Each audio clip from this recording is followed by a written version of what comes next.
Hello everyone and welcome to Championship Sunday, the checkmate event of 2025 here, Thailand Super Series. And the English language coverage team, you can see Goody on the ground, not in his usual fancy clothing down and on the grid walk today. I think he's doing all his best to try and stay cool and breathing. And how good do the Thailand Super Series Racing Spirit shirts look from the merch stands over in Buriram.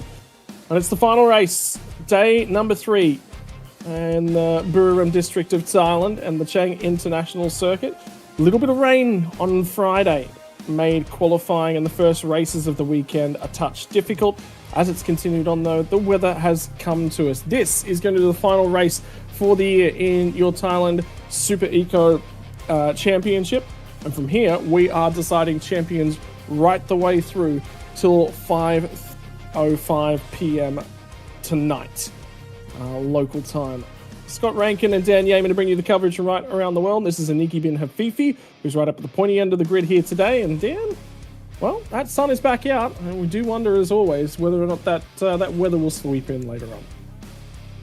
Well, maybe, Scott. Yesterday it was all sunny, and even on Friday, when the racing actually kicked off and we covered the Friday races, all sunny, no sign of any rain out on the track there, mind you. So, and again, it is Thailand, and we occasionally do get curveballs with the weather.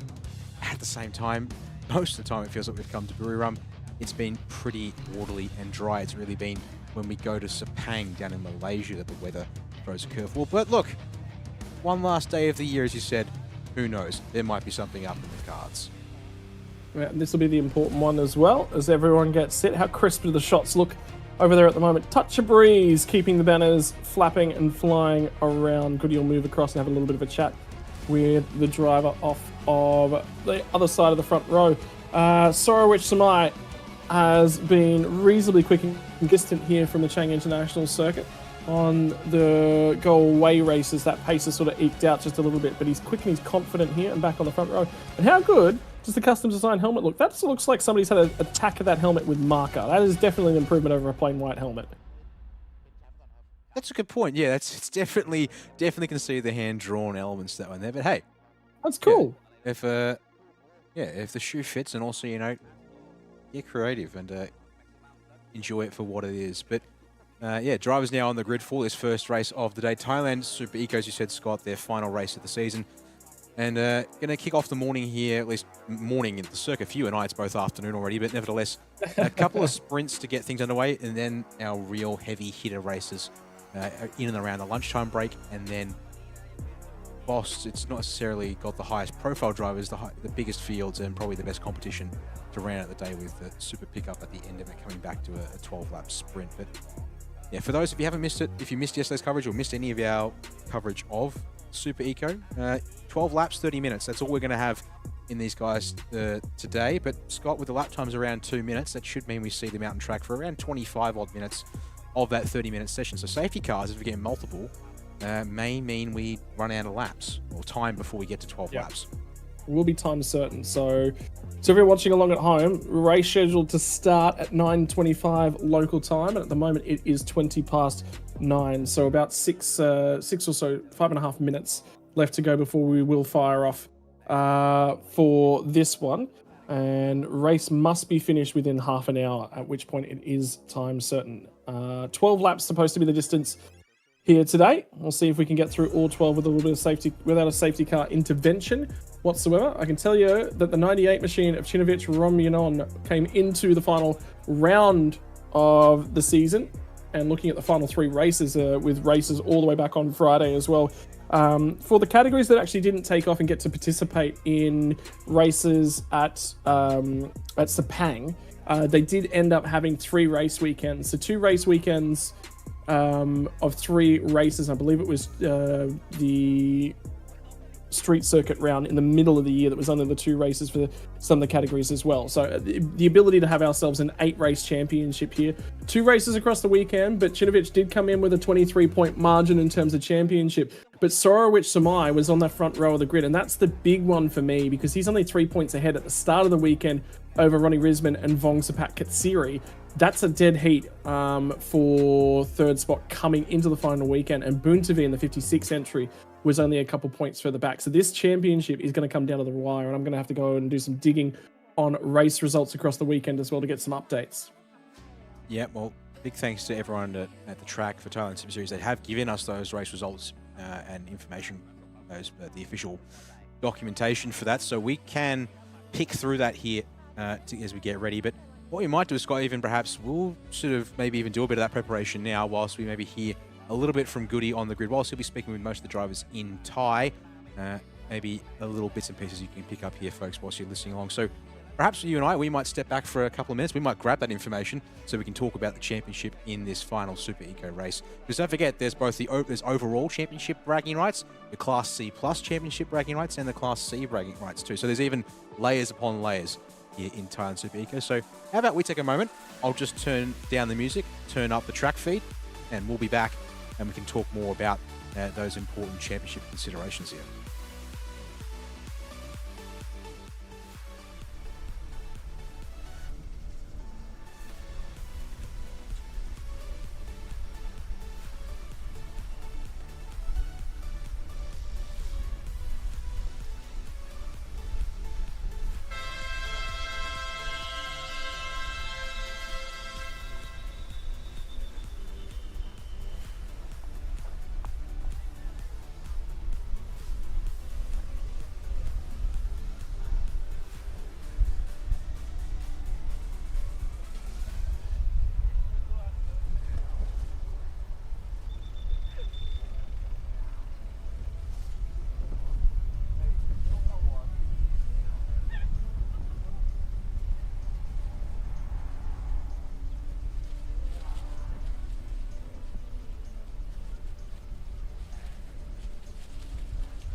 Well, welcome back, ladies and gentlemen. I can confirm, I've just been digging through the points, that Chinovich, who's our championship leader, came into this round with 66 points, has not put results on the board thus far this weekend. Critically, Sorowich Samai is actually off the front row as we go back through the grid as well. So this championship's actually going to come back down. The strongest driver from the results this weekend, with 2 podiums from the 2 individual races, is actually going to be that of the 33 entry. Vongsapat Katsiri scored 12 points in race number 6, and I believe scored 15 points for second place yesterday. So he scored 27 total points. He comes into this last race of the championship with a 1-point margin over the 98 car. Just based on some quick head math, Ronnie Risman I'm not seeing in good racing results. Finished 6th in race number 7 yesterday, but the race from Friday, again, that'll be the issue. And Roddy Risman was tied there. So Rich Samai hasn't scored a boatload of points either. So I think coming into this one, by our quick calculations, Vongsapat Katsiri has the championship lead, and it will come down to who is going to win it out on track, I think, from this final race of the season. Gridding and our formation lap will be off and away here in a few moments. We've got an opportunity to drag ourselves down through the field as we're going through the last couple of drivers at this point in time.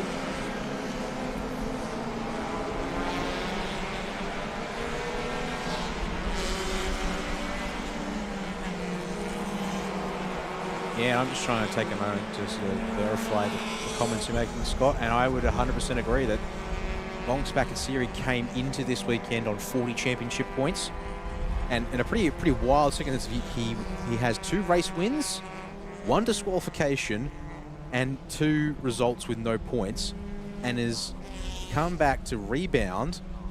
And based on Friday's and yesterday's race results, does indeed sit on 67 points, which puts him ahead of Cinovic, who has currently scored 0 points this weekend. So it is a 1-point battle for the title. Other drivers. Sorowich actually finished in 4th spot yesterday as well, which is worth noting, in 4th spot. So he's got 2 sets. It's really 2 tight. 4th place finishes, yeah. So that's 20 points for him. He's on 63. So to give you, walking into this one as we go through the tyres, your championship battle currently is Vongsapat Katsiri on 67 points, Cinovic Romyanon on 66 points, and Sorowich Samai on 63 points. There is Ronnie Risman, who is there and on 56 points, but he would need those other 3 cars all to have poor finishes, and he would need to win for my liking. And the big thing is, have a look at Sorowich Samai. This is the first time he's actually been ahead of Vongsapat Katsiri this weekend. So those are your 2 guys to keep an eye on. Aniki Bin Hafifi, Sorowich Samai, Vongsapat Katsiri. Varanchit's going to be out of 5th spot. Ronnie Risman is out of 6th spot, still in the title hunt. Narinapath is 7th. Nick Teo is going to be off of 8th spot. Adapon in the big quick entry from Panchar, rounding out your top 10. Natnan from Firanat going to get us back to row number 6. From row number 7, when we roll over the page here in just a few moments, is going to be that of Patera Hani, and sitting in out of 14th, Sripakul Cinovic. Look at how deep in the field the 98 entry is. He's had issues with that car this weekend, at least on the Friday, not being able to make a whole bunch of spots. Yot Bonchu out of 17th, Ridwan out of 18th in the 14th entry, Mataya from 19th, Kazuo in 20th. 3 more drivers to take the field. Rapat Korn off of 21st, Adele Lu out of 22nd, and Buntafi Najit off of the back row of the grid in the 56th entry. Remember, for him as well, he was actually only a couple points off of that battle for second place, what was effectively a battle for second place in the points coming into the final round. And it was a 66-point lead, 23-point lead coming into the final race. It has been overhauled. It's a 1-point championship battle, which is the big thing here for these guys as we get set for our final grid. 1 point back to second. It will be Katsiri with the championship lead over Romyanon, and then Somai, who will be 4 points back from the championship lead and 3 points back from P2. So we've got a battle on our hands here, Dan. And noting here, Cinovic is starting in 16th place. He's going to have to work his way into this. It's not looking particularly promising for him in that respect. But cars now formed up on the grid, awaiting the green flag signal at the back of the field to get this one underway. And yeah, just 12 laps remaining to sort this one out for a championship. As you said, I think it really is going to come down now, I think, between Vongsapat and Sorowich on pace this weekend, and whether there's going to be, as it stands, if they happen to finish the way they're starting, this goes the way of Vongsapat. But there's the green flag. It's time for the 5 lights. Yeah, from the rear end of the field, the green flag will fly. Championship Sunday, checkmate. The final race for Thailand Super Series in 2025. The Super Ecos are going to lead us off on the run out of turn number 1. Keep your eyes on the driver to the inside. He's got to do some work if he wants to win this championship. And it's going to be Sorowich who tries to get up the inside and steal the race lead from Aniki Bin Hafifi on the front row. Keep your eyes for Vongsapat Katsiri in the 33 entry as we barrel down the back straightaway for the first time. The 89 machine's way out over and in the grass. And there's the 2 guys that are battling for the championship.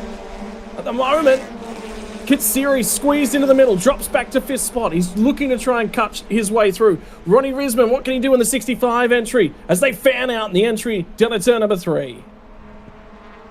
There you go, the 3 wide once again at this third corner hairpin. We've got an onboard shot here with Sorowich Somnai in second place as he makes his way out of the hairpin. So we'll hopefully see this a couple of times throughout the race, and a good run up towards turn 4 here for the 61. We'll watch out for them if they make a move, as they've got plenty of 2 wide. Well, there you go, the Be Quick Racing Honda Brios side by side as they come up over the crest there, the 26 and the 25. To the inside, another car there, 3 wide, possibly at turn 4 as we watch the leaders in the backfield come through. There you go, track limits very much optional on lap 1. 3 wide dive there in the mid pack under brakes. Ooh, brakes. We lose them off screen there, Scott, but I think we've gotten through okay so far. There we go. Turn 6 and 7, everyone's still moving as a big old pack together. Yeah, and it's critical that you try and look for a little bit of an advantage if you can make it. It's going to be race leader Aniki bin Hafifi qualified on the front row. Everyone's looking for a slice of aggression early on. Sorowich Samai's locked himself in a P2, up to P3 for Vongsapat Katsiri. And at the moment, doing just about all he needs to lock down that title. Think about that from a perspective of the guys that are in the championship hunt at the moment as they come up and out of the crest. First lap complete in the final race of 2025 for the Super Ecos. And it's a critical one to survive first and foremost, but a critical one to make sure that you're in that lead pack. Hafifi, Samai, Mekari Kita slots through to P3 as well. Vongsapat Katsiri, Ronnie Risman. So 3-year championship top 4 inside of that top 5. Fortunately though for Purinat here in the pit lane, the number 45. Suzuki Swift looks like they have troubles and will not be out on track with the rest of their field. Ronnie Risman, 5th place on Friday, 6th place on Saturday. He's just picked up a couple of points. As to the leader, Makari Kita once again.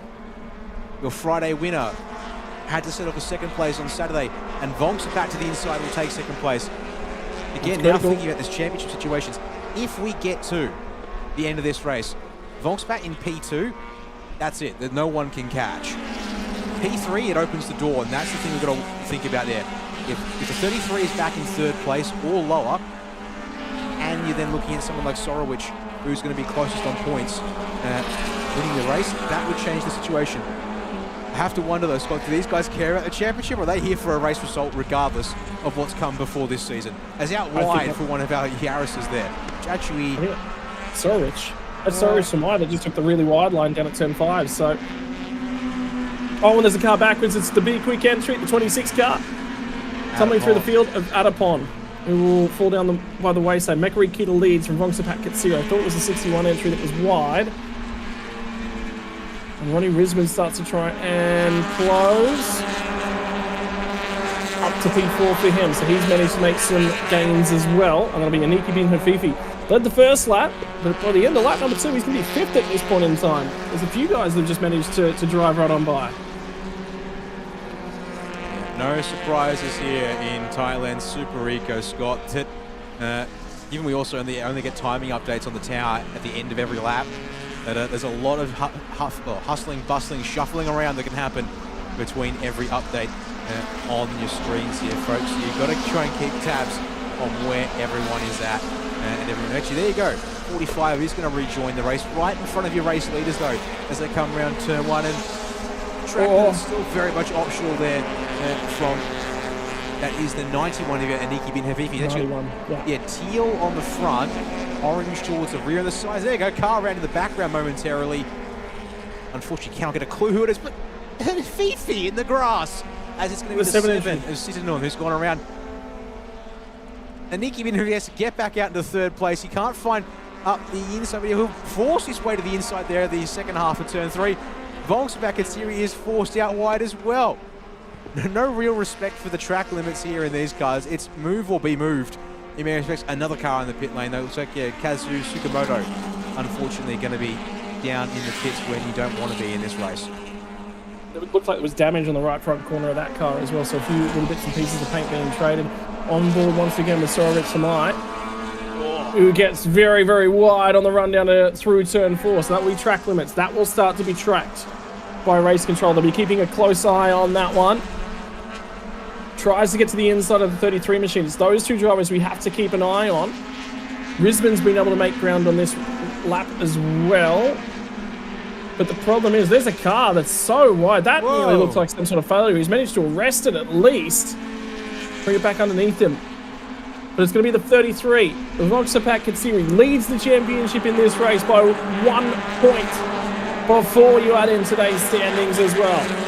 10 laps to go will become 9. The final 9 laps for the 2025 season and throw a blanket over them as you usually do in Thailand Super Eco. To the final corner, entry-level class for the Thailand Super Series, where everyone's sort of got to come through, pick their way through. That'll be the end of the season, unfortunately, for the 26 of Adapon as he takes the helmet off. Season over and done with only 2 laps in the finale. And the 9 of Mekari Kita is leading laps, wants to take a race win away from the final weekend, and around goes Mekari Kita, so that puts tail to that one. Mistake on the curbs. Now comes the Beniki Bin Hafifi who will lead the way. Who is going to be able to make the big advantage? You know what? If Ronnie Risman wins this race and the other two get into each other, all of a sudden Risman becomes an outside shot at the championship. And just to think in the background, where's the 98 machine? How far has he managed to climb? He's 7th. Chinovich Romyanon is not out of this one yet. You can just see just a little bit too much speed into the corner. The rear end comes around for Mekari Kita. An uncharacteristic error from Mekari Kita to this weekend. Is back live. Oh, is that Sorowich? No, he's just in the grass. Just shredding body work off it as it comes to the grass. Yeah, that'll probably be gets away with that one as we come back live to that scene there. And as a result, lost a chunk of momentum, falls back into 5th place in behind. Baron shit. As here we go, on for the lead. Bongsapat looking inside. Oh, Aniki Bin Hafifi out way wide towards the penalty loop. And so Ronnie Risman's always the outside now through turn 7. And then cuts the track. Very, very liberal with track limits. I know it's the last race of the season, but this is going to get clamped down pretty hard if they're not careful by race control. You might start seeing the time penalties being dished out. As watch this here again, Scott, through turns 6 and 7. Especially here at 7. Watch how early Hafifi cuts across the inside of the corner. A lot of track limits being used. He didn't feel like there was anywhere else that he necessarily could go. There's your championship leader in the 98. Well, sorry, my apologies. He's your championship leader at the start of the weekend. Where's he coming? Chinovich is back to 6th. Chinovich has come all the way through to 6th. And have a look at this. Oh, there's Vongsapat Katsiri. That is racing hard with... He didn't need to do that. He didn't need to be there on Haniki Bin Hafifi. And I was just about to say, Hafifi is racing for a race win. Vongsapat Katsiri has a championship to consider, and he's not considered it. And now he's gone tumbling down through the order. Katsiri's back to 9th, and the championship comes back to life. With 8 laps left to go. All of a sudden, who's your new championship leader? We've got to do some math. We've got to do some shuffling. It's Ronnie Risman. I'm pretty certain it's Ronnie Risman right now. There is Sorowich Sondai in 4th place across the line. Could it possibly be him, though? Oh, bloody, I actually need to record what points they're on coming into. So I actually need to have this down. So Ronnie Risman's on 56 points. He was 10 points back from Chinovich Romyanon. He was 7 points back from Sorowich Samai, so he's got to outscore him by that. I tell you what, 1st place is 20 points, 2nd place is 15, 3rd place is 12. If Ronnie Risman wins this, you must finish 2nd place for Sorowich Samai to have a crack at this one, and he's not there at the moment. Risman could come from the clouds and steal this one at the moment with the lead and 8 laps to go, and he is starting to push clear. But have a look, all of a sudden who's arrived on the scene? It's Chinovich Romyanon. Oh, contact in the middle of the leading pack. Who is that who's gone around in the... It's Chinovich. It is Chinovich in the 98. Okay. That'll set him back a whole step now as well. And Ronnie Risman's just trying to disappear down the road. He doesn't care. He's trying to do... Is this tyre issues for the 61? No, it's Chinovich who's gone around on his own in front of him. Yeah, stuck focus there on the 61 for Sorowich, but it turns out the action was right in front of that there with the 98. Chinovich back live once again. And here now, your top 4, Ronnie Risman, Baron Shit, Sorowich and Aniki Bin Hafifi as Yokbun Chu drive-through penalty for making contact back early on in the race with the 26 and Adapon. 61 black and white flag track limits. It's the track limits. He's got no more red. No, there was contact. Bit of help, okay. And he'll get a penalty for that. That's Aniki Bin Hafifi in the 91 entry. So that I would put a line through him. But it's been so aggressive at the front, hasn't it? That's Aniki Bin Hafifi who's made contact with 2 championship contenders now in this final race. Around the outside at the moment, Sorowich Samai just be a little bit careful with him at the moment. I think tempers are starting to get the best of quite a few people in this final race, because this is all for glory. This is all for glory. Car 56 as well. Was there other driver that we were looking at coming into this one? Back in 5th spot, Buntavina Jit, in terms of championship standings. So also getting the warning for track limits. So they've got to be careful. That's 2 drivers on notice already.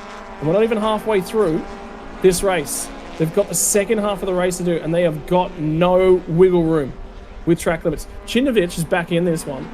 But at the moment, Risman's just gone. He's clear out in front.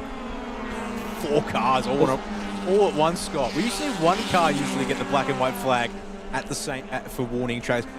They're coming so thick and fast. Race control had to resort to issuing a black and white flag for 4 cars simultaneously, which, if I'm not mistaken, 65, 98, 61, 56. So Sorowich, Ronnie Risman, 2 of the drivers here in the top 4 and 2 drivers fighting for the title, they have been flagged and told they need to pack it in. So they have to watch out now for the rest of the races. Top 2 are a breakaway. Everyone behind Aniki Bin Hafifi. This is certainly where the spice is at. The tricky thing is, Ronnie Risman does actually need, he probably won't know it, but he does need to actually fight for that race win. It is really, really important. It's a 5-point difference between first and second. And all of a sudden, Vongsapat Katsiri starts to come back through the field. He's driven his way back up to 8th spot at the start of the lap. And he's in 7th at the moment. He's made 1 move to get his way a little bit further ahead. If all of a sudden he comes back to the front, Risman's got to outscore him by 11 points. And that will change. I'll tell you what. If Risman wins, Vongsapat needs to be in 3rd to hang on to the title. No, 4th will do it. 4th will do it by a single point. Because Vongsapat Katsiri is on 67. Oh, yeah, no, you're right. So, yeah, 4th or better. Yes, my apologies. Yeah. 5th versus a win will give us a dead heat on points. That is just going to be nuts. Actually, no, it won't. My apologies. It would make it 1 point in favour of Ronnie Risman. But that doesn't matter when Varenchit's going to come and take the race lead off Ronnie Risman. So I just have to wonder, does Ronnie know he needs this win to possibly upend the title fight here? I wonder, does that matter to these drivers? Are they here for the Sunday race or are they here for the 2025 championship? Because the smartest thing these 2 can do right now is work together. If Ronnie Risman can just stay with Varenchit and just run away, but Varenchit's been quick this season here. And he's been capable of race wins. I was just going to have a quick look back through the results and see if he was actually able to, because I just have a sneaking suspicion that Varenchit has won races this year, or at least he's been in contention to win the races. Or am I perhaps thinking of Super Touring? I might be thinking of Super Touring. The 89 entry. But at the moment, Ronnie Risman will lose race lead to Varenchit. Change of hands for the race lead. Aniki Bin Hafifi back to 3rd. Think about penalties that might be popping into the middle of this one as well. We're fairly confident that there's probably a penalty coming the way of the 91 machine. Multiple cars are currently under investigation for exceeding track limits as well, as they usually are in this series. To the inside, 98 car, Chinovich. Whatever the issues were in qualifying on Friday, they've sorted that car out as the weekend has gone on. And it's been improved upon and improved upon and improved upon. But when you start back deep in the field, you've got a lot of work to do. And Chinovich, if he can resurrect this championship with points in the last race of the season, has to outscore the 33 machine by at least a point. Has to do that. He's got 2 race wins this season. The 33 entry also has 2 race wins this season. So from there, I believe it would go back to the fact that they both have a second... sorry, my apologies. We go back to the fact that Vongsapat Katsiri has 1 second place that's come this weekend when he's absolutely needed the points. Ronnie Risman has to stay with Varenchit if he wants to win the championship. That is relevant to the title fight. As long as he sits second, it's going to go the way of any of the trio that sit 4th, 5th, and 6th on the road, which, by the way, coming into the final race weekend, 67 points. Vongsapak gets Syria in the 33 entry. Had the lead over the 98 machine of Chinovic by 1 point. Oh, contact! Contact for Chinovic. He's going to go in deep. That will be the championship done for the 98. It has not been success on championship weekend for Chinovic Romyanon. And with that moment, that is probably the final nail in the coffin of his championship weekend. He's driven brilliantly to get himself back and under the abilities to potentially win this thing. On the outside down here of the 91 machine, as they tip into turn 5, he comes off the curbing, straightens it up, and the 91 just turns right, open up the corner fractionally. Chinovic is there. I just have a feeling now there's probably at least one penalty from the 3 sets of contact for Aniki bin Hafifi. I just don't see that he's going to get away with all 3 of them without anything. All right, back line. Big dive from Vongsapak at Siri. Last corner. This here is for 4th place. Contact between 2 cars here. Nick Teo gets into the side of Aniki bin Hafifi. These two, they're just part of the part of the race. And they're going to drop back a little bit here. So Vongsapak unleashed and released in the 3rd position. That would do it. He's just secured the championship as we run right now. If it was to end up finishing like this, no one can take it away from him there. But my word, the fireworks going off here in Thailand Super Eco. Doesn't matter if you're a championship competitor or if you're racing, but just a position here is black flag again. The Yotbun shoe, or is that for what mentioned earlier? But here's a replay of this move. The aggression from Vongsapak, yet he pulls it up perfectly on the final corner here, Scott, to make that one done. And then contact there as we come towards the exit to get that little moment there between Aniki bin Hafifi and Nick Teo. And the incident between car number 91 and car number 33 is under investigation at turn 8, which is back from the start of the race. This is the first time those two got into each other. So race controllers have actually had their hands very, very busy in this one. And it's just been important to just keep trucking on, picking up everything as it comes in. So they will keep working after this race is over to get penalties out, or at least investigate the incidents that they've got to do.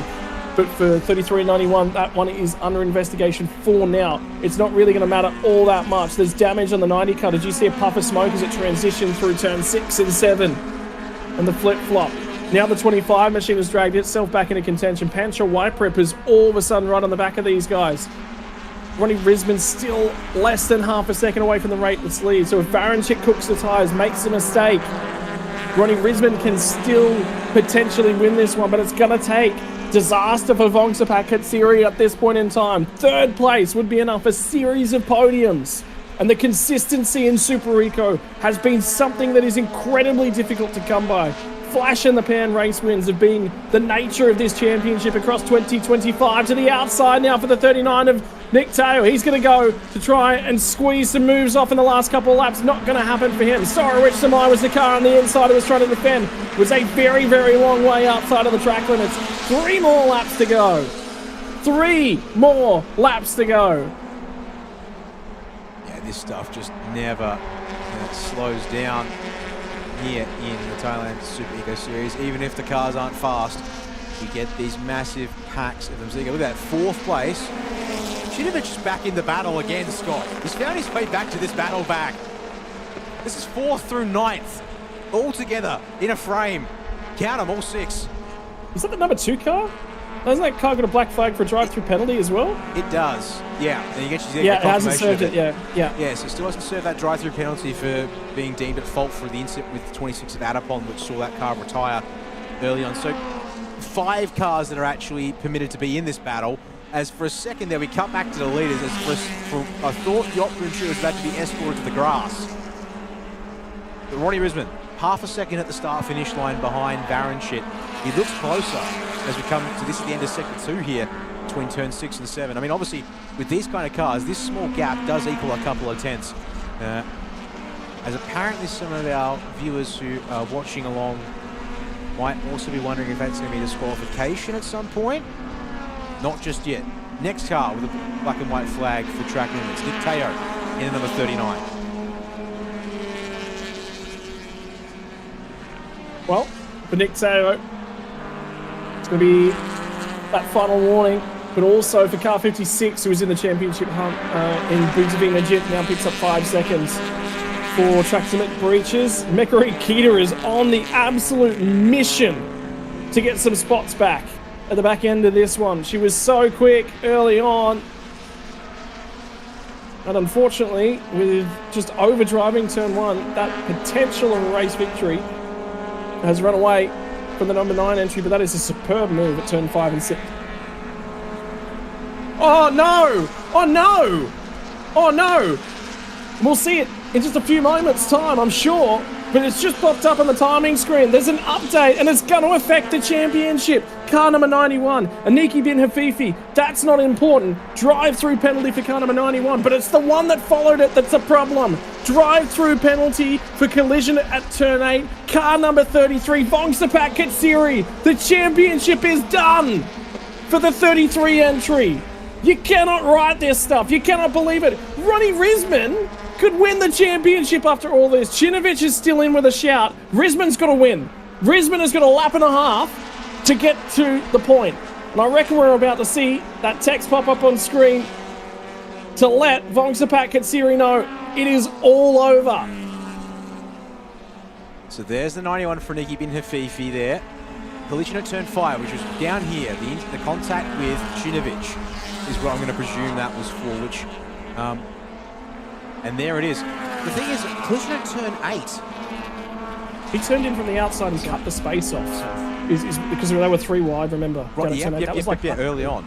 Which was a self slide in the spin he put himself into. So it would appear the steward's taking no quarter now at this point in the race. So, as you said, indeed, Vongsapat is going to get scrapped from this because there's no way he recovers to P4 or anything that'll ensure he's in a position to get the points. So Chinovich will go to 3rd. Chinovich Robinon will go to 3rd. And with that... After being spun twice, by the way. Yeah, P3 for Chinovich, that would secure the title regardless of what happens to Ronnie Risman here in Thailand Super Eco. Oh, so this is talking the overall standings. You haven't even had a chance to talk about class stuff, but that's kind of irrelevant to the conversation here because it's time for the final lap in Thailand Super Eco for 2025 as Vongsapat to the pit lane there to serve that penalty now.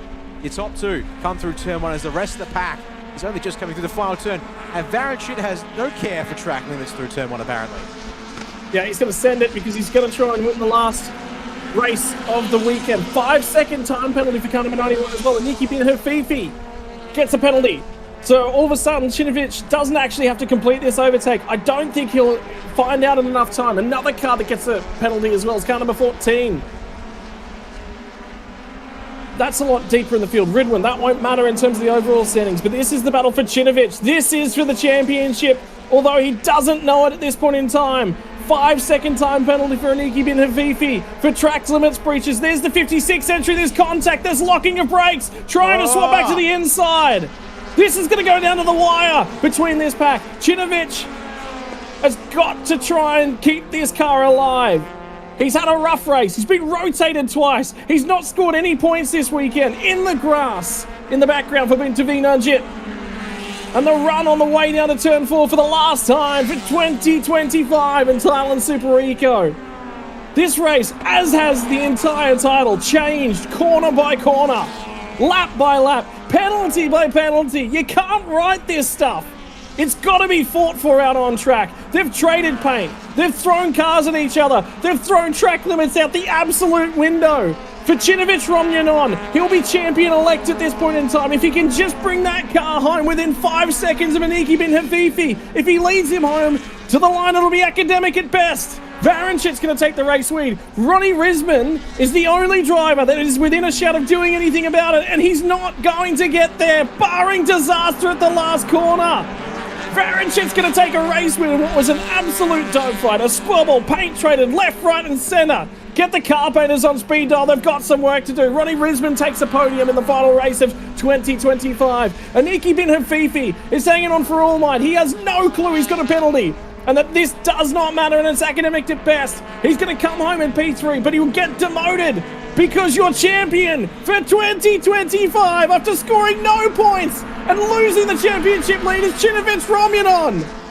And the Pac-Man car takes victory in the overall standings. What a race! What a battle in the championship. And yet again, Thailand Super Series sets it alight, and the 17 car has lost a wheel on the last lap. And those are, were there any bolts on that wheel? That looks nearly like that's fallen off on its own. Yeah, I didn't quite spot. I'm going to see here how it's happened. It's on his own. Yeah, the bolts are just shredded off. Failed off on his own in the middle of the last lap. Well, it was additionally academic, Scott, just to note there with Aniki Bin Havifi. He still has a drive-through penalty that he never served before the end of the race. Yeah, true. So that'll be something in the order of 30 seconds added to his race time on top of the 5-second penalty. More penalties coming in.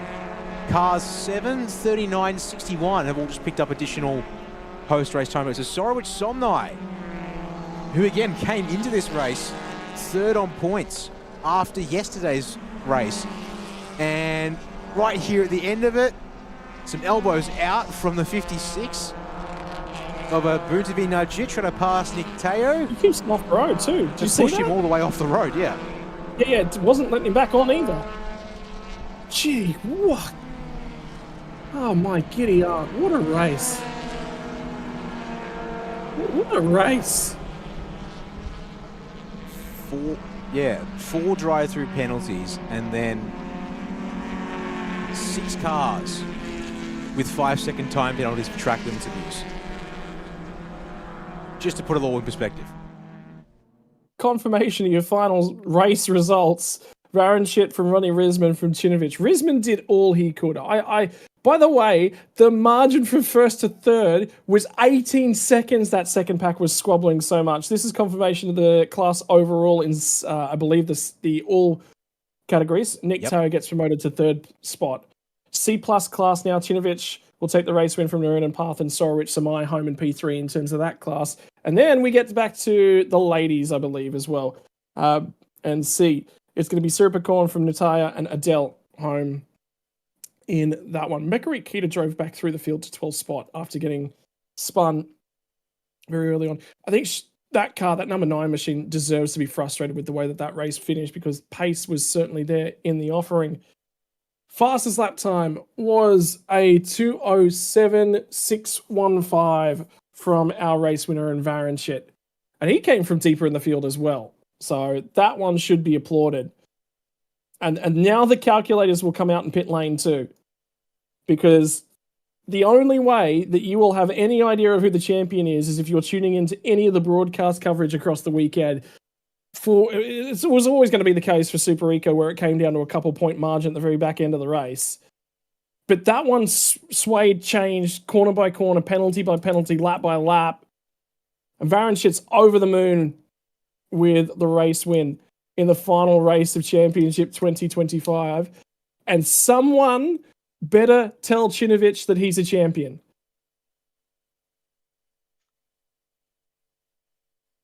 Yeah, that would probably be good. I mean, yeah, like that's just the overall standings. We haven't even had a chance to think about the class-specific divisions. But being your overall champion is going to also mean that Chinovich comes away class champion, I believe, today. Although I may need to do some back calculations on that one there because of the fact that when the category does class calculations, we will have. It takes, obviously, you score points as in your class position, not your overall position for those ones there. Oh, there you go. I would have thought that would be pleasant rather than running away from all the water, but apparently I'm wrong. How's that for a celebration as well? I believe that's Chimovich who's jumped across to say thank you to everyone and phenomenal battling. How good was the chat between Varenchit and Ronnie Risman as well? And Varenchit was, mate, look, I think I cut you off. I think I did you a little bit dirty at one point in time. And Ronnie's like, mate, that was racing. That was brilliant.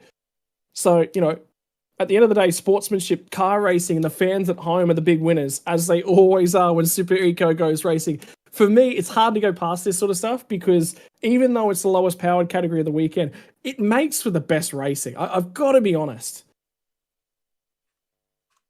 Yeah. It's either these cars. I mean, Super Super Eco, Super Touring, and Super Pickup, the national Thai categories we have, just consistently put on, fantastic racing. I mean, certainly, he wants to take that one home. yeah, they probably deserve to take that one home, Scott. As looks like we might be getting interviews certainly, or interviews soon, as there was something there happening in the background, but not sure what that was. But at the end of the day, trying to get my words together on this, like, I've just remembered what I was going on about. Yeah, Super Eco Touring Pickup, our 3 Thai national categories that fall under the Be Quick Thailand Super Series specific branding. Big fields, big action, and all kinds of madness, which we love to see. I mean, not to take away from the Supercar GT categories, but their small field sizes do mean that it takes a bit of extra magic for that to really spike up. But how about here, Scott? We'll just perhaps maybe let Goody and our podium drivers here maybe sort of talk through things a bit. Obviously, we can't really sort of tell you what they're talking about here, but if you understand the Thai, then perhaps it's best we let them do the talking for us. ตอนแรกเข้ามาที่6ที่7ใช่ไหมฮะไม่แน่ใจเหมือนกันพี่แล้วก็กลับไป10กว่าเหมือนเดิมแล้วก็ดันขึ้นมาใหม่แล้วจังหวะของน้องเรียวก็มีเข้ามาทำไดทูด้วยมีนีเน่รถหมุนด้วยนะฮะมันก็เลยอันดับก็เลยขยับมาเรื่อยๆจนมาอยู่อันดับที่3ครับคุณรู้ตัวไหมว่าตอนนี้คุณกำลังมีโอกาสเป็นว่าที่แชมเปี้ยนชิพของประเทศไทยนะไม่รู้จริงไหมเนี่ยเอาจริงๆอันนี้ไม่แน่ใจเดี๋ยวรอสรุปผลคะแนนอย่างเป็นทางการดูอีกทีนึงนะครับว่าถ้าคะแนนคุณนำเป็นอันดับ1ไปเพราะว่าคุณก็เป็นแชมป์ประเทศไทยนะครับเพราะฉะนั้นก็หวังว่าเป็นอย่างนั้นฝากถึงเพื่อนๆหน่อยครับชินครับยังไงฝากเชียร์ซีเครตเกาะกูดเป๊ะลงโป๊ะด้วยนะครับPT Magneton BR Device ครับแสดงวันนี้ครับขอบคุณครับขอบคุณครับโอ้ชินวิทย์รมยานนท์นะครับไปดูอันดับ2กันก่อนนะครับสำหรับสรวิทย์สมหมายแสดงวันนี้ครับเป็นยังไงบ้างครับรู้สึกยังไงบ้างเก่งจริงๆอ๋อ sorry อ๋อโอเคOh, I think you forgot me. No. Oh, call back. How do you feel? Okay, I feel already happy. This is one of the best drive and race during of the year. Wow. The car come back one piece without any accidents. I know. So many accidents in this place. Yeah. Right. So, talk about the result all the year. Okay. Throughout the year, we have hiccup, ups and downs. It's normal on the race. Bangsen is not our luck, which is I start from behind and a big crash. And this round, I have like motivation to go up until P1. However, that's the best I can do, which is P2. Anything, our pace is improving a lot. Okay, Ronnie, you know, so your revelation for in this season and open that to the next season, you have increasing and remain stable, you know, all the way. Yeah. So how do you feel when you the competition in the series? Okay, definitely I need to take care of my mentors and also work out with my team. So that's the key of my consistency and also the achievement we get today. All right. So, all right, last question for comment to Thai fan who's supporting you. Again, I'm very happy with all the support from the Thai fans and also from the team that work out everything to support me. And even the organizer, TSS, did really well to ensure all the drivers in a good mood. Yeah, okay. Thank you. Congratulations again, Ronnie, wristband. Yeah. Thank you. Congratulations again.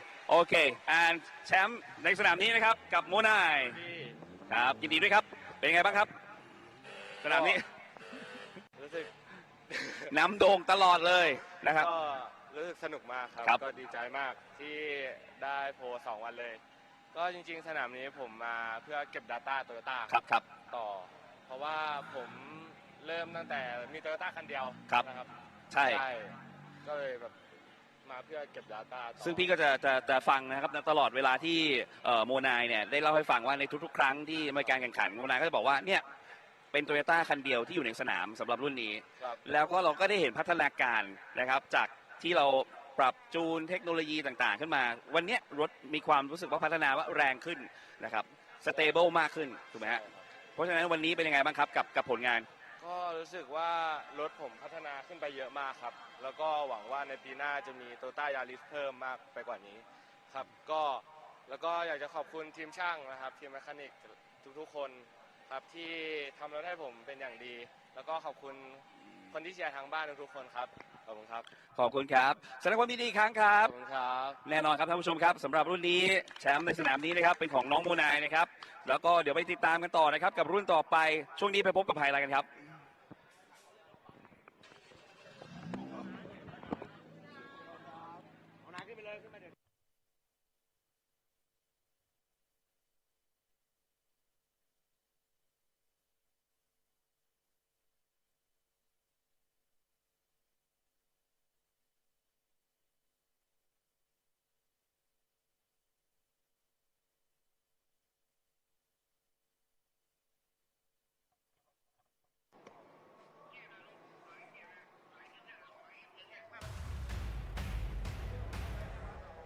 And while Scott Rankin is doing some final number crunching for the next race coming up, folks, obviously hear your highlights from this Thailand Super Eco race. And my word, just the amount of contact we've already seen here. You can obviously tell if you somehow missed the action whilst we were calling it. This has been a brutal race, to put it mildly. At the end of the day, had some couple of big moves and clean moves, such as that one there from Vongspak at Siri on Aniki bin Hafifi.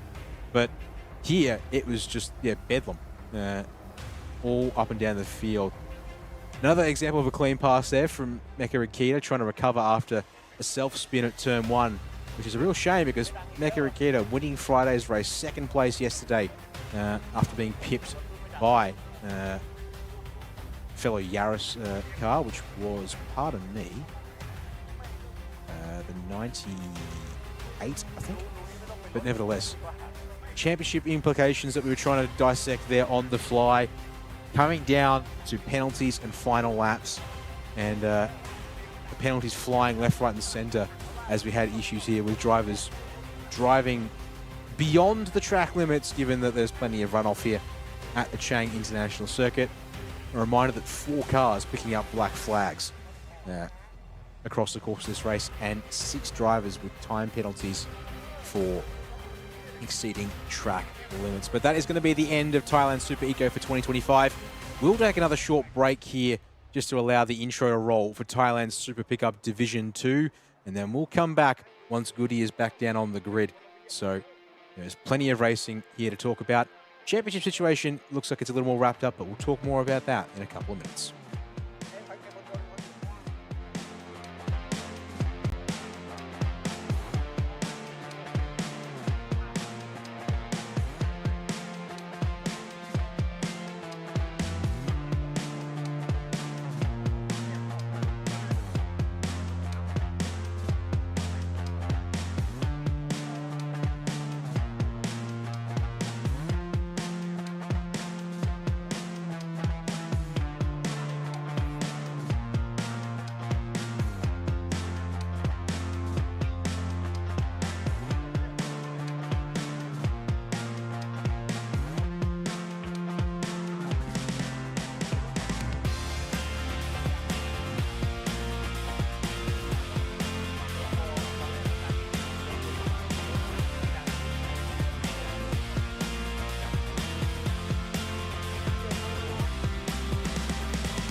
เทส1 2 3 4เทส1 2 3 4เทส1 2 3 4เทส1 2 3 4เทส1 2 3 4เทส1 2 3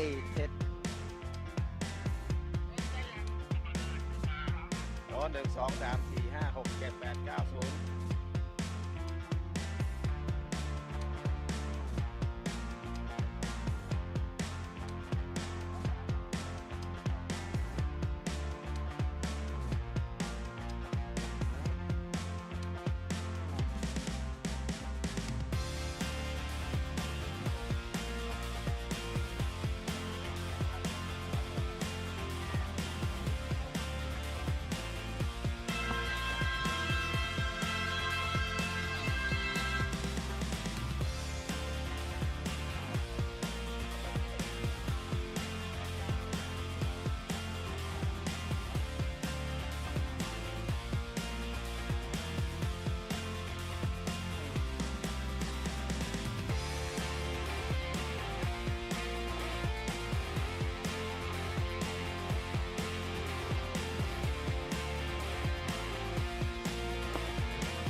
ละครับท่านผู้ชมครับยังอยู่กับบรรยากาศสดๆนะครับสำหรับรายการ B Quick Thailand Super Series 2025 นะครับซึ่งแน่นอนเราอยู่กันที่สนามช้าง Intensify Circuit จังหวัดบุรีรัมย์แห่งนี้นะครับรุ่นที่อยู่ข้างหลังตรงนี้ครับคือรุ่น Thailand Super Pickup Division 2 Class C นะครับเมื่อวานบางอันแสงชัยวรรณทินเข้ามาที่ 1ทำให้วันนี้เขาไปอยู่การออกตัวในกลุ่มสตาร์ทที่ 5 นะครับแต่กลุ่มสตาร์ทที่ 1 ในวันนี้นะครับเป็นของฟิล์มเดี๋ยวไปคุยกันนะครับว่าเขาเตรียมความพร้อมอย่างไรนะครับตามมาเลยฮะท่านผู้ชมครับหมายเลข86นะฮะในกริดที่2นะครับธนดลสุขเจริญธนภาคสุขเจริญนะฮะขออภัยฟิล์มเป็นหมายเลขที่86ซึ่งเมื่อวานเนี่ยเข้ามาเป็นอันดับ4เนาะวันนี้เนี่ยเลยเข้ามาอยู่ในกริดสตาร์ที่2ในวันนี้ครับสวัสดีครับธนภาคสุขเจริญนะครับเป็นยังไงบ้างครับสำหรับการเข้ามาอยู่ในกริดสตาร์ที่2รู้สึกยังไงบ้างครับตื่นเต้นครับ เดี๋ยวตรงนี้นะตื่นเต้นใช่ไหมฮะครับผมปกติเป็นยังไงบ้างผลงานที่ผ่านมายังไม่เคยมีโพเดียมเลยครับยังไม่ควรมีโพเดียมเลยแต่วันนี้เราได้ออกกริดสตาร์ทมีในกริดที่2มีโอกาสนะถ้าเราคุมดีๆถูกไหมฮะครับรู้สึกว่าเตรียมความพร้อมอย่างไรบ้างครับในขณะนี้ก็พร้อมกับทุกสนามพร้อมกับทุกสนามที่ทำให้ดีที่สุดเลยนะครับฝากถึงเพื่อนๆหน่อยครับการต้อนรับวิ่งเบอร์1นะครับครับขอบพระคุณครับธนภาคสุขเจริญนะครับฟิล์มนั่นเองนะฮะไปดูในกลุ่มที่3นะครับเข้ามาเป็นที่3ของเมื่อวานนี้นะฮะหนุ่มหน้ามนคนชนบุรีนะฮะพี่โก้นะครับเกียรติศักดิ์ชูจรนะครับมาแล้วฮะสวัสดีครับพี่โก้ครับสวัสดีครับโอเคมาแล้วนะฮะสำหรับตรงนี้เป็นยังไงบ้างครับเมื่อวานเขามาเป็นที่3วันนี้เราก็ออกตัวที่3ด้วยเช่นกันและสนามสุดท้ายแล้วด้วยทำวันนี้เราวางแผนอะไรไว้บ้างไหมฮะก็วางแผนก็อยากได้ที่1ครับอยากได้ที่1อุ้ยแน่นอนเราติดคันหน้าแค่คันเดียวเองเนาะครับผมไม่เป็นไรเลยเพราะฉะนั้นเหลือแค่วันนี้เราก็พุชอัพอย่างเดียวเลยแต่ก็ต้องระวังเรื่องของการแข่งขันด้วยนะฮะกฎกติกาโดยเฉพาะอย่างยิ่ง track limit อันนี้สำคัญเพราะมีแทบทุกรุ่นเลยนะครับอันนี้ฝากถึงพี่โก้ให้ฝากถึงแฟนๆครับขอขอบคุณทุกท่านนะครับขอบคุณแล้วก็ทางการก็ขอบคุณทางได้ของเราไม่เสียครับก็อยากให้น้องได้มาพวกพี่น้องๆที่อยากให้ผมก็มาในรายการของเราด้วยครับ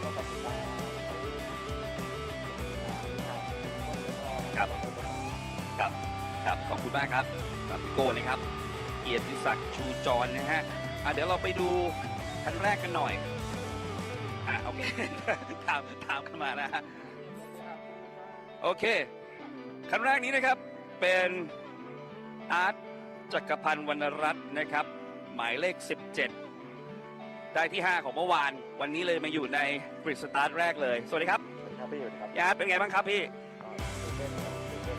ยังตื่นเต้นอีกเหรอจนสนามสุดท้ายแล้วนะนี่จะตื่นเต้นล่วงหน้าไปถึงปีหน้าด้วยไหมแต่ทุกครั้งก็ตื่นเต้นทีไรมีโพทุกทีเลยทำไมฮะ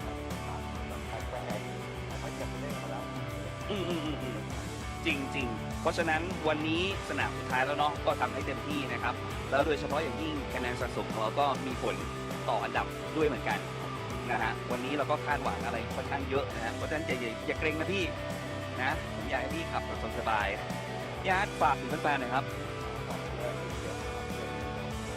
ครับฝากพวกเราด้วยครับเดี๋ยวปีหน้าเราก็จะมากันครับมาอีกทุกปีก็อีกประมาณ20 ปีนะฮะเดี๋ยวจองสมัครล่วงหน้า20 ปีเลยแล้วกันลด50%หรือเปล่าโอเคพี่ครับผมครับขอบพระคุณครับพี่อาร์ครับสวัสดีครับจักรพันธ์วรรณรัตน์นะครับแน่นอนนะฮะสำหรับการแข่งขันในรุ่น Thailand Super Pickup Division 2 Class C ใครจะเป็นแชมป์ประเทศไทยประจำปีนี้ติดตามกันให้ดีกับ B Quick Thailand Super Series 2025 ครับเลิศค่าดอกเลิศมาค่าสาว Hello and welcome back, ladies and gentlemen, to the final race for Super Pickup C-Class drivers for the weekend and 2025. Checkmate, the final race. This is what we've got in front of us from the Chang International Circuit in Buriram, Thailand. And after the race 1 of Championship Sunday, effectively grand final day for the Thailand Super Series, we are off into one of the other most exciting categories of the weekend as well. Super Pickup, the C-Class drivers, and from race 1 of the weekend, sorry, my apologies, race 2 of the weekend yesterday, there was a horrible load of issues with cars not making it to the finish, Dan. No, unfortunately, if there's one thing that this category is well known for, other than the fact that it's probably the most unclean of the categories by emission standards and output, is that these cars are notoriously unreliable and can give up in various ways, spectacular or otherwise. So, yeah, unfortunately, when reading the race result sheet off from yesterday, as you said, we had ourselves, for Class C, not too bad. Only, well, I say only, but 4 retirements, all from mechanical failures, which weren't triggered, to our knowledge, from crashes or contact, just purely issues coming from the trucks. Okay, there you go. One of our drivers looking to push. I just missed who that might have been there, unfortunately. Might have a clue as to when the next driver is picked up. So 77 here on screen, which means I think we're just looking at Vitaya Rayai in the 42, because they do like to go back one by one. So, for those who haven't seen these races, another 12-lap sprint coming up here. They're going to have a rolling start here in the trucks. And also a question there about, so what trucks do we actually have when it comes to racing in this series, Scott? When in Class C, in Division 2 here, it's almost exclusively Isuzu D-Max. We have 13 D-Maxes and 1 Chevrolet Colorado. That is the field here in Division 2. We've got some more variety in Division 1, but we won't see them until the end of today's show. They're our final race of the weekend. Yeah, that they are. Righto, they're still doing some work to try and get this truck rolling halfway down the field as well. Car number 17, as it currently stands. So we will watch and wait for them to get this car rolling. Sorry, my apologies. That was actually off pole position. That's Jacopan Wanarat right up at the front end.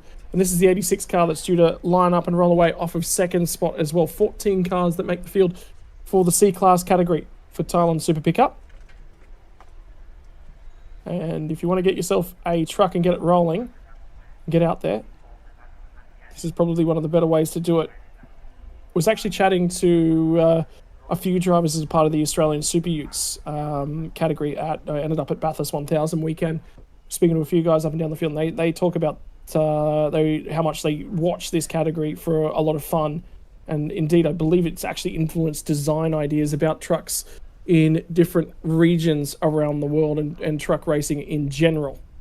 So that was a really, really interesting conversation. But in Australia, these things are considered one of the better entry-level categories to go racing in for price point to get racing in effectively what is close to touring cars. Effectively, touring trucks is probably the closest to talk about.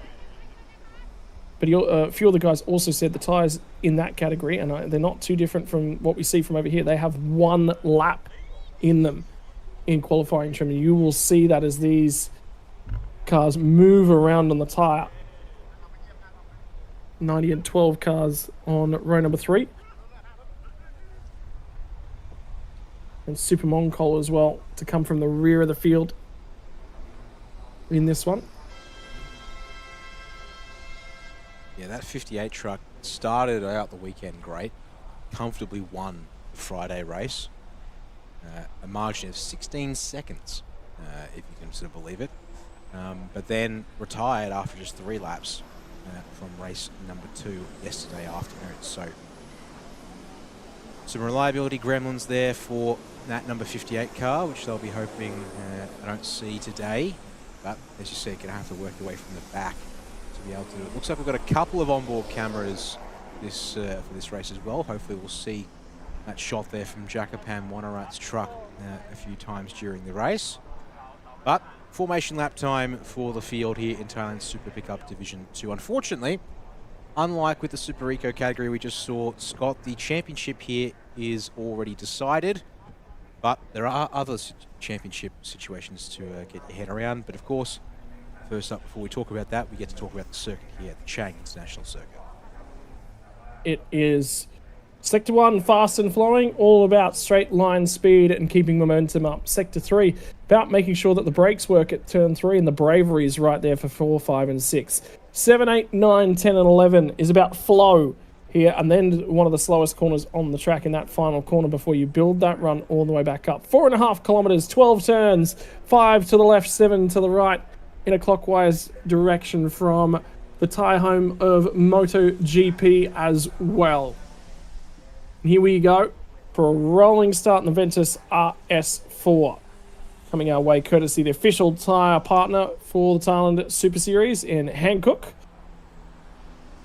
And they are a semi-slick, a tyre that gives us performance in all-round conditions, but also has a fair bit of fall off in it, which makes the racing phenomenal. Chakapan has taken pole position on board the 17 truck from Tenafak off of P2. Kitasak in P3, and Tassanai has been very quick this weekend, scored a lot of points out of 4th. Sangchai from Tanawash, Kitasak from Thanawat are going to make up the front 4 rows. Outside of row number 4, we'll get back to row number 5, which is Somnuk from Krid Price Sub, Utaya and Arnafat. Are going to bring us home out of 12th spot. And then some of the biggest names of the series, right from the back row. Itasak, your champion-elect, he doesn't even need to score a single point, and Super Mongkol to bring us home. 21 points, the championship margin for Itasak KOD. And maximum points on offer, 20. He will win the championship no matter what happens by a single point if Jakapan Wanarat in the 17 truck to start off a pole position takes the race win. And so as a result, we have to start looking a little further down the order for where the action is currently at.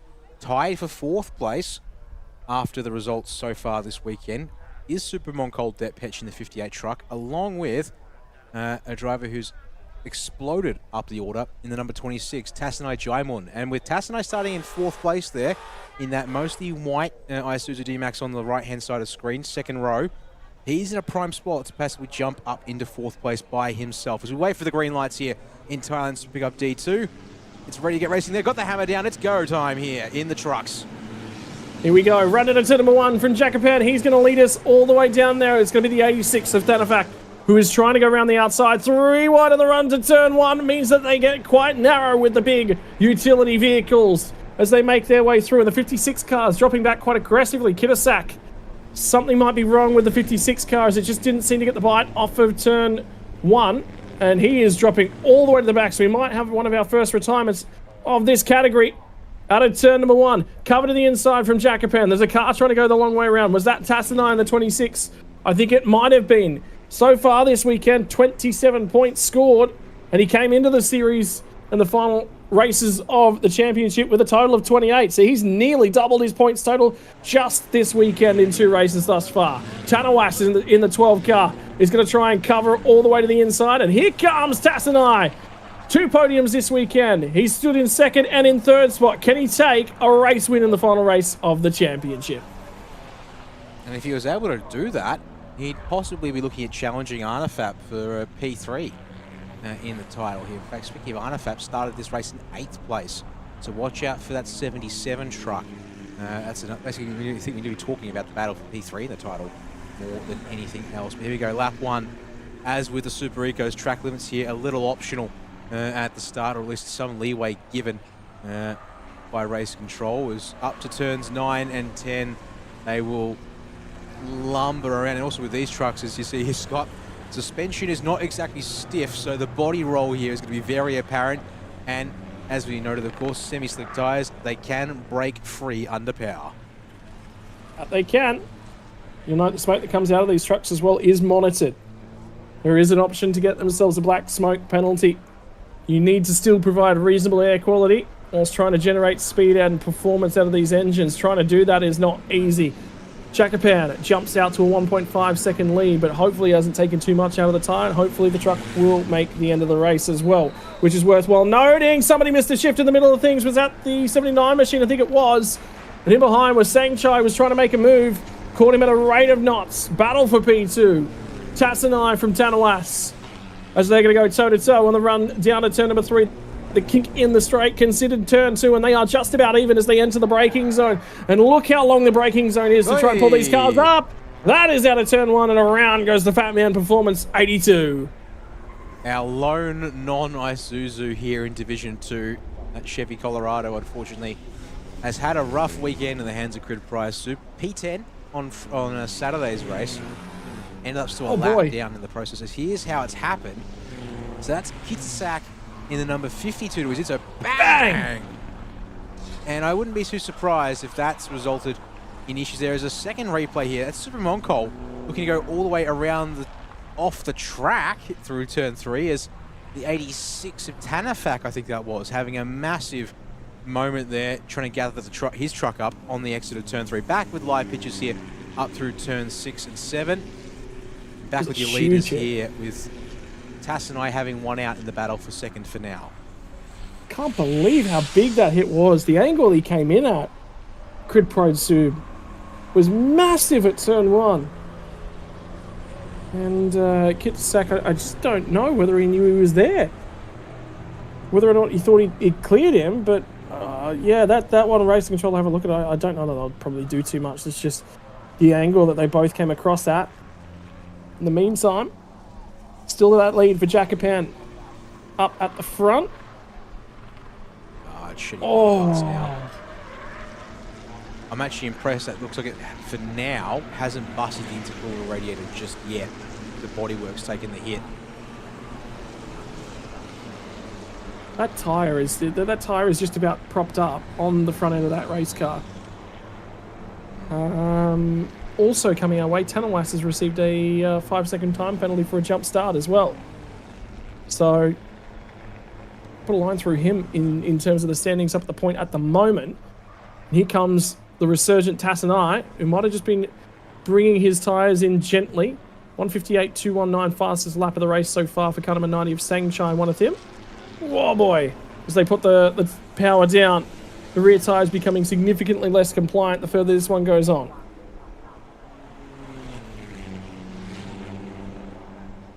Yep, here we go. Up towards turn 4 again. A corner here in these trucks is has to be carefully managed. Thanos will push the track a little bit. Wataya Raiai brings his truck into the pit lane unscheduled, so that appears to be some issues, unfortunately, for him. Oh, and on top of the time penalty for a jump start, our first black smoke penalty going to come through, and it will go the way of Tanawas, so we're going to have to remove that number 12 truck there, running third at the moment, from this battle pack equation, because the black smoke penalty means they'll be taking a trip down the pit lane as a drive-through to resolve that. Tanawas, by the way, was in a 3-way stoush for 4th in the championship as well. So that will remove him from that one effectively. And there was a 3-way stoush because they were covered by 2 points. Dead heat for Tassanai in the 26 car, and Super Moncol, who had to come from the rear of the field in the 58 car. And Moncol's gotten up to P5 at the moment. So this is the front 4, and that's him, the next truck just in the background as well. So he's running reasonable lap times, and in fact, as they come through, he's actually going to go ahead and improve the fastest lap of the race down to 57.858.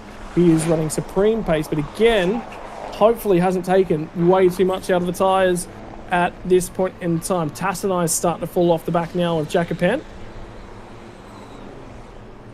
And Tanawas still trying to get a touch closer. He looks good under brakes. This is the number 12 car. Gets to the inside here. Firmly up and alongside. Gee, it's difficult to pick where those cars are when they're so far to the inside there, Dan. With just the mirrors you've got available to you, and the number 90 of Sangchai lights up the rear. Super Moncol will look at that and say, thank you kindly. That's another spot picked up for me. Was that an issue for Tassanai? Looked like he might have just not had the ability to get through the gears the way that he wants, and down the inside goes Super Moncol through turn 4. Yep, just 2 trucks running through the fastest corner on the racetrack side by side. Now a pinch brake for the number 12 as well, as he runs very, very deep down into turn 5. And so Tassanai needs no further invitation to take back that second place. Now, Super Moncol's truck is back in full working order. this is not too shocking to see from him, this pace. He was head and shoulders above the field the entire race. Could not be matched for lap pace. So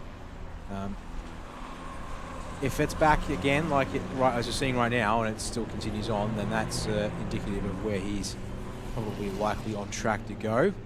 As first track limits warnings have come through from race control with the black and white flag. For the 79 truck of Songnuk Pyeontam, which was 8th place when they started this lap, as well as the 86 truck, which, pardon me, is Spa-Francorchamps, has escorted past the track limits at the final turn. There is Itasak.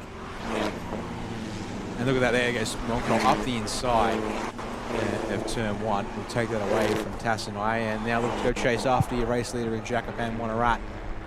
Make it at least 2 race wins from the weekend. And therefore also shore up his position in the championship to become the 4th place driver on his own merits. Although there's Arna Fat. Yeah, 77 is in P7. Might have to start doing some number crunching on that P3 podium spot for the championship, Scott, because I think that's now very much up in the air. It would require very strong results from both Supermon Colt and Tassanite. And we've only hit 1/3 race distance at this point in time. Talk about race results for Supermon Colt Det Patch to the point this season. First round of the season, DNF, no points scored. And then on to Bang Seng Grand Prix weekend, race win in race 1, P2 in race 2, 0 points in race 3, which will also could probably be attributed to an ailing car at the back end. That is a car that is very, very awkwardly placed and limping. Are they going to be able to get it off the track? Yes, they are. So we will have an opportunity to stay green.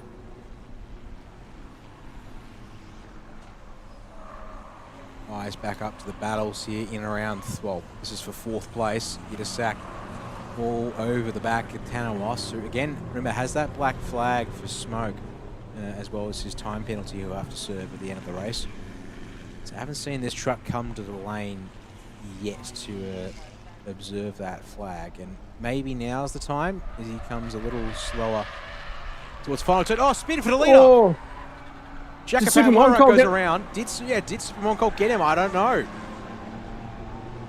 Well, the only way we'll know is if race control have a look. We'll probably have to find a replay. And there was 2 cars that shot to pit lane in the back, which is the 12 and the 77. So they've both come in on his own. Looks like, yeah, just trying to drive it too fast to keep Supermon Colt behind. You have yourself a new race leader at the start of lap number 6, here, folks. And on for 2nd place, Itasak. He's your champion-elect. Can't be beaten on points today, regardless of what happens, but he's still making his way up the field to get to 2nd place here by turn 3. Yeah, but in the process, he's going to pick himself up a black and white flag for exceeding track limits. You can just see how much counter steering they had to do as they come down through turn 3. Tassanai, can he get through the gears in these trucks as best as possible? But primary place, preferred line into turn number 4 is going to be that of Itasak in the 30. You can just hear tyres squealing, complaining. And both of them take to the runoff area on the run down to turn number 5 as well. The outside of turn 4. They are punishing the tyre as they always do in the Super Series. I tell you what, it's a good thing you've got an official tyre supplier on board, because those are some hand cooks that are feeling very hand cooked. Yeah, it's not quite hand cooked, but yeah, I'll give you that one there, Scott. You're taking lessons from the David Haynes School of motorsport puns. Actually, then again, with David, it's not necessarily motorsport puns. It's just puns in general. Puns that fit the vibe. We just happen to have a common interest and conversational ground. I'll double down, Dan. It's a hard time being a racing tyre because you're always under pressure. Yeah, okay. That one fits the bill. I mean, they scream in agony for years. Oi! Tassanai nearly loses it after watching Jakapan run to nearly the wall, separating the racetrack from the pit lane. We've reached the halfway mark, ladies and gentlemen, and apparently it's not just the gloves that have come off. tyres are begging for mercy as well in the process. As is Tad Yeaman in his ears from the puns he's going to hear for the rest of his Sunday. I've got to dish other- out what I can whilst I can. That's it. Whilst we're waiting for a little bit of mercy and relief for the tyres, on board with Jacopan, who started from pole position, and the championship leader just in front of him. Narrow on the entry to turn number 3. Nice sweeping arc. And again, you can just see them wandering. That's a great shot and a great read of how difficult it is to apply the power. And that means that Jacopan's going to get a better run as they head down to turn number 3. What about his championship for 2025? He sits second in the championship. And this will probably be enough to lock him into that one. There is somewhat of a battle for P2, P3 in the championship, but it was the 77 machine of Arnafap who's gone for a tour through the pit lane. Again, changing lines, looking to try and assault 30 of Itasak. He's just not able to carry speed. Now he's put a pinch on some tyre smoke on those front hand cooks. And there you go, the over and under. That was beautifully set up. And what a time to go for a ride and onboard shot as well. The other thing I think hopefully you guys can appreciate from the onboard shot there from Jacopan's truck, you appreciate the fact that they're still using what looks like a stock steering rack with all that rotation required to turn these things. It's, yeah, they're certainly not shy on the amount of steering lock that goes into these things in the slower speed corners. Yeah, I'm actually trying to get my head around the championship situation.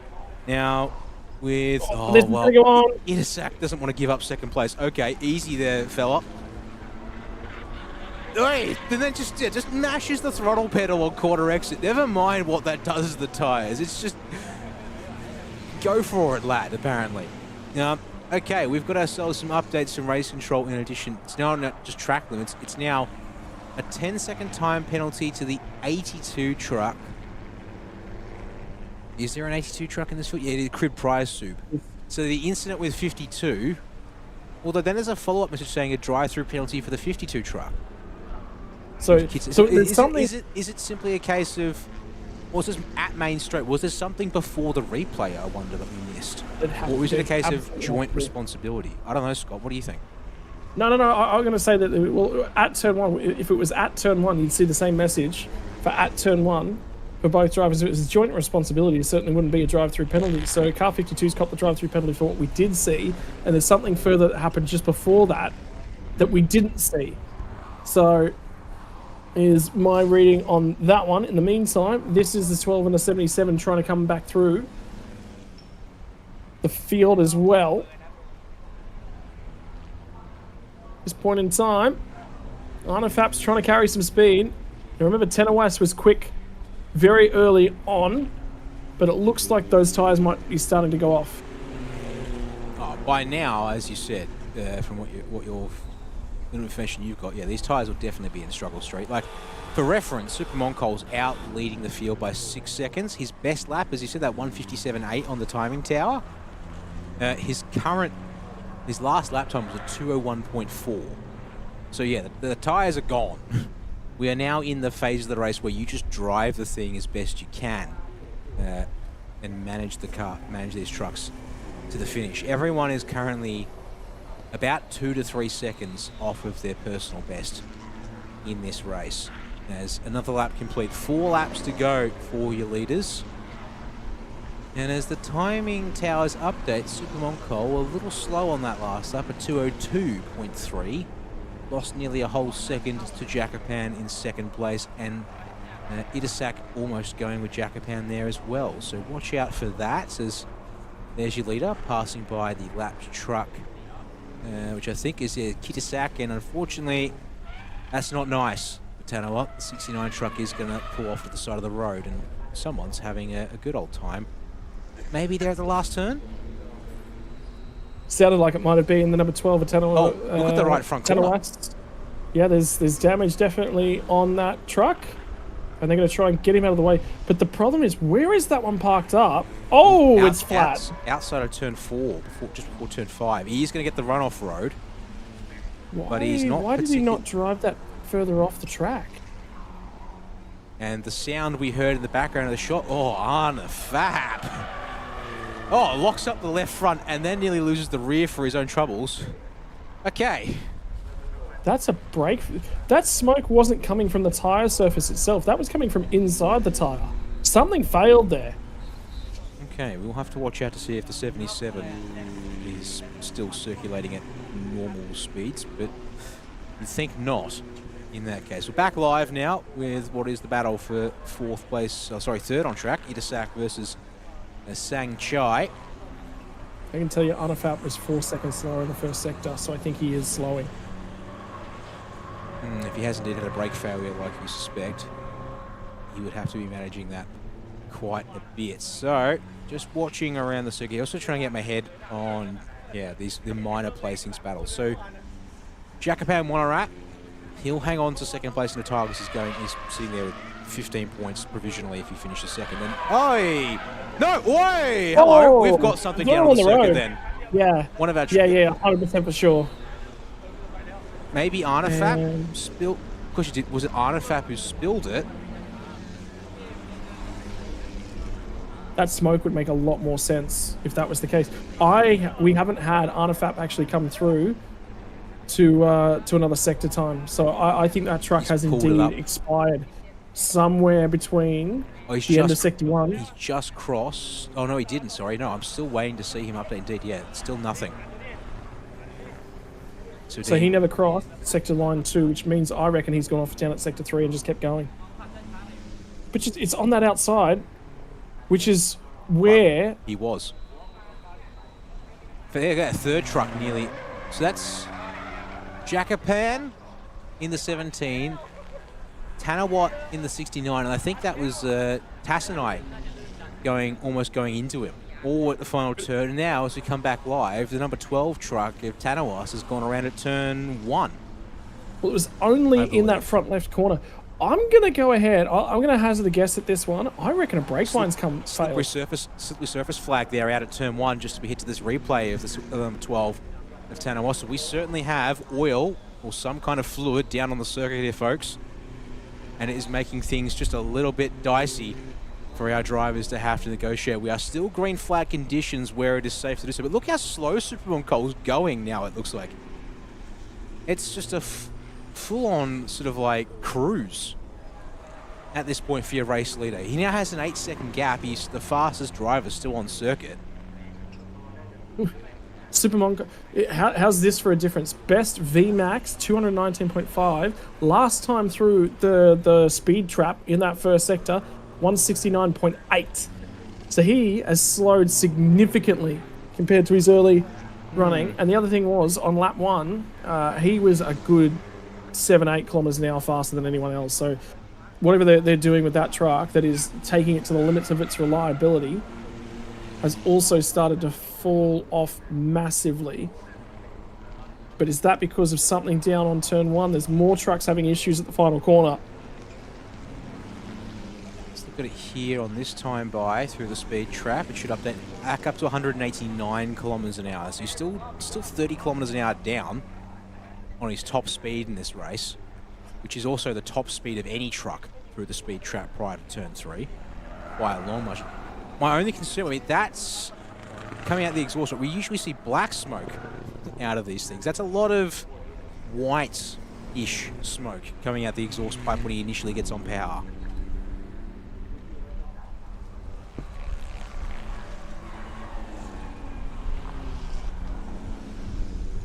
But it wouldn't surprise... slippery surface flag there again, was that?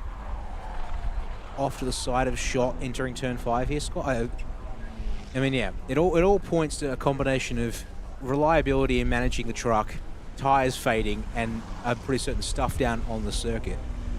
Because, yeah, we're now lapping in the 204s for your front runners. We're now nearly 7 seconds a lap slower than what they can do. Just to get around here at the end, it seems.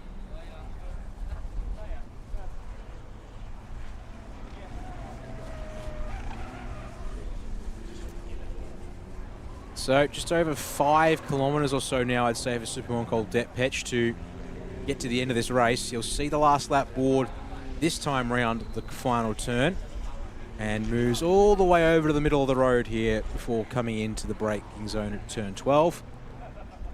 And yeah, confirmation there. Slippery surface flag out at turn 1 still. And he begins the final lap of the race here in Thailand's Super Pickup Division 2 as to the pit lane. Is that Jacob? I think that's Jacopan who's headed to the pit lane in the number 17 truck. Right, yeah, right Yes, at it the is. end. Black smoke penalties come through in the meantime from race control about literally within the last minute. So right in the closing stage of the race, he has to come down the pits for having emitted too much smoke.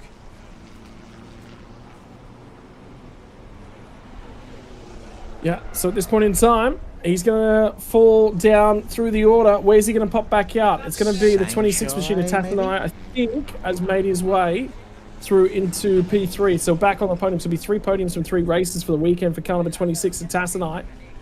The 58 of Super Moncol will slide to 3rd in the championship if he can just finish this race. And there's the battle between Sangchai and Jacopan. Yeah, we'll try and crunch the numbers after this one then to get you the try and sort of spell out where everyone else is finishing this championship. Yeah, Itasak Kaidui, whatever happens, even though he's down, he's in 2nd place, he's going to pick up another 15 points. He'll go to a 100-point season for the number 30 truck. Has a good run up the inside from the number 90 of Sangchai, and Jacopan does not fight it on entry. He'll look for the over-under into turn 5 instead. Cover it off, and the movement to try and get a better entry and get a better exit. Oh, it's perfect. It worked perfect. The crisscross, and then he escorts it towards the exit of the circuit on corner entry. Body roll in the super pickups. Towards the back end of this one, I can tell you, on the run to the final corner is Super Moncol, who will pick up a race win to cap off a championship where he will finish in 3rd spot. In the 4 races that he has finished, there have been podiums from everyone. His worst points finish is 2nd place. And he will line it up out of the final corner and take a race win in the final race of the championship. But your champion for 2025, car number 30, Itasak QD, gets it done. And you can hear the celebrations as he waves out the window to everyone down the start-finish straight. Gets it done down there. Yeah, happy as anything. For Itasak. Issues, I think, for the 26 machine of Tassanai out of the last corner. Gets beat to the line by both Jacopan and Sangchai. He has no drive there at all. And he was that far away from being the only car to finish on the podium in all 3 races of the weekend. Not to be. So close, but so far. Oh.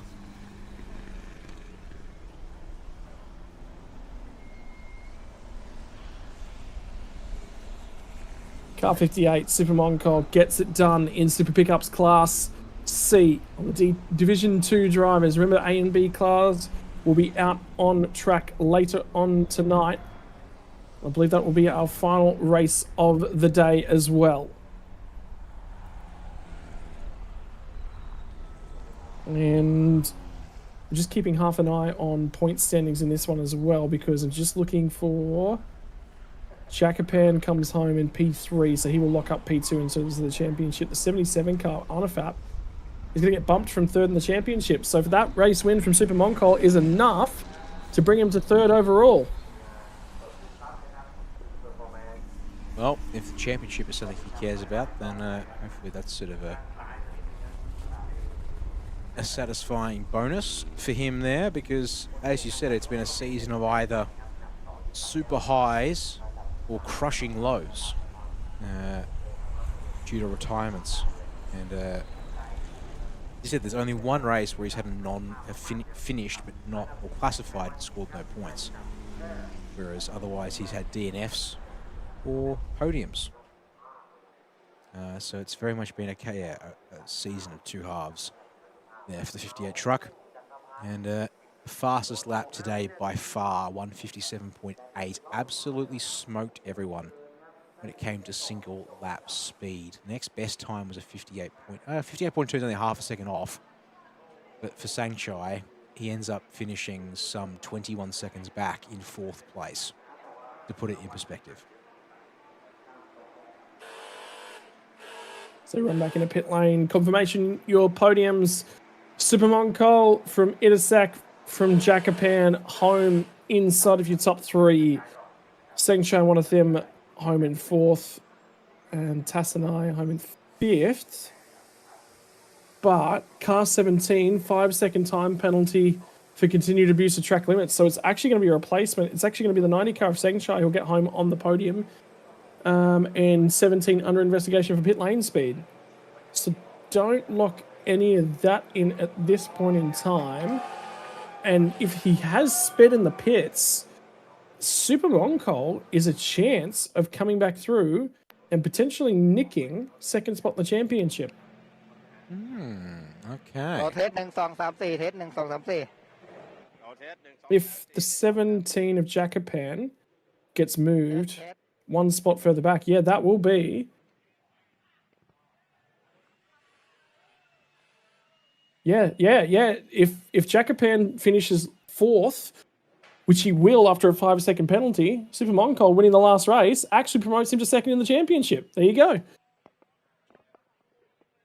Well, important twists and turns. And once again, unfortunately, the steward's box providing some of that one there. Let's listen in a little bit here to Goody, and maybe we will do some final points crunching / keep an eye on those messages from race control, as well as any late changes there, as we suspect. Scott, and let's hear from the drivers what they had to say about today's race. ครับก็มันมีเหมือนคราบน้ำมันนิดนึงใช่ไหมครับแต่ก็โอเคมารับถ้วยได้1 2 3โอเคได้3โอเคแล้วพอใจไหมครับสำหรับปีนี้พอใจแล้วสุดๆเลยนะใช่สุดๆเลยครับพอใจมากเพราะว่ามาแข่งรายการปีแรกแล้วว่าประสบผลสำเร็จได้ขนาดนี้ผมว่าโอเคแล้วครับปีหน้าล่ะปีหน้าต้องได้เลยครับฝังไว้เลยปีหน้าต้องวางแผนมาให้มันต้องให้ดีกว่านี้ครอบคลุมต้องมันตั้งแต่หนาม1มาเนี่ยผมโดนปรับโทษหลายโทษครับพวกพิษมันดำเนี่ยอะไรเงี้ยครับจะเยอะหน่อยมันก็คือสิ่งที่เป็นประสบการณ์แล้วบอกให้เราได้รู้ว่าเรากลับไปคุยกับทีมงานทำยังไงแก้ไขปัญหายังไงใช่ไหมครับแต่มาถึงจุดนี้ได้ก็ถือว่าโอเคแล้วนะพี่ครับแสดงความดีอีกครั้งครับครับขอบคุณครับขอบคุณครับพี่ครับขอบคุณครับไปดูอันดับที่2กันนะครับท่านนี้ก็เข้ามาเป็นอันดับ2เลยครับกับอิทธิศักดิ์แก้วดีพี่นุ๊กครับแสดงความยินดีด้วยครับโอ้โหสวัสดีครับพี่ผมเห็นแววตาพี่ตั้งแต่สนามบางแสนพี่บอกกับเราว่ามีความตั้งใจที่จะพิสูจน์ให้เห็นนะครับว่าทำได้แล้ววันนี้ก็ทำได้แล้วด้วยใช่ครับวันนี้ผมทำได้แล้วครับกับประเทศไทยคลาส 4ครับครับโอ้โหรู้สึกยังไงบ้างผมรู้สึกภูมิใจมากครับกับตัวผมเองครับทีมงานหลังบ้านผมและสปอนเซอร์ทุกๆคนที่ยังเชื่อในผมครับครับผมวันนี้ฝันที่เป็นจริงนะฮะใช่ครับวันนี้ฝันผมเป็นจริงแล้วครับครับเพราะฉะนั้นฝากถึงแฟนๆนะครับพี่ลูกครับฝากถึงแฟนๆด้วยครับรายการ Thailand Super Series นะครับไม่ว่าคุณจะอยู่ตรงไหนขอแค่ชื่นชอบในกีฬามอเตอร์สปอร์ตที่ตรงนี้คือที่จะพิสูจน์ตัวเราว่าเราทำได้ไหมจะกี่10 ปีหรือจะปีเดียวได้หรือจะ5 ปีได้หรือ10 ปีได้สุดท้ายแล้วคือคุณทำได้ผมทำได้ครับขอบคุณมากครับโอ้โหอิทธิศักดิ์แก้วดีครับขอบพระคุณครับแสดงความยินดีครับแม่และแชมป์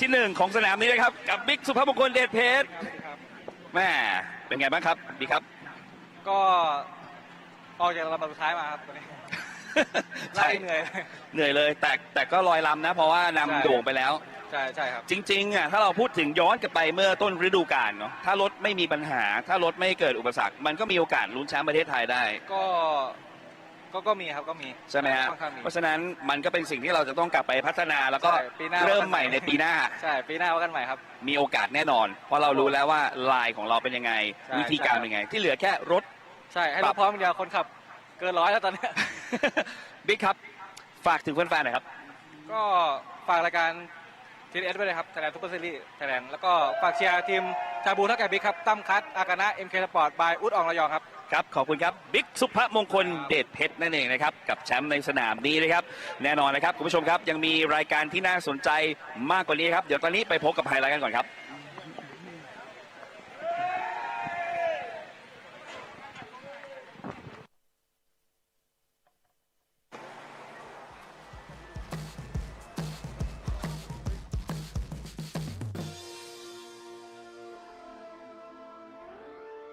Well, folks, if you thought the chaos was going to be contained to Thailand Super Eco, it certainly was not. Thailand Super Pickup Division 2 delivering us a whole host of madness here, from such as that incident down at turn number 1, and then all of a sudden, race leader at the time, Jakapan Morara, absolutely throwing it away at the final turn all by himself. And then, we'll see it on the replay here, but a reminder that then we had one of our other trucks in the form of, we believe, the 77 Artifact trickling, presumably having some kind of brake failure, we think, down at turn 1, and then leading to all kinds of chaos as drivers had to navigate a very slippery surface. That there, though, was just drivers overdriving it at that point in the race. Because look at them here, firing into the last corner and then also trying to gather it up and smacking too much power down on the road in these kind of trucks. We've got this fantastic onboard shot here of how you race around this circuit, showing Jakapan able to set up and overtake past number 30 there with Kitasak.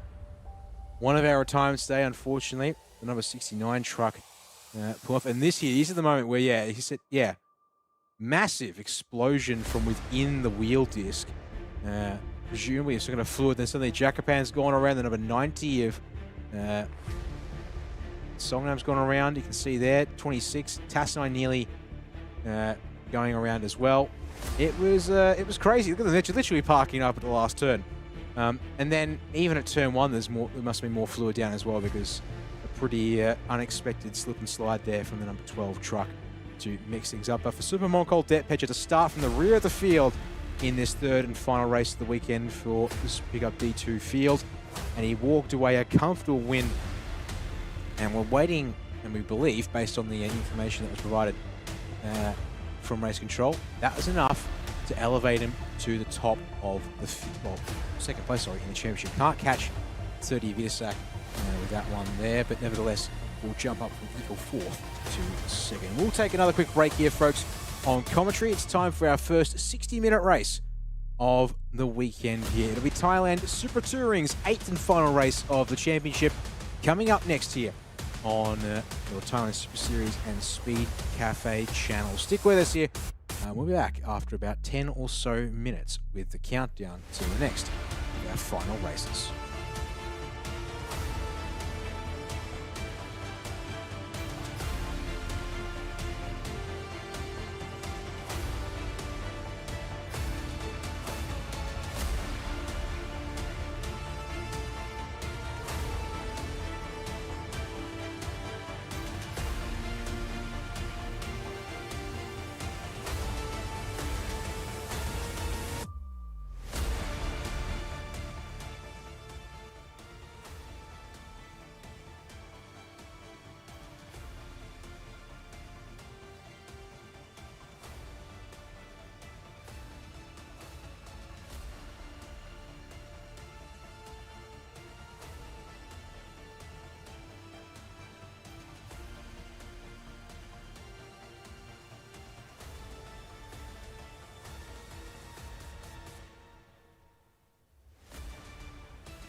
nhà đây có may nè.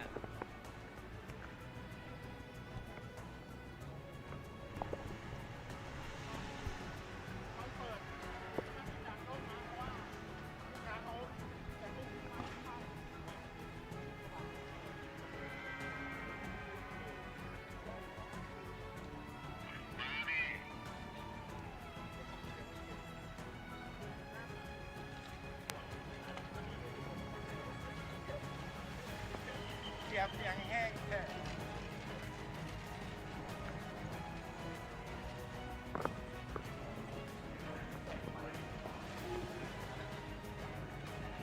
โอ้ยแดดออก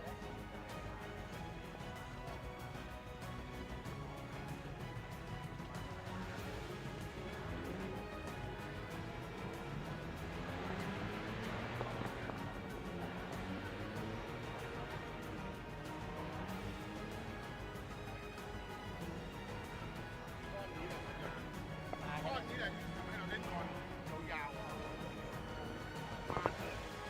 ที่น้องใส่น้องอะไรวะพี่เดี๋ยวตอนเปิดอ่ะล่มตอนแป๊บเดียวเพราะว่าคุณเองเขาบอกว่าไม่ได้การเซ็นให้เดียวมันเลยเขาไปรู้ว่าไอ้ตรงไหนออกมาแล้วบอกแล้วนะออกไปแล้วเมื่อกี้บอกแล้วทำไมเรื่องซุปเปอร์คาร์ผักบอกเลย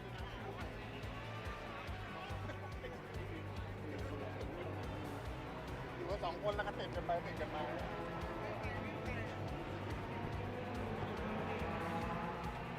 เจ๊ยังบอกแล้วว่าใช้กล้องไหนบอกเขาแล้วว่าใช้กล้องไหน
เอาละครับท่านผู้ชมครับกลับเข้ามาสู่ที่สนามช้าง International Circuit นะครับจังหวัดบุรีรัมย์กันต่อนะครับสนามสุดท้ายแล้วนะครับสำหรับรุ่น Big Quick Thailand Super Series 2025 รุ่นที่อยู่ข้างหลังผมนี้ครับคือรุ่น Thailand Super Touring นะครับจะขับกัน 60 นาทีบวกกับอีก1รอบนะครับและที่ในกริดสตาร์ทที่ 1 กับเวลา Qualify ที่ดีนะครับเป็นของ intensify Sport นะครับเมื่อวานนะครับไม้แรกเป็นเน็ตชนันชิชาครับวันนี้ไม้แรกจะเป็นของวัยรุ่นบางเสาธงต้าอนันทรตั้งเนียนนาฏชัยไปคุยกับต้ากันครับเนื่องจากว่าการแข่งขันของต้ากับเน็ตเนี่ยเมื่อกี้เน็ตก็แอบบอกว่าผลงานยังไม่ค่อยดีเท่าไหร่เนื่องจากว่าบางแสนก็ยังไม่ค่อยได้แต้มเท่าไหร่นะฮะสวัสดีครับต้าครับครับเป็นยังไงบ้างครับต้าครับก็ดีครับผม โอเคพูดถึงการแข่งขันแน่นอนว่าในปีนี้เนี่ยเราลงมาอยู่ในรุ่นทัวริงนะครับขับกวงเน็ตอาจจะผลงานยังไม่ค่อยเป็นที่น่าพอใจเท่าไหร่ใช่ไหมครับก็อย่างโคลิฟายก็เป็นที่น่าพอใจครับแต่แค่ว่ามีปัญหานิดนึงเรื่องสตาร์ท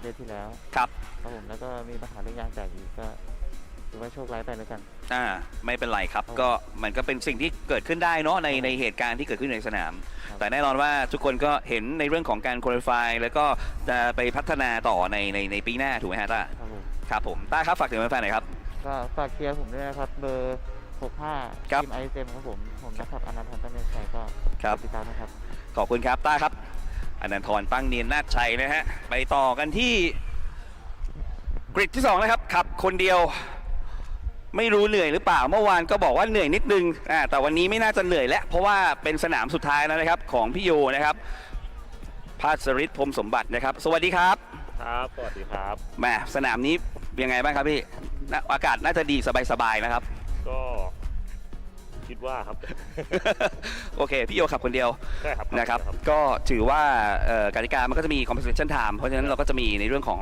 คะแนนที่เราจะต้องไปเสียเวลาในเรื่องของการต่อในพิทสต็อปด้วยจอด19 วิครับ19 วิถือว่านานนะในมุมของเราในการต่อคนเดียวด้วยแต่ไม่เป็นไรพี่โยครับเพราะฉะนั้นสู้ๆครับสู้เต็มที่คะแนนมาเต็มที่อยู่แล้วพี่โยฝากถึงแฟนๆหน่อยครับก็ฝากเชียร์ด้วยนะครับ YK มีทั้งหมด3คันนะครับเบอร์7 14แล้วก็22ครับขอบพระคุณครับพี่โยครับภัสริศพรมสมบัตินะครับกับ YK Motorsport นะครับไปต่อคือต้องบอกว่าหัวแถวเนี่ยนะใน1 ถึง 4อันดับแรกเนี่ยมีนักขับที่ต้องบอกว่าผ่านการขับรถซุปเปอร์คาร์มาแล้วนะฮะและนี่ก็เป็นอีกหนึ่งในนั้นนะฮะที่อยู่ในกริดสตาร์ทที่3นะครับ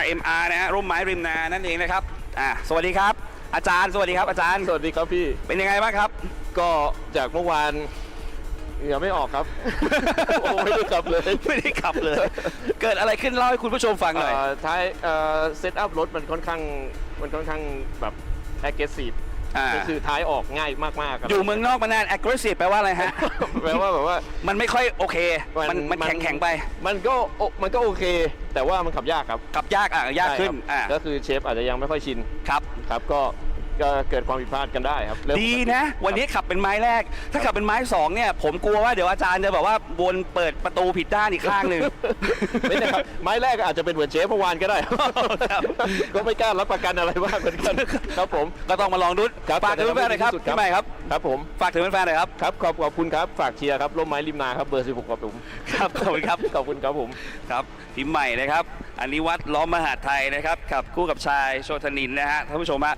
ต้องบอกว่า1 ชั่วโมงเต็มๆกับอีก1รอบนี้นะครับสำหรับรุ่น Thailand Super Touring นะครับใครจะเป็นแชมป์ในสนามนี้ติดตามกันให้ดีนะครับกับ Big Quick Thailand Super Series 2025 ครับ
Well, folks, if you've stuck with us, thank you very much. If you're joining us just now, welcome along to approaching the halfway point of the final day of racing here from Chang International Circuit for this 5th and final event of the season. Checkmate, the final race here in both, well, be it Be Quick Thailand Super Series or TSS, the Super Series by Be Quick, depending on which categories we're talking about here this weekend. Thank you all for joining us from wherever you are around the world, whether it's with Thailand Super Series YouTube channel or the speedcafe.com YouTube channel. Hope you've enjoyed the racing action and coverage so far. My name is Derek Yeaman, here with Scott Rankin on the microphone for this, well, today's part of the event. And coming now to the first of our 60-minute races for today's coverage. It is the final race of the season, Thailand Super Touring. They will have a rolling start as well, and then it's 60 minutes, and then once that timer reaches 0, then we start our final lap of the race. The big thing, of course, is that there is a compulsory pit stop in this one. The pit window opens at 35 minutes remaining, closes at 25 minutes remaining. However, if we get a safety car that either starts before that or comes out during that window, safety car may just be delayed a fraction. So we'll keep you advised on that if something like that happens at all. Nevertheless, that's something to keep in mind as see here our last couple of drivers and teams at the back of the field. Fingers forward, Scott Rankin. It looks like they're hoping to make some progress towards the pointy end of the situation, but they've got to overcome both starting at the back and all of the requirements regarding the compulsory pit stops to worry about as well. Make sure that you move forward in race trim is a big one.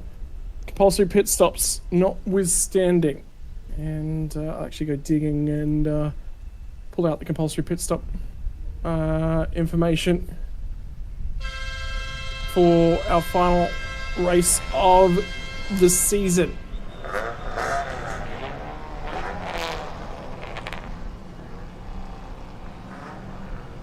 Regardless, Super Touring set for their final start, and the final start before the luncheon break on this, the 2nd of November 2025, as we get set for a race start. And our formation lap, going to be the 65 machine off of pole position. They're looking set to see if they can't cement themselves further up the field.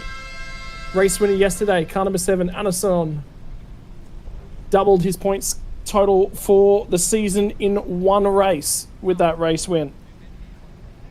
He would love to be able to back it up off of second place. Sorry, my apologies. It was Passarit Promsombat who managed the result yesterday.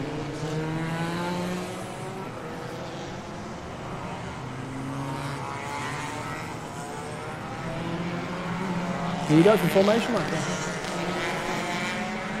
Indeed, we are away. So, I've been able to find the couple of documents thanks to the TSS, which actually apparently got a revision at some point as part of its publication. So, minimum time in the pit lane from entry to exit this weekend in all categories that have a compulsory pit stop. Standard time is 90 seconds. We then have, in some cases, there's a couple of cars out there in Super Touring, 2 of them actually I should say, that have what's considered a Class C, all Class C pairing. So they actually get 5 seconds knocked off their time to 85 seconds, and then depending on various pairings and grades which add time, plus cars that say race winners and such, maximum time in the pit lane today is 109 seconds for yesterday's winner, a solo entry as well. Passarit from Sombat, number 7. Also, for the first time today, we see ourselves racing on an all-slick tyre. The Hankook Ventus F200 is the control tyre for Thailand Super Compact. As you can see there, 15-inch rim, 190mm in width, so it's still a reasonably really small tyre. I should say, sorry, for the Super Touring field. But let's walk through the grid here with Shannon Chicha and Pasarit from Sombat, your front row. Anawat and Tanner Patrick will be starting the cars off of row 2. Anathon, sorry, starting the 65 from in front of the field. Wongsi New solo in the Fire Monkey Motorsport number 36 as Natnid alongside him for the race start. John Sack, P7 with Adapong Kum Tong out of 8th place. Super Kit and Mana at the start, 9 10 for this race with Triton and Tanner Korn off of row number 6. Top half of the field. Nicely. Timothy Thomas and Yotsarun off of the 7th row, Nurapong and Teo the 8th row, Apifunya and Chaya out of 17th, 18th place for the 9th row, Saravut and Essen Astathorn round out the top 20 here, and the 10th row with your final row being Nardol and Prapoj to make it 22 cars planning to start this race. Super Touring category. Obviously, it scales things up a bit from Super Eco Scott, but there's still a lot of the same stuff that we get to enjoy when it comes to racing. We do get a rolling start here too as well, so it's a bit different in that respect.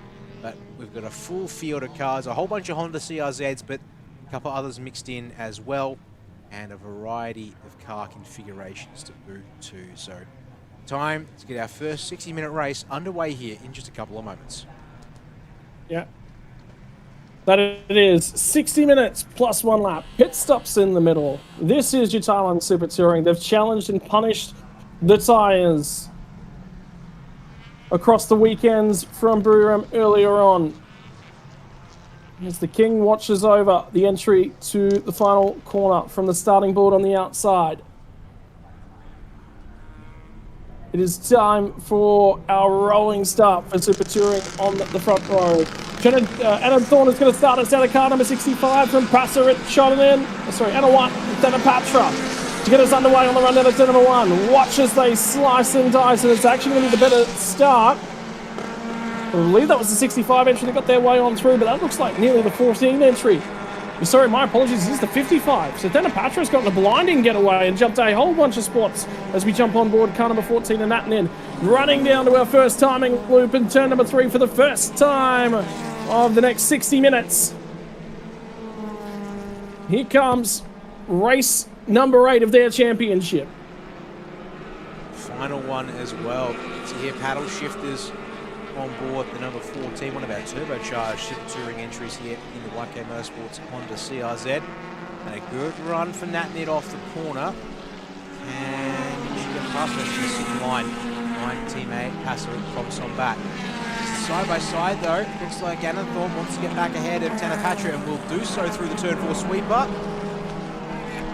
Tanapatra then immediately assaulted by Passerit into turn 5, and looks like that'll be side by side to at least the next turn here, as a bit of movement further on down the order. A lot of single file though, having sorted things out. We wait here at turn 7, and Tanapatra has seen off the attack from Passerit, so holds on to second place at least, having started in 4th in that blue Honda CRZ. Oh, out wide there in the back. Well, I tell you what, there's actually just a touch of rain. It won't be much, it'll just be a light spattering. But basically between now until 1 o'clock, there's a chance that we could get some sprinkles. You can see the clouds in the background. Just went for a bit of a look on some of the radars. Highest chance of rain probably in the next couple of hours here all afternoon. Something about a 35% chance that we'll see some rain, so it shouldn't affect the speed. It might just make things a touch greasy. And there is some of the speedy dry that's been applied to the final corner after all those issues at the tail end of the Super Pickup race. The greasy conditions in the last corner, particularly on the wider line, might want to narrow that one up slightly. Race leader Adam Thorne from Tanapatra at this point in time. Passerit from Sombat qualified towards the point, won the race yesterday, on with a chance to do that again today. But he'll need to look after the tyres, he'll need to bring himself in, he'll need to survive the pit win. And don't forget as well, success time for winning yesterday's race means that he will have a longer time in pit lane today. Pinch of the brake on the outside on the run down to turn number 3. At the moment, Alan Thorne is doing a sufficient job to move his way through the field. I'll tell you what, first sector time. Purple just gone for Nathan in the number 14 car. 4th on the road, there it is. in its red liveried entry.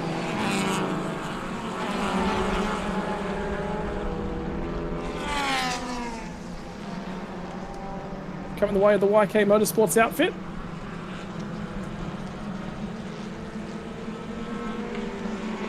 So for the moment, everyone's nice and clean as they go about their racing.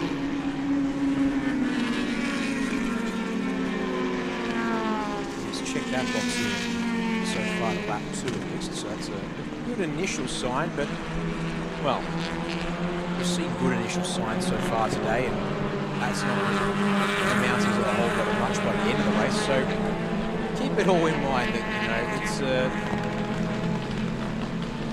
could certainly change at a moment's notice, depending on how they're feeling out there in these cars. As looking here at one of the few non-Honda CRZs entered this weekend.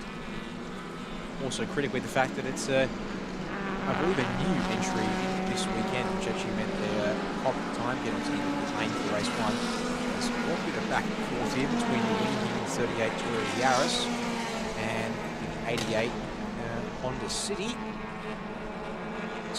Sporting the Honda badge, but again a non-CRZ entry. And that there would be Yacht Saroon driving the 88 machine, fighting with Tim Thomas.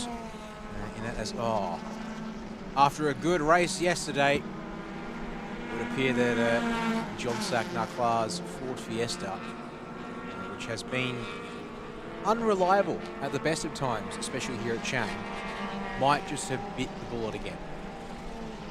For him yesterday, he moved up a whole host of points in terms of the championship standings as well.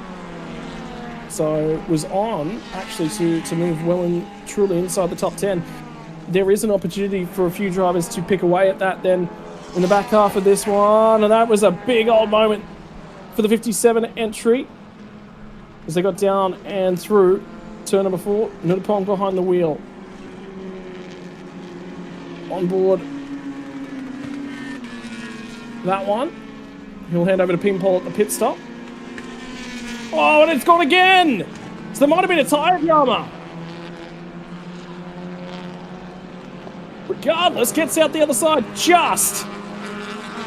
I've no idea how he's wrestled that one back. Yeah, close with that one. That's why I can't see anything immediately visually apparent. Let's have a look at this on replay.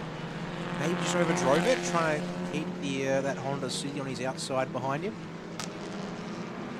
And then, as you say, well, absolutely wild ride that eventually has him facing the correct direction, which allows him to recover the car. It's going to put a nasty mark on those tyres as well, so he might be a concern later on with the amount of sliding those tyres went for. Might have to look after that car and just look to bring it home after what was a massive moment. And second to the lap as well. Battle now for P2, Thanapatra against Natnid. On the racetrack, Natnid will take the inside line down into turn number 3. Outdrive him in a straight.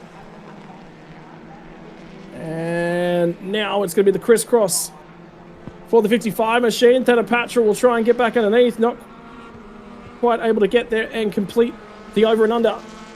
Drive off down, back straight towards turn 4.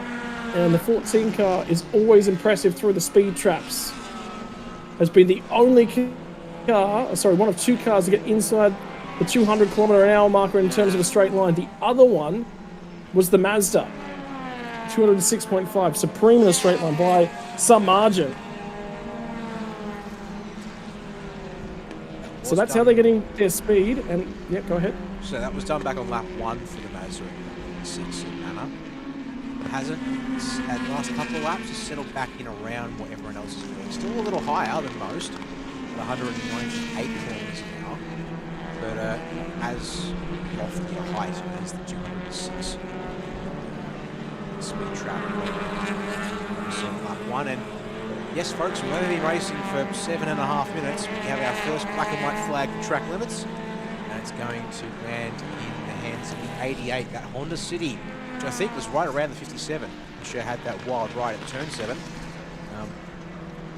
Sarun has apparently been a little too egregious with the racing circuit so far, and it's closely followed up by Tanakorn in the number 22 YK Motorsports Honda CRZ, also getting the black and white flag track limits. So Stewart's on them inside the first 10 minutes. That's going to be a very, very long race to try and keep the car on the island. But then again, field's starting to stretch out a little bit. Half the work's already done in terms of the track position that you're looking to try and gain. I love the way that the 55 entry's gone. We'll run one headlight. It'll be on the right-hand side, the left-hand side. That's our intake. Or at least a part of the intake for car 55.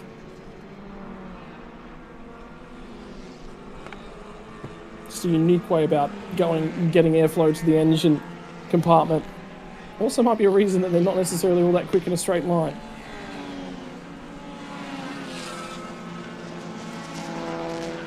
Well, it's the best speed trap recorded on this current lap, 197.1 kilometers per hour. It's above average, but definitely only about maybe 5th or 6th fastest on the track at this stage. Very best.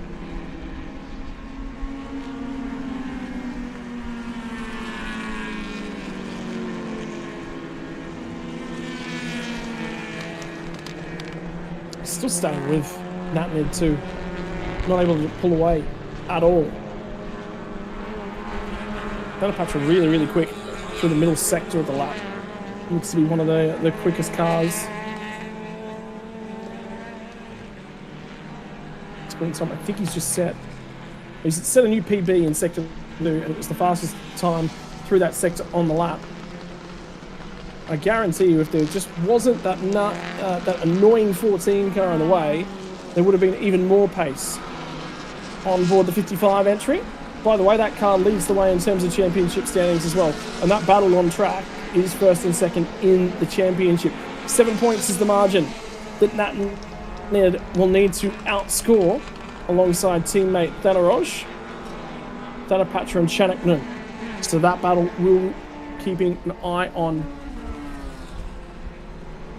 throughout the duration today, because that is really, really important for both of those teams.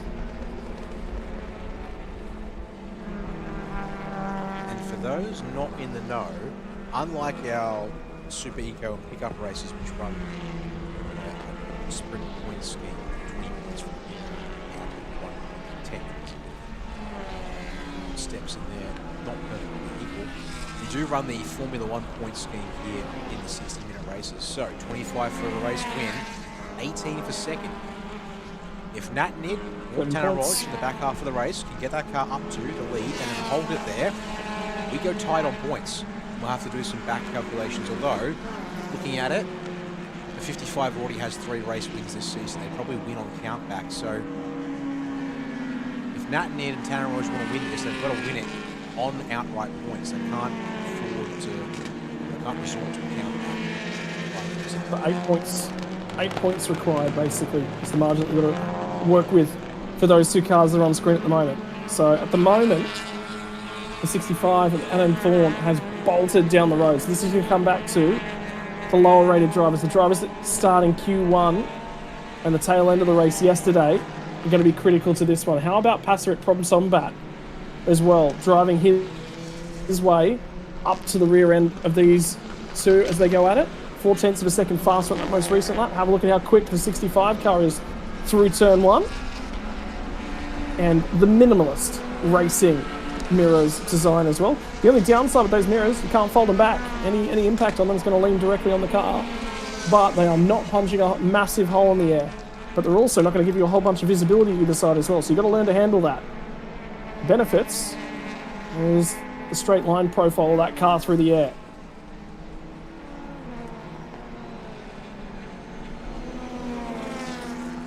How's it work? Every performance advantage comes with some other kind of trade-off is probably the most apt description of the situation.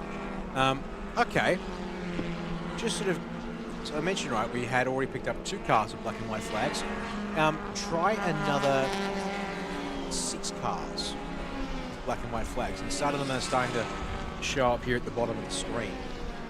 So we're now up to a grand total of 8 cars that have already pushed the limits too much. in the first 13 minutes of the race, Scott, and are going to be closely policed by race control as to whether they continue to exceed track limits and possibly pick up time penalties that will have to be added to their pit stops. Yeah, so definitely don't want to do that. And for Spa-Francorchamps, he already knows that he's got that penalty effectively looming over his head if he crosses those lines. He's got to do the rest of that race on board that car without challenging the track limits too much. He has been punching out, taking time out of these two cars ahead of him. And then Thorne, by the way, 1 second quicker than Nat Nid on that most recent lap, as it was displayed on the timing totem. And there goes the 14 car, making the most of the track limits at the final corner. What's the lap time going to be this time? By 56.9, plays a 57.2. So there was a mistake from Nat Nid on the previous lap. And he's rectified that, and pace has certainly returned to that car. Spa-Francorchamps starting to close in. Here comes the number 8 entry of Athapong. Over the TPK Racing Team entry, starting to chase down that of Mana on board the Mazda in the Ziegfeld Innovations car, and the Mazda, the quickest car in a straight line so far this weekend.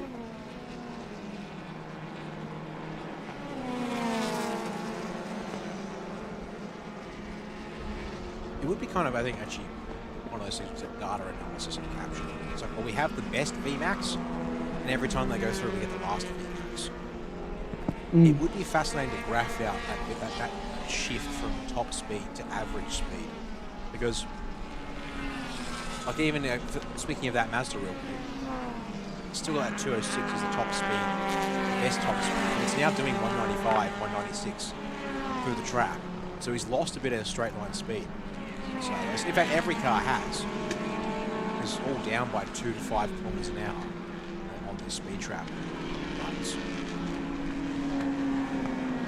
So it's this fascinating thing where you can plot it all out and show which cars perhaps have been tuned for peak performance versus what cars are delivering a consistent performance down in that trap run. But we'll talk about that another time. Got some racing here to worry about on the track. Nick Teo, yes, as the Thorne has the inside for turn 10, or 9, sorry. No, that is 10. 9 is the first of those right-handers. This is 10. Here. Oh, I can have a track. 8, 9. Yeah. 9, 10, 11. 11's the right hand at the crest of the hill here, yeah. Yes. Here's Nazda Thorne, picks off another spot. He'll move his way up into 15th spot from Nick Teo and look to start punching away at the cars just ahead of him. That car's slowly coming to him, but at this point in time they've lost such a dramatic amount to what is the battle for P2. As finally to the inside, Thanapatra on the run out of turn 3, and have a look at Spa-Francorchamps in the background. There's an opportunity here, and it's the 2 YK Motorsports entries. There was a lock of a break from Spa-Francorchamps in that battle for P3, and didn't carry great momentum off the corner. Thanapatra, and that's cost him because he did get the move down. Thanapatra was smart about it, went back and got the drive out the other side. Now he's vulnerable to Passer, and he's going to try and go around the outside as well.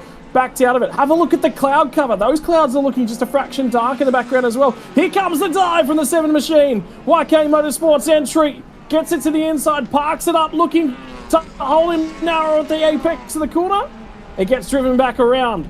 Thanapatra needs to make sure he hangs on a P3. He looks like he's a touch faster than Nat Nid up ahead. But if he's having to defend, that pace is not being realised. That's not an actualised gain for him, and he's going to start to lose ground to the 14 car. And you can see some of the opposite lock Passer was having to put on there as well. Pinch of the rear tyres. They'll do that with the unloaded rear tyres. They don't do a lot of work just for braking. All the power going through the front axles, and the battle continues. It's quite a dramatic slowdown off turn 3 there. So bad shift of some kind, I think.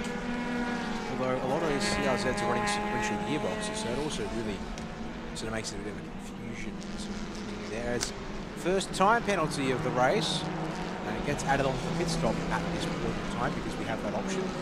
Number 39 machine, which is currently running down in 16th place. It's Baron Ship Teo in Motorsports, Toyota Yaris. They're going to have to stay a little longer in the pits for continued use of track limits. Think about those two drivers as well after they popped out of Super Eco earlier on. They only had about half an hour to get turned around and get ready for this race on the Super Touring entry that they share together. And is that the indicator of the 88 machine saying go down the inside? Or I'm going to the inside? Yotsarun races against Chaya. No, I think the indicator is just on accidentally. No hole is going to be left for the Chaya car.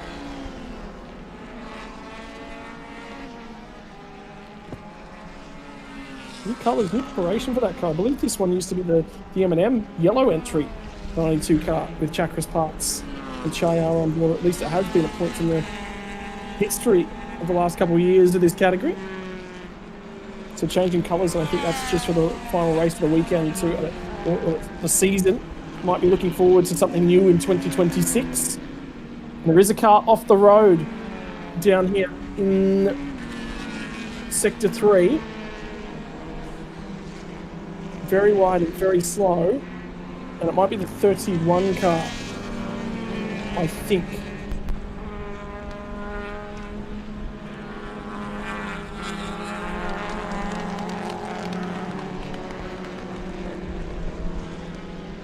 More time penalties, more time penalties. They're just coming through thick and fast at the moment. Cars are getting the black and white flag as well as their first step on the road to a penalty too. So it's getting a little feisty out there. There's the second car to get the penalty. Yeah. Yotsarun pushing that Honda City too far. As I say that, yeah, another two cars with black and white flags for exceeding the track. And it's just at this point, which car is not going to get themselves a penalty? Or at the very least, the black and white flag. Pretty wide? No. And the Single Motorsport Team Thailand car of Super Kit is going to wait for the gap to open up very nicely on the inside to take that. It's 8th place away from the number 8 of Adapong. Now line up trading it for that 7th place. He's going to try and come across and see if he can't go around the outside as well. Are we going to be 3-1 of the run into turn 4? We certainly are. And Super Kit backed out, but around the outside and off the track for the number 8 entry. Wants that spot back, not quite going to get it. Super Kit as well. It's an interesting development for him to see him in Super Touring here this weekend.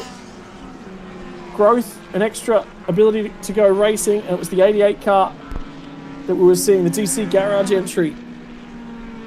Kuroki Racing, I think that's down at turn 3. He's just gone behind the wall.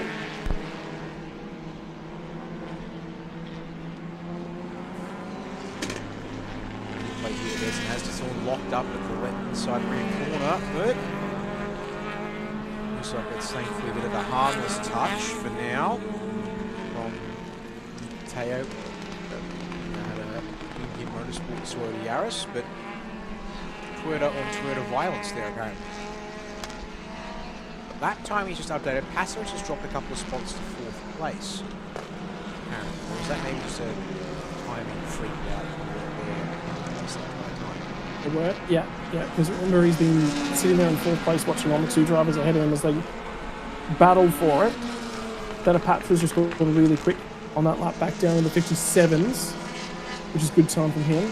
And then Thorne started to back the pace down. He was down in the 55s and 56s at one point and hung there for a very good period of time. He's now back into the high 57s. So speed's starting to fall away from the tyres as they're just going off a fraction.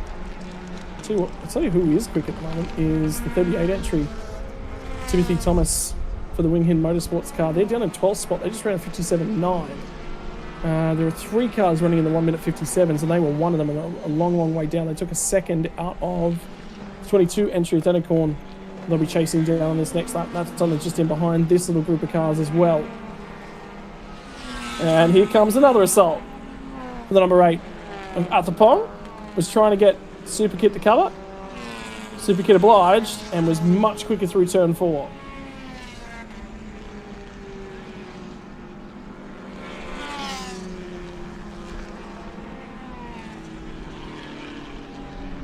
this point in time. Worthwhile pointing out, the battle for first, second, third in terms of where they're going to shake out in terms of compensation time. 90-second pit stop for the car in the lead. Next shortest is 95 for Danapatra and Chanaknum.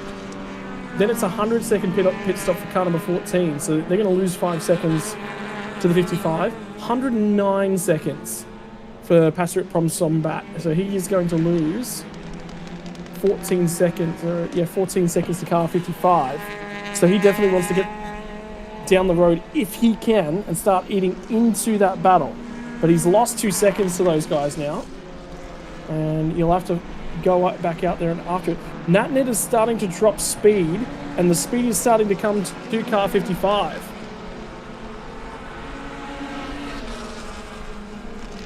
Just ran a 57.2, nearly their fastest lap of the race. They were just a second quicker than both of the cars either side of them. So if Danapatra can keep that pace up for the next few minutes until he has to do a pit stop, all of a sudden he's going to come right back at all of the cars he's in the round. Well, it's one of those factors that we have to pay attention to here in these 60-minute races. And I do like it, because, yeah, it doesn't mean it's purely an out-and-out race. And the penalties don't stack. So, like, if you were to win every single race, times wouldn't extend to be 15 seconds every race. Late lunge from Natnet at turn 5 doesn't eventuate, though. Danapatra able to drive it in deep enough to stay ahead. But the pit window opens before they get back to the start-finish line. So, noting these drivers supposedly are the fastest drivers in each of these lineups, I don't think we'll see anyone in just yet, but you never know. Maybe someone will have a bit of a gamut. There it is. Pit window is now open, and until the 25-minute mark to get your compulsory pit stop complete. The window opens. Who's going to be the first drivers and teams to dive on into the pit lane? And for 10 minutes, we'll have ourselves the opportunity. The 55 car is going to barrel straight into the pit lane, but that's the dust that's down. Also the 14 on the way in as well. I'd say race control is probably going to be a little bit considerate of the pit lane entry, given that there is the amount of stuff on the lane entry there. They're not going to, just allow you to go wherever you want in a pit lane, diving massively off track. But if you're right there, actually, critical to this pit stop as we look at the moment, 5-second time penalty for continued abuse of track limits, 55. That eats in that there is now no advantage effective between car 14 and car 55. If they're smart, the 55 will serve that penalty right here as a part of their pit stop if it was informed to them in time. And I don't know that it was. The message went out about 10, not even, barely 15 seconds before the pit window was officially open.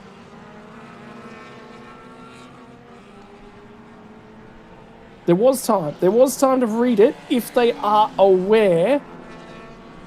And what will be the allowance from race control? Will they allow them to serve it? Because it did not come out with the message to pit stop time. It was just 5-second time penalty. So I don't think that will be applied to their pit stop time. Because every other team that we've seen pick up a penalty prior to the window had a message that accompanied it. So that changes things. That does change things. If we get a safety car on the back half of this race, you would prefer to serve it at the pit stop. Because then it's done. It's handled. You don't have to worry about it.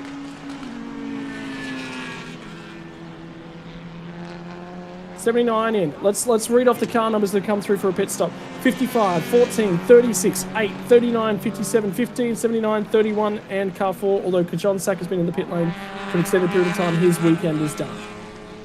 There we go. 1 minute 41 plays, 1 minute 40. I think they did get that message just in time, and they've added the time in for the stop. Because as you said, 95 seconds was the actual documented time for the 55.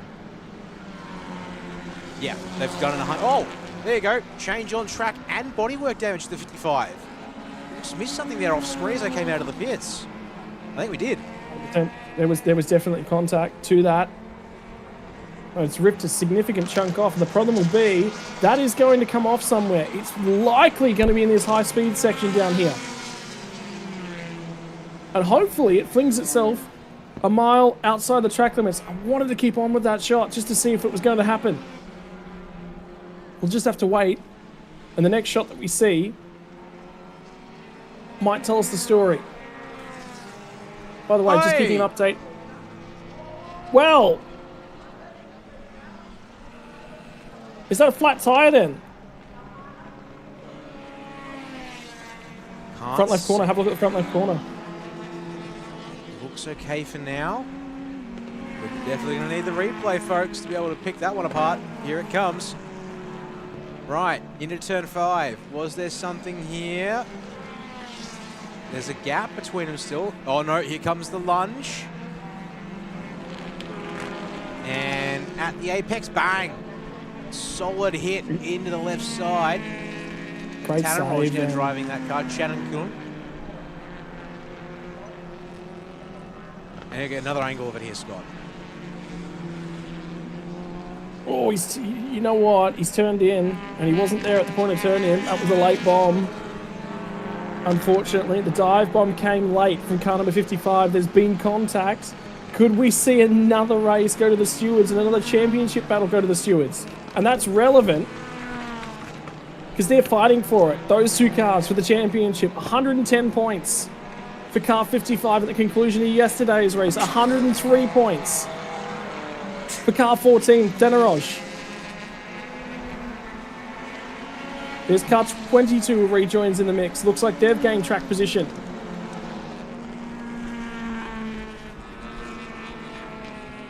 More cars feeding off in a pit lane in the background. Circuit's getting darker. Cloud cover thicker overhead. Wind kicking up just a fraction. Rain is in the area, but not at the racetrack.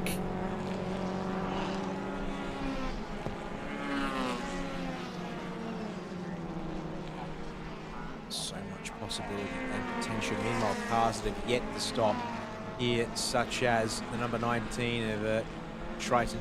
So is that 50? Sorry, 72 definitely is the CMS between Thailand. 57. Yeah. Where are they on the timings now? Oh, they have stopped. My apologies. So we've actually got a stopped and unstopped battle here, which means there's technically blue flags in effect.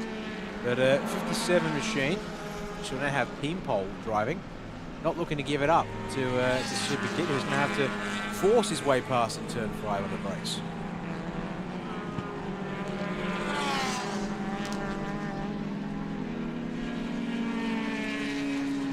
And whilst rain is going to creep in and hit the city, the district of Buriram and the central city of Buriram itself, this racetrack lies away just outside the district to the south, and it is going to circulate and circumvent the race circuit based upon current forecasts. Based on current forecasts.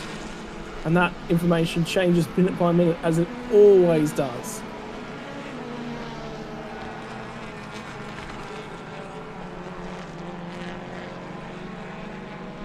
I think the fact you brought attention to it now, you've threatened it's going to happen.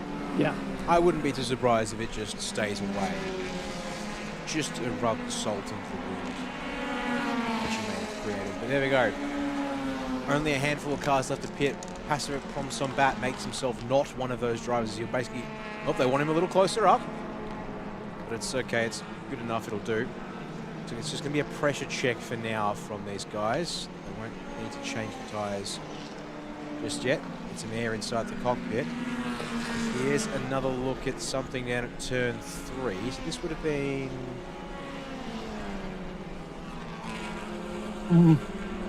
I've looked at the 14 in the background, directly chasing. That was Cheneknun going by Verovic for position, and that puts them second of the drivers who have made their pit stop at this point in time. Tell you what, car 56 in a short pit stop from Nuchanon brought them into contention. Yeah, they're sitting ahead with Chanakun and Tanaroj and Verovic. He's also been brought into this battle between the two, like a Sports CRZ with almost 85, 70 short stops. Working out very nicely for them. So, Tyre 72, okay, stop 90 seconds, standard is most other cars, so they should make their way back out into the mid-pack. And race control going to have a closer look at contact on the straight at the turn 2 kink, as well as that one we caught on the replays at turn 5, between 5 and 14. So that is not done yet, folks, with a minute 40 left on the pit window time. Race leader. Your race leader will indeed get to the lane to complete their stop. And it just means that Nazanin and Traitonet in the number 19. Nope, they're in the pit lane now. That will be it. The cars with a stop complete. Well, still cars remaining for the stop, and check all the boxes. Chang Chicha, going to get on board car number 65 for 66. Shottenen will take over from Anawat. And change on board for both of those cars within the time window. And the pit stop windows make sure that those driver swaps aren't too pressured for time. You definitely got to get in the car. You definitely got to be smart about it, but not at the high rate of speed, banging legs, banging helmets on the way in. No, you got time. You just need to make sure that you're just nice and clean about the way that you get in the car, and thoughtful and respectful. This battle, Passerit Pro Tom Bart's going to go around the outside at turn 5 and contact with car 36, which is Wong Si-yun. And that is going to potentially break the steering on the right front corner of the Fire Monkey Motorsports machine.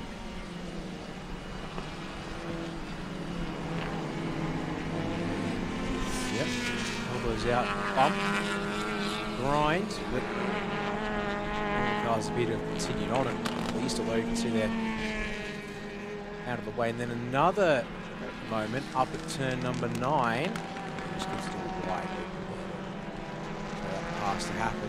And another pass down at turn 3.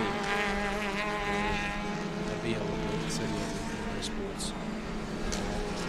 Toyota Yaris is indeed, timer has hit 0, which means the pit window is now closed. Oh no!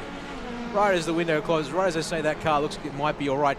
No, that left front doesn't look particularly happy over there, Scott. Is that tyre wobbling around a bit? I think it might be. The rim, then. Nevertheless, for Wong Sin-yu, I think he's down towards turn 3. I can't say for certain. With that zoomed in, it's parked up somewhere. Either way, it's not ideal. Jumping out of the way.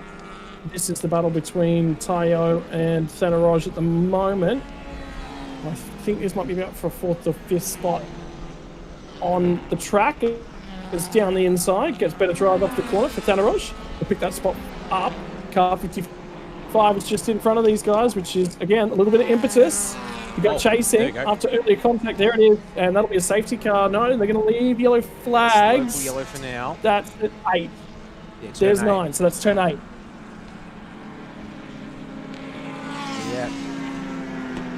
Still green flag situation, so no passing at turn 8. It's a little close to the track, but they're probably going to have to send cars out to recover it. And if they do send a safety car out to compress the field, ladies and gentlemen, do I have an absolute doozy of a comment for you here. This car on screen, your current championship leader, has picked themselves up a 15-second time penalty for the contact with the 14 YK Motorsports CRZ back before the pit stops. If we compress the field, we might have ourselves a major situation championship-wise, because here's what they've just been pinged for again on replay. The point of turning for that corner, he was not up far enough. It was aggressive, it was a late move, and there was definitely a hole opening on cold tyres. But you've got to be a fraction further ahead to make that one. But Thanaroj, he doesn't have to leave the margin there. He's very lucky to walk away with it. It was a wild ride. And now, for your championship leader, he's just got to go. There's nothing more that he can do.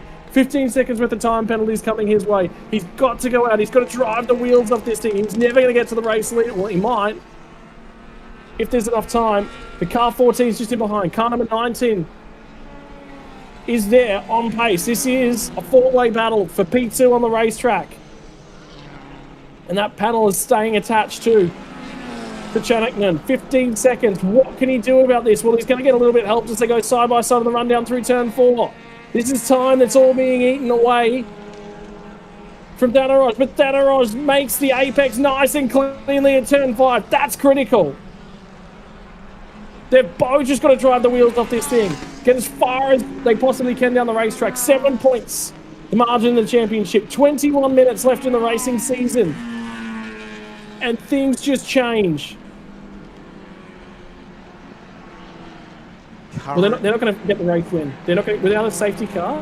They are not getting to that race win. And I don't see car 38 there anymore. That has been cleared out of the way. So the local yellows have served their purpose and allowed us to keep on racing. Critically now, I just need to wait for the data to update again once these cars will cross the line. But when I last checked, a 15-second penalty will drop the 55 M&M shopper tyre, that bright blue, metallic blue CRZ there, all the way back to 10th place. That's what they stand to lose at this point in time. So, Danaroj to second, and that'll flip the championship wide open. So what do they need to do? If car 14 finishes second, which is on track to do at the moment, it's 18 points, which means that they'd have to try and finish 4th. They have to be, yeah, 4th. No, but no worse than 4th. Is the 72 car, which is just in behind this grouping, potentially going to be the saving grace for car 55? Because all of a sudden, if they finish 3rd, car 14 finishes 3rd, then you know that changes things as well. Becomes 15 points, which means 8 points is good enough, and 8 points is what, 6th? It's a P6 finish, yeah.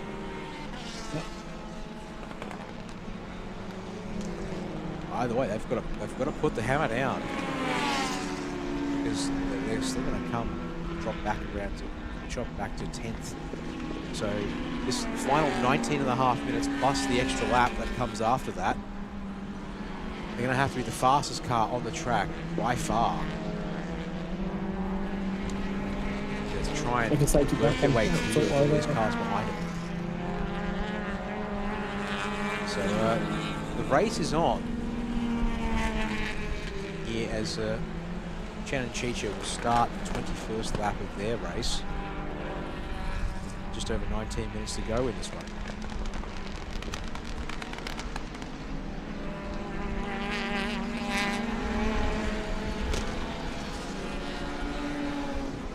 What's the lap time's going to be as they come past the start-finish line this time by 57.8. Reasonable pace.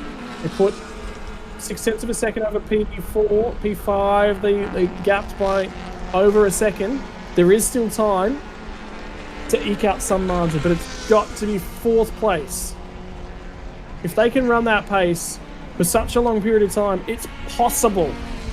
And we're going to be sitting here and scrambling over our timing screens until every car has finished the last lap of the race, because that is when we'll know, and we'll get the updated position standing at the end of this race. It is so crucial. This one will not be done.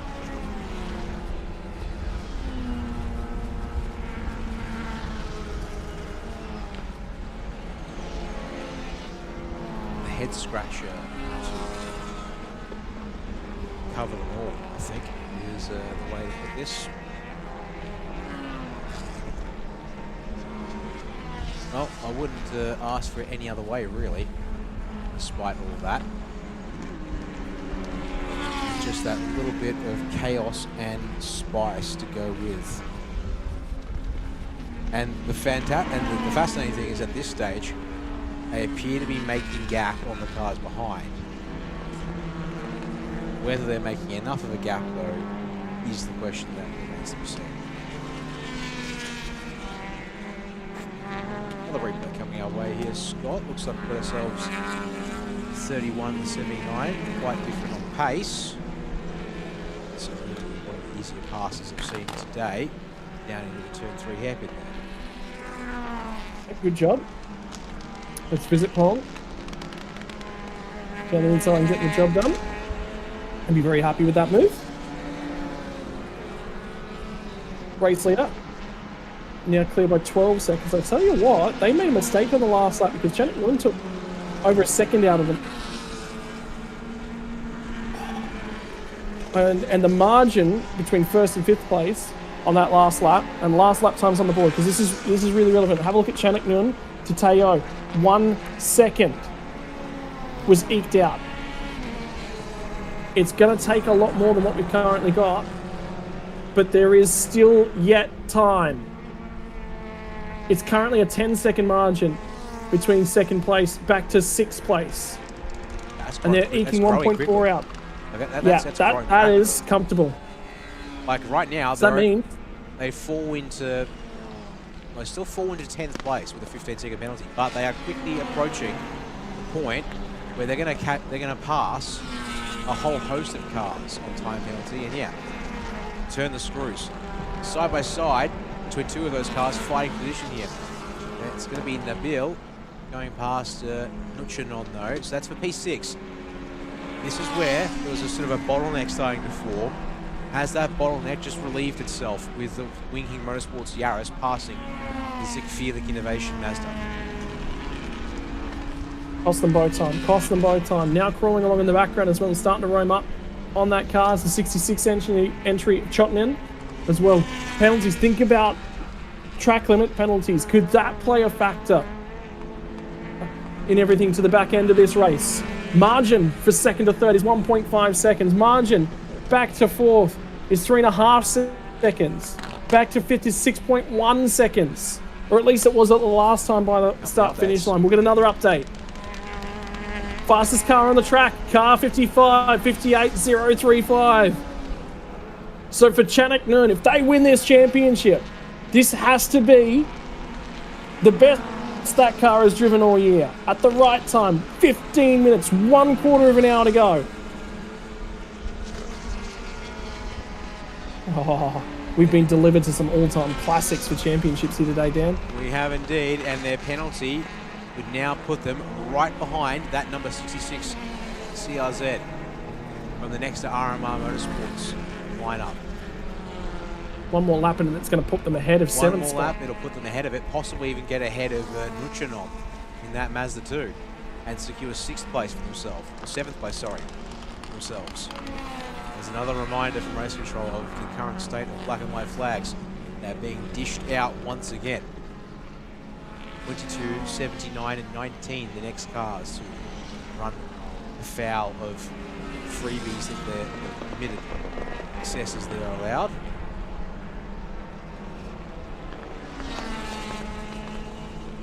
That's Thompson back here on screen. Scott, 11th place for him, so no points at this stage, unless there's a car ahead in range. It's going to get a time penalty, which I don't see so.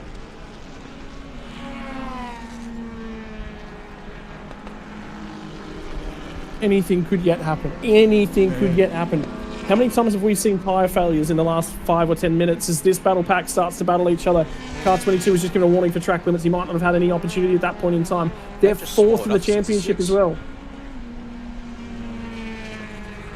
Chase Chakas Parks and Berovich have just eaten up the 66 and shot it in. So they'll both jump forward into 8th and 9th place respectively. Oh, we need the updated gaps when they come. Oh, hang on. Hang on, that'll just... No, that's the race leader. That's the race leader into the pits. Car 65's got some sort of issue. Wow. Is that a tyre? Surely the only reason they'd be coming in is a tyre. Yeah, it's a tyre. Oh, it's happened again. You know, Dan, you know, the worst part is that actually changes the championship because it won't matter. The race win. Yeah, the 14 would get the race win on elevation. No. Oh. Hang on. So if the 14 is now elevated to the race win after a penalty for the 55 is processed post-race,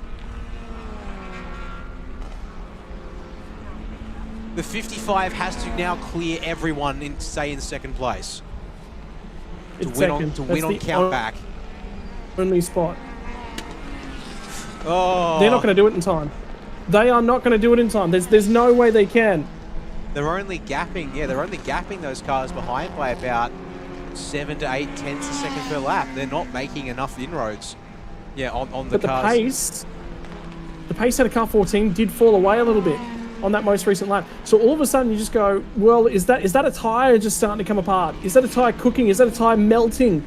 The innards just going away from it. The benefit of the hand cook is, and this is sort of a point I've been thinking about this category from Brewery Round, is that it takes a lot out of the tyre. It puts it through its paces.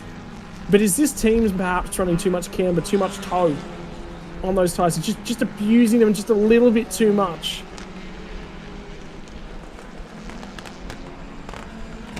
It would suggest I was so. looking back through results. The only one of those two that's had a DNF is actually car 55, and I think that was to do with a tyre issue at some point in time.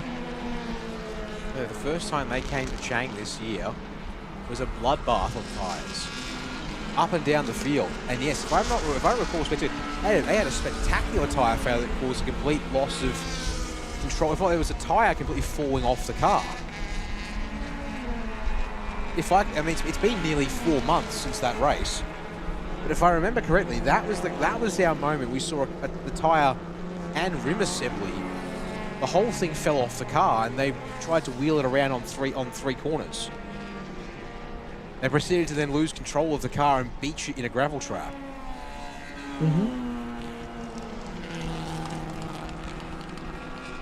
Could that come back to haunt them? I think Could that come back to haunt them? It might just. The current situation is, time penalty-wise, they are now sitting 5th after that 15-second penalty is processed. They need to somehow find another 10 seconds over Natanan, and they were only half a second faster than the number 19 in P3. They're going to need a lot more than half a second a lap. Saving grace might be Teo, and the other thing is Nabila's land at the moment is just over 12 seconds. They were 2 tenths slower in the most recent lap than our race leader. Again, fastest car on the racetrack is our race leader. So they are doing everything that they possibly can, everything within their power. If Nabila's land catches Teo, that might be enough to make those cars fight enough. But the difference between second and third in points is 18 to 15. That would mean we have a championship winner by 2 points. Sorry, it would be by 3 points, my apologies. They'd be dead even if they finished first and second on the road with car 14 with the win. So the final 9 minutes, the only saving grace at the moment for car 55, unless it somehow finds some speed, is a mechanical failure for car 14.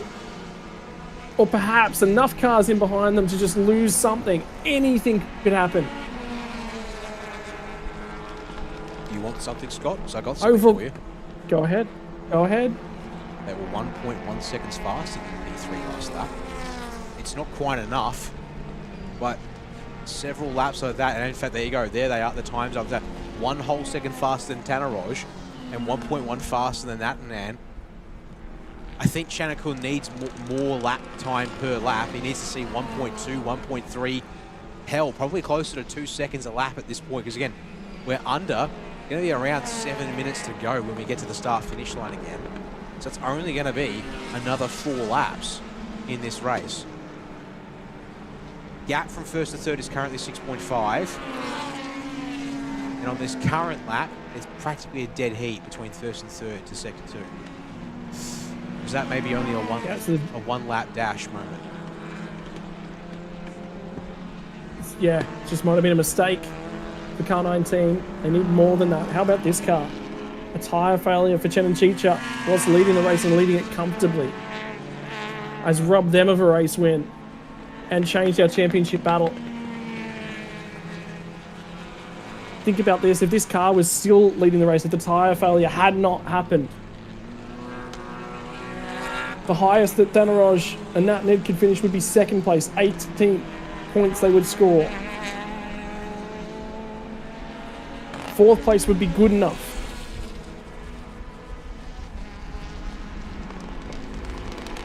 What if 65 had another car tyre failure?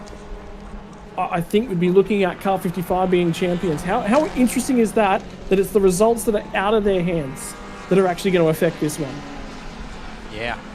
We're going to have a look at a replay here of Ayrton as the Thorn. Bit of rear locking into turn 5, but the 22, Verovic, very wide through turn 5, and the door is opened to turn 6 as a result. Do they get through there? It looks like, as we just cut away from the replay, that maybe there was more to that story. But by the time we return to the racing on circuit, as the Thorn across the line in 8th place ahead of Verovic, and he's now got Passer Thompson back behind as well. So it's a double YK Motorsports counter-offensive here on the Toyota Gazoo Racing Thailand entry, and boxed out of the apex at turn 3. As the Thorn wanted to turn in, he's told no. Better drive. You might just get it back here on the run in the championship, Dan. This is 3rd in the championship between these two right now. By the way, 64 points for Ayrton as the Thorn plays 62 points for Verovic, and Passer at Promsombat just says, all right, boys, thanks for the fight. I'll take 2 for 1 on the run down to turn 4. He picks up a couple spots. He'll be very, very happy with that one. And as the Thorn gets down the inside, a lot of rear locking. Passer fails to pull the car up. There might be a flat right front on that car now, with the way that handled on the run into that corner. Has he got back up to speed? I tell you what, it looks low on the right front corner of the car. But he's up to speed, so it might have just been failing to pull the car up. Oh, all these possibilities. And then you go, lap traffic to worry about here in the final 5 minutes, folks. Oh. And then, move aside. Oh, dear. The lawn mowing from Verovic. He tries to get past the 25 car of Norat. That's 2nd Toyota Gazoo Racing Thailand entry. And yeah, possibly a bit of a show there from Passer, how not impressed they are by potentially some convenient car positioning from the 2nd Toyota Gazoo Racing Thailand Yaris's. And Varenchik going to arrive on the scene here and join the party. Oh, Dan, don't. I don't know if you've seen the gaps. And last lap time, have a look at the difference between our race leader as the times continue to fall off. The margin now back to 4th spot is now over 15 seconds. So Nabila's Lamb would need to be running faster lap times than our race leader in order to get that one back. It's gonna change up. It's gonna go to 3rd spot for our race leader with a 15-second time penalty. Smoke on the entry to turn 3. Promsombat gets through on car 22 with Verovic behind the wheel. 4 minutes on the clock. Car 22, 5-second time penalty for continued abuse of track limits. So as you said, there's some championship implication. Vachi, not massively, with Verovic. They're only going to lose 1 spot to Varenchik. Adapong is so far back down the road. That won't matter too much. But Verovic would then be demoted to... Actually, be demoted to outside the points with that time penalty. What does that do to the lead there? I'm just looking at it at the moment, so I'll give you an update. You might do that. Meanwhile, Chanakun has just started another lap. We're going to have 3 more laps in this race. Remember, folks, the timer must reach 0 before the final lap board is displayed. 58.5 from your race leader, Chanakun. 59.4 from Tanaroj. The gap up to 5 seconds between them. That doesn't matter. 59.2 from Natanan. So 7/10 gains. Still not making big gains. Talk about that later though, because the juking is on here. Passer tries to park up Varenchik, but Varenchik will still go past. So an exchange there for 10th place, which will become 9th, thanks to that penalty for Verovic, unless these two fight so hard they fall back by 5 seconds. I can tell you, I just went digging. So 1st and 2nd, 110 plays 103 points. Car 55 plays car 14 respectively. 3rd place is Ayrton Asdathorn. He's all the way back on 64 points. Such was the margin that those 55 and 14 cars have put over the others. That shell has lodged itself and it's in a much better spot than it has been all race long. There'll still be 2 more laps to go at the conclusion of this one for car 55. Pace is still looking good though. It's just not good enough. So 3rd place in the championship, 51 of Asdathorn, sits 8th on the road. Is a potential to take some points away from 56 as he closes in on them on the last couple laps, but he looks set to take 3rd spot. Car 22 is in 4th spot, was a 2-point margin. It's back to 56 points. So a margin of 8 points to Essen Asdathorn. It's car 66. Well, they're out of the running today, down in 16th spot. 6th place is the 25, and we've already talked about their off the lead lap. No points for them today. 7th spot will be Varenchit and Nick Teo, and they've just moved themselves inside the points as well, but they are too far back to make it matter. So that overtake we did see from Asdathorn, that was relevant to 3rd and standing. 2 more laps. The Beal actually faster than your race leader on that last lap. The gap between 1st and 5th or 4th is 15.4 seconds. Chanakun is only just going to keep 4th place. It's still not going, 3rd place.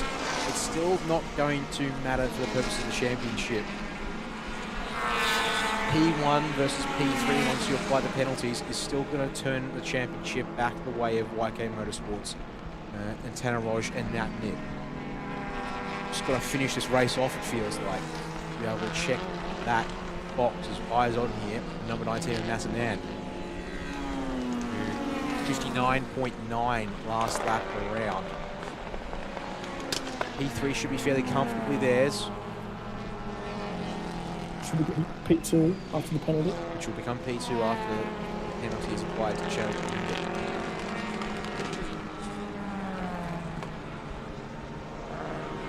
No reason to be realize that you consider him Motorsports' attitude of that car. They are pressing on board the Toyota Yaris and trying to do all they possibly can. Because the ultimate goal is, at the start of this lap, they only need to make up about half a second to find themselves on the podium in the final race of the year. Great opportunity for the Yaris to celebrate at the end of the season. Final lap, time has expired. Car 55 will see 1 more lap. And you take away contact with car 14 in the middle of the race, just after the pit stops as they try to get aggressive. They would be championship leaders. That's the margin between you top 3, all in the main straight. And there is Nabil Aslan as he comes out of the final corner as well. Talk to you about the margin as he comes through to the start-finish line, because I'll have that here in a moment. There it is, crosses the line, 15.964 for Nabil Aslan. So he's back to 16 seconds realistically off the lead. Needs to find a second. 3 seconds is the margin for Natnan. And the pace has started to degrade on that car. They lost 2.5 This is going to be tight. Oh, if Natnan has a slow last lap, this could shift things. This actually isn't quite done yet. It's going to come down. No way. No way is this going to come down to the speed on the last lap. And if that time penalty is only 10 seconds, you know what? You know what? The tyre failure would have decided the championship. Car 65 has a right front go flat on that car. That was enough to move these guys from winning a championship. They're gonna cross the line first, but they will not stay there. For Thanarosh, do they know at car 14? The YK Motorsports car will go to the final couple of corners. And in Thailand, it's been a day where championships might be decided in the steward's office. How's the performance of car 55? This is just about going to be their best lap of the season so far. There was nothing in it in the first sector, couple hundredths. There's about 0.7 of a second in the middle sector.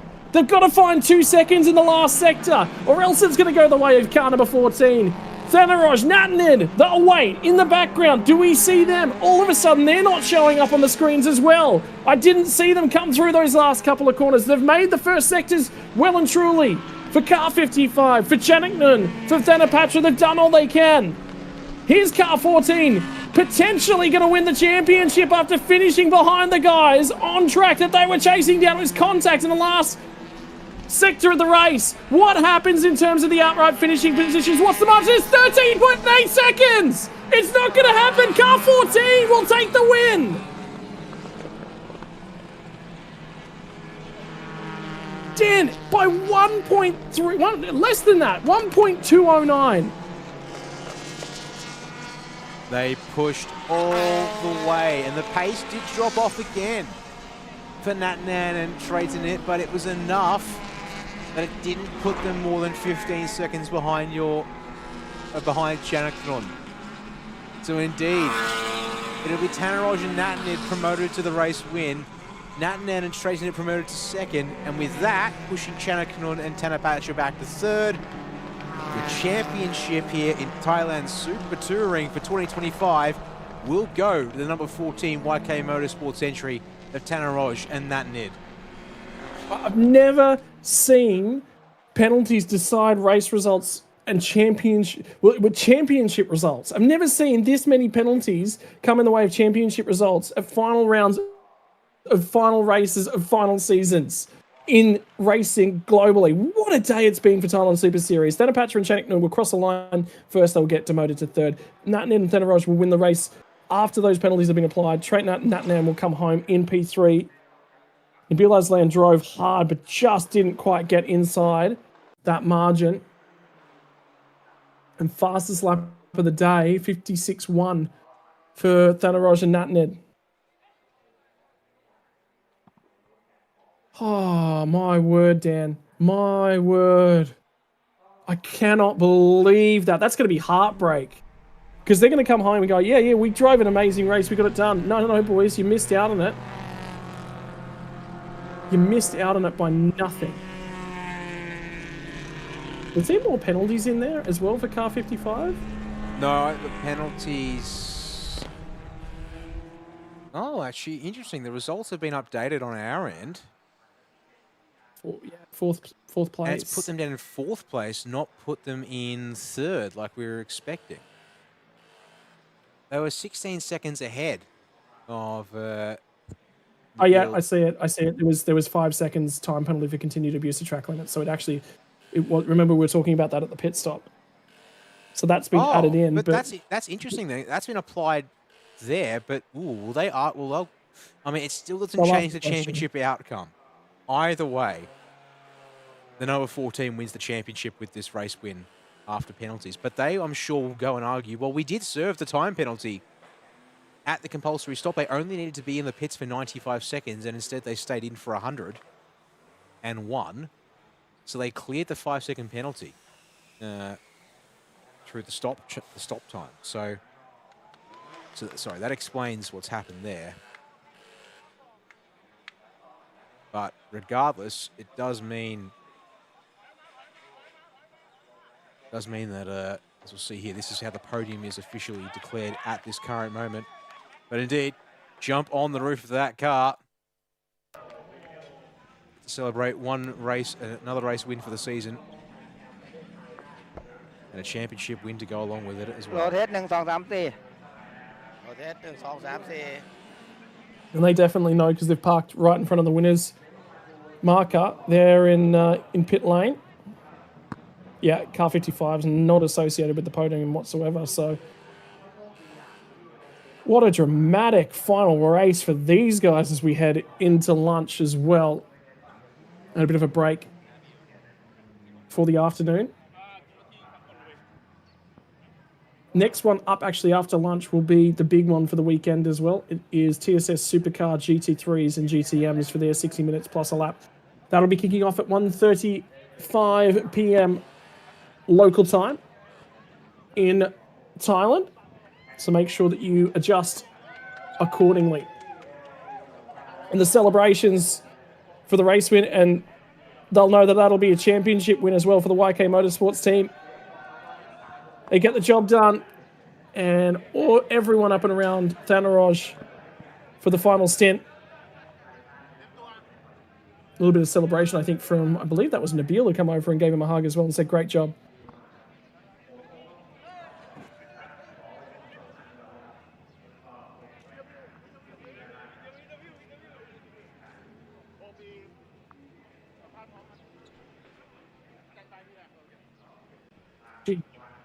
tell you what,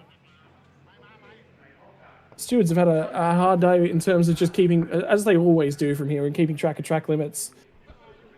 But then for it to go down to that point in time as well. เอาละครับท่านผู้ชมครับสิ้นสุดลงแล้วนะครับสำหรับรุ่น Thailand Super Touring นะครับ60 นาทีบวกกับอีก1รอบก็ต้องบอกว่าใน60 นาทีนี้นะครับก็มีความสนุกความมันมีเหตุการณ์เกิดขึ้นหลากหลายเลยนะครับและผู้ที่เข้ามาเป็นที่3นะครับในรุ่นนี้นะครับเป็นของ Nabil and Timothy congratulations Thank you how do you feel for this race yeah very good really pleased with the result happy for the team effort it's really a team effort we were very unfortunate for the past few rounds, so it's really good that we ended on a high note. All right. And about you? Yeah, I think I want to say thank you to the whole team, Wing Hin, for the great support this year. I think every race we got better and better, and I'm glad that we walked away with the overall P3 on the last round. Yes, so what about the next season? Sorry? How about the next season? Yeah, we'll be stronger than ever. Hopefully fighting for the turbo cars also with our NA car. But till then, we're just focusing for the next race. Yes, okay, congratulations again. Thank you. Thank you. ก็พอใจในผลงานนะครับแล้วก็แน่นอนว่าสิ่งที่เกิดขึ้นในวันนี้ก็คือทำให้เขาได้รู้สึกว่าแฮปปี้สุดๆแล้วก็ขอบคุณทีมงานที่ซัพพอร์ตเขานั่นเองนะครับแน่นอนครับเดี๋ยวเราไปต่อกันที่อันดับ2นะฮะอันดับ2นี่ต้องบอกว่าเป็นนักแข่งหน้าใหม่มากๆเลยแล้วก็ทำได้จริงๆนะครับยินดีด้วยครับพี่ไตรครับไตรธนิชฉินตะวันนะครับแล้วน้องอิมนะครับนัทธนันนะครับเป็นยังไงบ้างครับตื่นเต้นครับ โอ้โห หน้าใหม่ฮะตื่นเต้นเดี๋ยวก่อนพี่ไตเล่าให้ฟังก่อนว่าเกิดอะไรขึ้นใน2-3 วันที่ผ่านมามีปัญหาอะไรทะเลาะอะไรกับรถก่อนก็คือถึงบอกว่าไม่ได้ขับมา10 ปีแล้วนะครับไม่ได้แข่ง10 ปีแล้วก็เพิ่งมาจับรถที่นี่เลยครับแล้วก็อย่างที่บอกว่ารถเนี่ยเราเพิ่งลงสนามแรกก็มาปรับกันที่นี่แหละครับมีทั้งอุปสรรคหลายๆอย่างครับแต่ว่าต้องขอบคุณทีมงานนะฮะไปลงโพสแล้วก็ทีมงานอินสปอร์ตทุกคนเลยที่ถึงบอกว่าจนสุดท้ายสนามสุดท้ายเราก็ยังจะสู้อยู่จริงๆพอเราก้าวเข้ามาในช่วงท้ายๆเกมการแข่งขันเนี่ยการเซตรถหรือทีมงานเนี่ยก็เป็นอีกหนึ่งเรื่องสำคัญเลยเพราะเมื่อวานเรามีแฮนดิแคปด้วยเวลาบอกเวลาเพิ่มแต่วันนี้ไม่มีเวลาที่แฮนดิแคปแล้วก็ที่บอกว่าพอสนามสุดท้ายแล้วเนี่ยก็เต็มที่ทุกคนก็เต็มที่รู้สึกอย่างไรบ้างกับการกลับเข้ามาอยู่ในสนามแข่งความรู้สึกเป็นบุรีรัมย์ไปทางไหนประมาณนั้นนะครับตอนแรกไม่ได้มานานมากแต่ว่าอย่างที่บอกว่าดีใจที่กลับมาเจอทุกคนอีกนะครับแล้วก็ยังได้รับการต้อนรับยังได้รับเสียงเชียร์จากทุกคนอยู่วันนี้บอกว่าวงการมอเตอร์สปอร์ตประเทศไทยเนี่ยก็อยากให้คึกคืนแบบนี้ไปตลอดนะครับรายการดีๆอย่างนี้อยากให้ทุกคนมาร่วมกันชมร่วมกันแข่งขันครับถามน้องอิมบ้างเป็นยังไงบ้างครับก็สนุกดีครับสนุกมากเลยครับผมชอบอะไรในรุ่นนี้ชอบเรื่องรถครับเพราะว่าค่อนข้างที่จะแรงและขับหน้าด้วยนะครับสนุกมากครับโอ้โหมันจริงๆแล้วก็ทำผลงานได้ดีรักษาเมนเทนในเรื่องของการเรสเพจได้ดีด้วยนะครับค่อนข้างโอเคนะเพราะว่ารอบหลังๆน้ำมันก็เริ่มไม่เหลือยางก็ไม่ค่อยเหลือแล้วครับก็เมนเทนต่อไปครับจนได้โพซิชั่นเนี่ยพี่ไตรครับปีหน้าจะยังไงดีครับอันนี้อุบไว้ก่อนครับ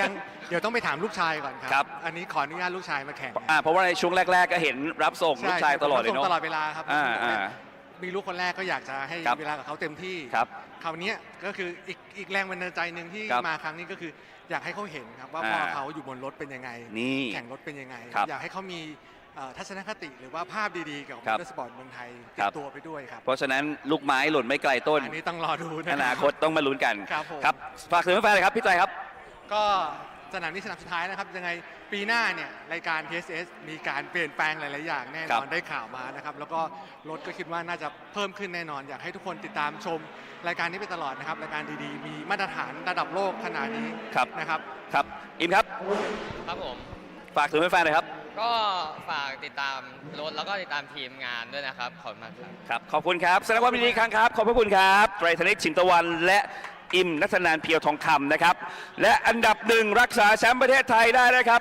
กับ YK Motorsport โอ้โหสวัสดีครับเป็นอย่างไรกันบ้างครับวันนี้วันแห่งชัยชนะก็ดีใจค่ะแล้วก็ทำเต็มที่กันทั้งคู่ทั้งเลสทางไม้แรกแล้วก็ไม้2ค่ะก็ขอบคุณมากๆที่ไม่มีอุปสรรคอะไรแบบเยอะแยะเกินไปที่จะแก้ไขอะไรอย่างเงี้ยค่ะก็โอเคค่ะแฮปปี้กับผลงานโอ้สุดยอดเบฟครับเป็นไงครับแฮปปี้มากครับเพราะว่าปีนี้เราก็ตั้งใจมาทั้งปีว่า เราอยากได้แชมป์แต่ว่าคะแนนมันค่อนข้างจะสูสีแล้วเราก็มีเรื่องยางแตกอะไรเงี้ยอยู่ตลอดก็ทำให้มันลุ้นแชมป์สนามสุดท้ายแต่ว่าก็วันนี้แคทขับดีมากๆแคทออกไปแคทแบบสู้มากแล้วก็ จริงเห็นเลยบางลายดูอะไรกันแบบตลอดเวลาเร็วจริงๆนะครับเพราะฉะนั้นเครดิตนี้ก็ต้อง ยกให้เลยครับ ยกให้แคทด้วย ยกให้เลยครับ นะ แต่ก็อย่างที่บอกฮะเก่งทั้งคู่แล้วก็รักษา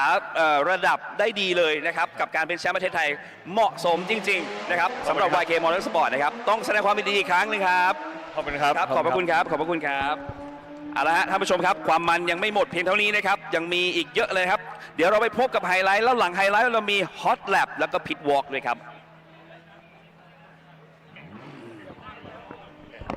นี่พักได้เลย And with that, we bring the opening half of today's coverage to a pause with what might have been the most dramatic of the races so far this morning. I think Scott's still with me. I'll bring him in case he is. Yep. But yes, my word. A championship battle that changed with every twist and turn and then critically ended up being affected by something that wasn't done by either of the two cars that were in play. Obviously, there was the controversy there after the pit stop. We haven't seen it quite yet because, of course, it came moments after they completed the compulsory stops. There was the 5-second penalty for track limits. We thought it got cleared in the pit stop, but apparently not. Then this, the moment that, well, was the first big change of the race, as of course that resulted in a time penalty, Scott, with a late move at turn 5 being deemed not fair game. Yeah, I mean that's the challenge, and that will be debated. There's more in that because not only is that going to be debated, but it's also going to be debated about the penalty in the pit lane as well. Either way, the battling went back on, and that was just pretty much a battle for lap times to the end of the race from there. They went after it as aggressively as they could. Passerit Promsombat probably had one of the most interesting races because of what he had to do to get through. Damage to the 38 car. Unfortunately, left it struggling to try and get back to the pit lane. And that would happen shortly after this moment down here as Kabila's Land tried to get down the inside. He was just aggressive in the second half of the race, just cutting his way through the field. Race leader setting fastest lap times as he possibly could. He threw everything out. And the championship by our numbers was decided by about 1.2 seconds. But there's an additional 5-second penalty that's been added in there. Unfortunately for the pit lane. We believe that they've taken it in the pit lane. I guarantee they'll take that up with race control as well, because they would be saying, hey, we think we put this one in pit lane. So there'll be a little bit of debate over that. But regardless, a phenomenal race and an aggressive one where these guys went racing in the middle of that as well. Ladies and gentlemen, that is the first half of the Salon Super Series English language coverage for your final race day of the 2025 season. In 55 minutes or so, we get underway with the GT3 and GTM race.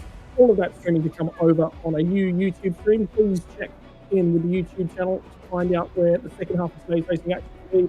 Dan Yeaman, Scott Rankin will be back on the other side of the lunch break.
ริ่มอีกจังมอง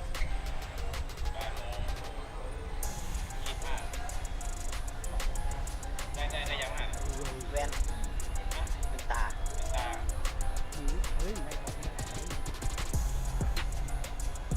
ไม่โดนด่าแต่ข้าวไม่ได้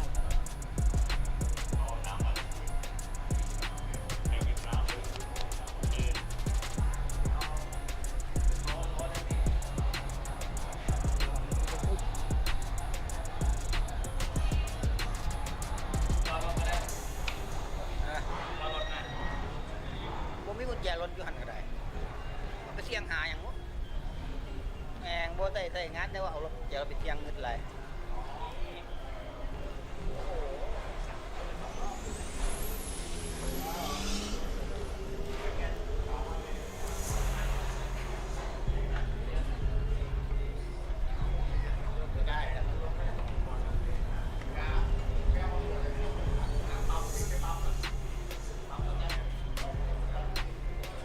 ไม่พิเชษขอได้เลยตากล้องอ่ะ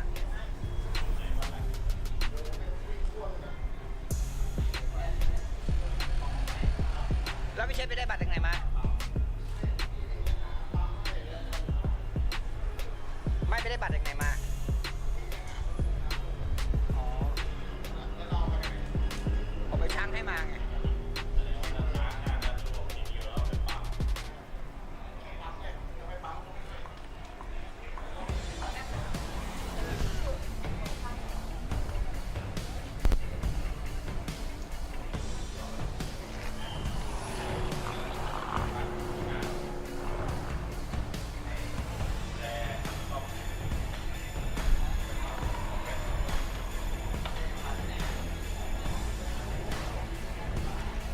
เนี่ยบูธเนี่ยมีบัตรอยู่บูธที่เขาขายเสื้อเนี่ยมึงเดินไปดิแป๊บเดียวเนี่ยมันมีตรงนั้นนะปั๊มมันหนึ่งที่บูธเลย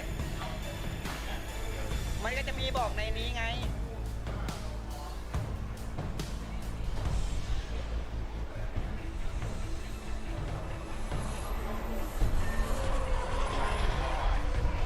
เฮ้ยพี่เชษกล่องเนี้ยแว่นสวยเปิดดูยังได้กล่องไม่มีสีมันจะเป็นสีดำอย่างเดียวแต่เนี้ยขาขาวไม่เหมือนหมดนี่ของขาดำล้วนใช่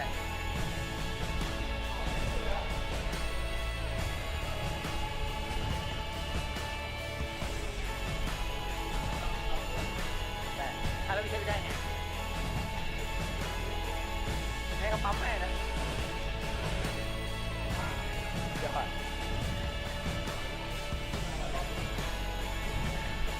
เรื่องมันเหมือนกันไม่เอาเองไม่ให้เขาทำไมอ่ะ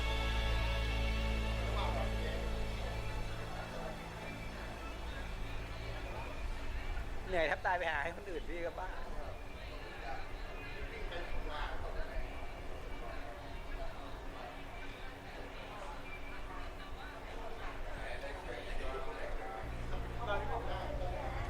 ตอนนี้ไม่ตัดสินเพื่อนเลยนะเพื่อน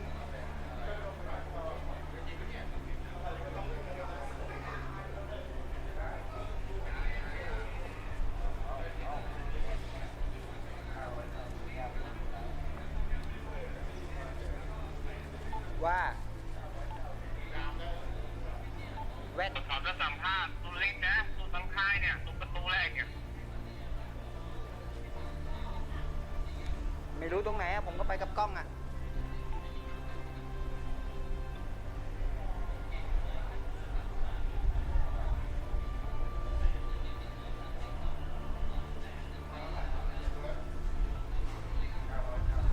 เนี่ยนะ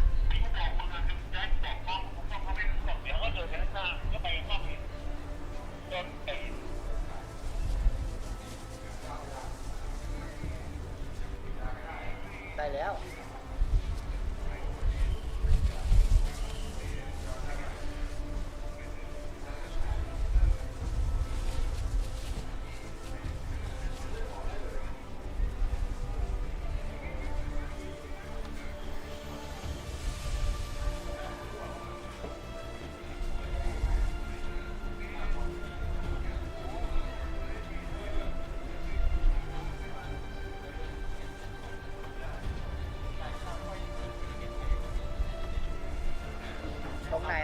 ดิ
นั่งยืนคนที่ยืนนั่งด้านหน้าค่ะพร้อม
บอกสัมภาษณ์ป้ายข้างหลังอ่ะ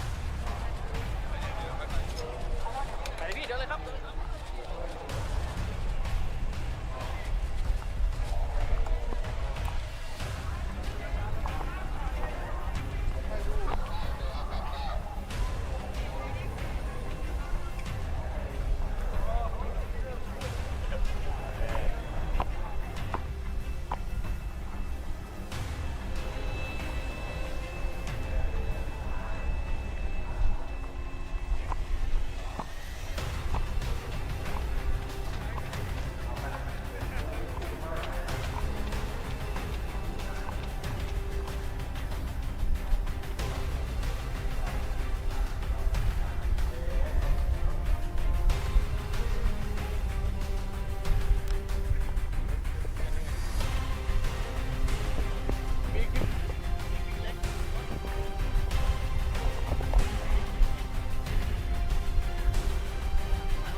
ฮัลโหลเทส1 2 3 4 1 2 3 4เช็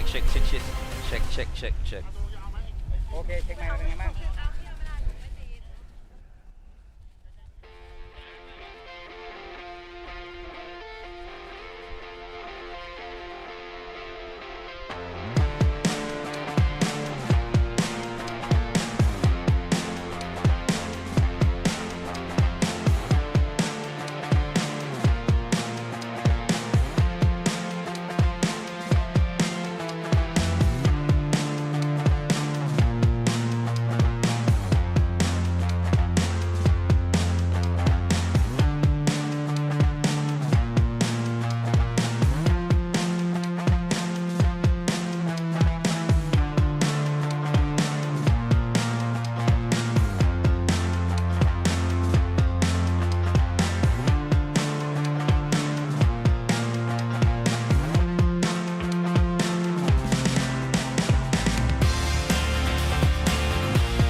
ก็จะขับอยู่ในคอนโซลครับ Ferrari 2 Well, folks, welcome back after what's been, well, nearly an hour for the lunch break at the circuit. Hot laps and a bit of recap, it looks like, from qualifying in yesterday's Supercar GT sessions. But it's time for the racing to return. We are halfway through the day, halfway left to go. There are just 3 races left as a result before we reach the conclusion of just today, this weekend, and the championship here in 2025 for the Super Series by Be Quick Thailand Super Series. Welcome to Event 5, Checkmate, the final race, and welcome back to Chang International Circuit in Buriram, Thailand for this one. My name is Zeno Yeaman, back on the microphone here once again for the afternoon session. He'll be joined by Scott Rankin here in just a moment's time, as well as he's been with me so far today.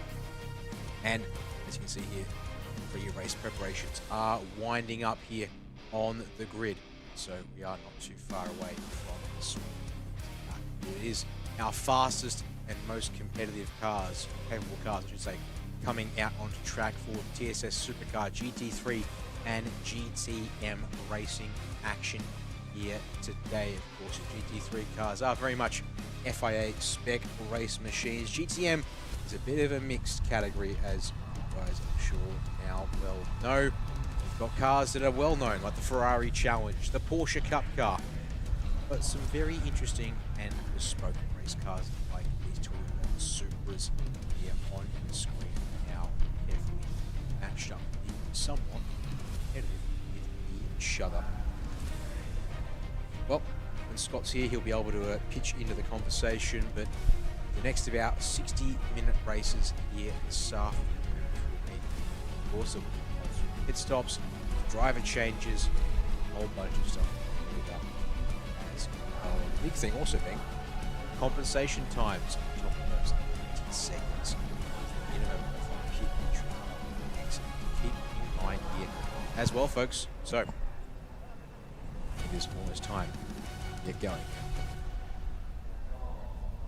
Yeah, that it is, and it's an interesting prospect, this category as well. 5 cars for the GT3s and the GTMs here this weekend means that we've got an interesting sort of battle to talk about. And I can tell you, just having a quick look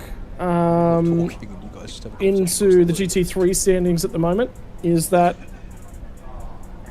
the championship comes down to the fact that in order to lose the championship, effectively, car number 18 has to DNF. That's the only way that that result changes. So, after yesterday's race win for that car, they extended out their margin into the race lead. However, for GTMs, it's just a little bit different. I'll still have to keep working away at the points in the background to give us an accurate picture as we get into this race. But after being the champions, I believe, last season, the Honda NSX, currently piloted by, I believe that'll be their pro driver behind the wheel, it'll be Kansas Kasiri and PDB on back to. They will start off pole position on board the Honda NSX. And they are in with a very, very good shout of taking home P2. In fact, they are mathematically the worst that they can finish in championship contention is in P2. So it's been a battle all season long between those front 2 cars, and I can tell you Porsche Thailand would love to bring home a championship here out of Thailand Super Series. Supercar, GT3 and GTMs. We've seen the track map a number of times for the Chang International Circuit this weekend. Sector 1, fast and flowing. 2 real kinks make up the sector. 3, 4, 5 and 6 and make up sector number 2. We've got to carry speed. 7, 8, 9 and 10, 11 and 12 make up the complicated sector number 3. 4.5 kilometers, 12 turns. And realistically, it's a lot of straight line speed because you've only got 12 turns covering 4.5 kilometers. Not a lot of on the anchors. And this is where the GT3s really excel, is fast and flowing circuits like this.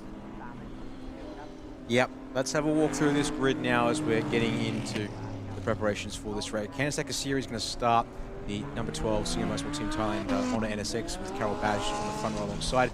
Lauren Heinrich is out of 3rd place with Carlo Van Dam on the 2nd row alongside. Sandy Stubik 5th place for our GT3 cars. They're all in the Pro-Am class, so there's no subdivisions to worry about. But then in GTM, it'll be Jalen Robotham starting with a Feek on the front row, sideways Simon Chan on the second row, sharing it with Nana. They're both GTM Pro, also GTM AM class cars, and then it's Nana Pong to himself on the third row to make it 5 GT3s, 5 GTMs. And as I was just saying, so GT3 is all Pro-Am class cars. You don't have to worry about the subdivisions there, but GTM, we've got the 88 CRE Racing Ford Mustang, the 77 PSC Motorsport Ferrari, and the number 9 Toyota Supra GTM. They are Pro-Am class cars within the GTM class. And then it's a straight fight between Simon Chan and Nana Bude in the number 10 Final Motorsport Porsche and the number 24 Toyota Racing Thailand Supra, the GTM AM class honours. Well, here we are, establishing the 2x2 rolling start, and we're going to be in the hands shortly of Qantas Akasiri there on your inside as we come around the final turn. We will wait the 5 lights going out here, and that will be the start of this race. 60 minutes plus a lap here from the Chang International Circuit. Welcome back to the final race of the year, the Supercar GT3 and GTM. We are underway. We are big launch on the run down to turn number 1, and have a look at immediately how the Trans Am car is just able to put the power to the road. Quite even back there in and amongst the GTMs, but it's the Pro drivers we'll keep an eye on in the GT3s at the moment. Lauren Unrick gets across to the right-hand side of the road, and he wants to defend, and the run down the straightaways is the Audis trying to put their power around and go the long way round. Honda NSX was talking to a couple of representatives of Porsche at Bathurst a couple of weeks ago, and they said this thing is wound up in a straight line. We're talking about the Honda NSX. You bring that car a touch back to the rest of the field in terms of straight line capability, and the category is actually really, really good to watch and to race right across the board. They said it's just an honour to be out here and be amongst the competitors in Thailand Super Series categories. And he spoke about as well how well the series is thought about right amongst the Asian region. To the inside, a touch from the 786 as they get down into turn number 5. And it'll be Carroll who got into the side of Lauren Henry. He covered it. He didn't think he'd actually go there, but there was just a fraction of a touch. Now he's back into the hands of Carlo Van Dam. Van Dam's going to try and have a cut and an inside run down into turn number 8. Aggression from the GT3s on lap number 1. Have a look at Sandy Stuvik. He's going to try and go the long way round in the Porsche. In the Be Quick Absolute Racing Porsche at turn 9. On the marbles, on the dirty stuff. Van Dam's going to trade some paint up through 10 and 11. And they're expensive, the most expensive race cars of the weekend. But that don't mean that they cannot trade paint. They can't lean on each other a little bit. And probably one of the more interesting opening laps we've seen in GT3 in a long time. That was very energetic.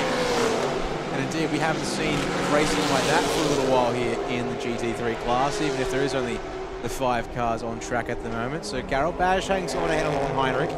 You know, one day we'll maybe get you to say Heinrich rather than Henrik. Scott, I will forever hold that against you, I think. As there you go, that's Piti Birombakti in the pit lane watching Qantas Akasiri.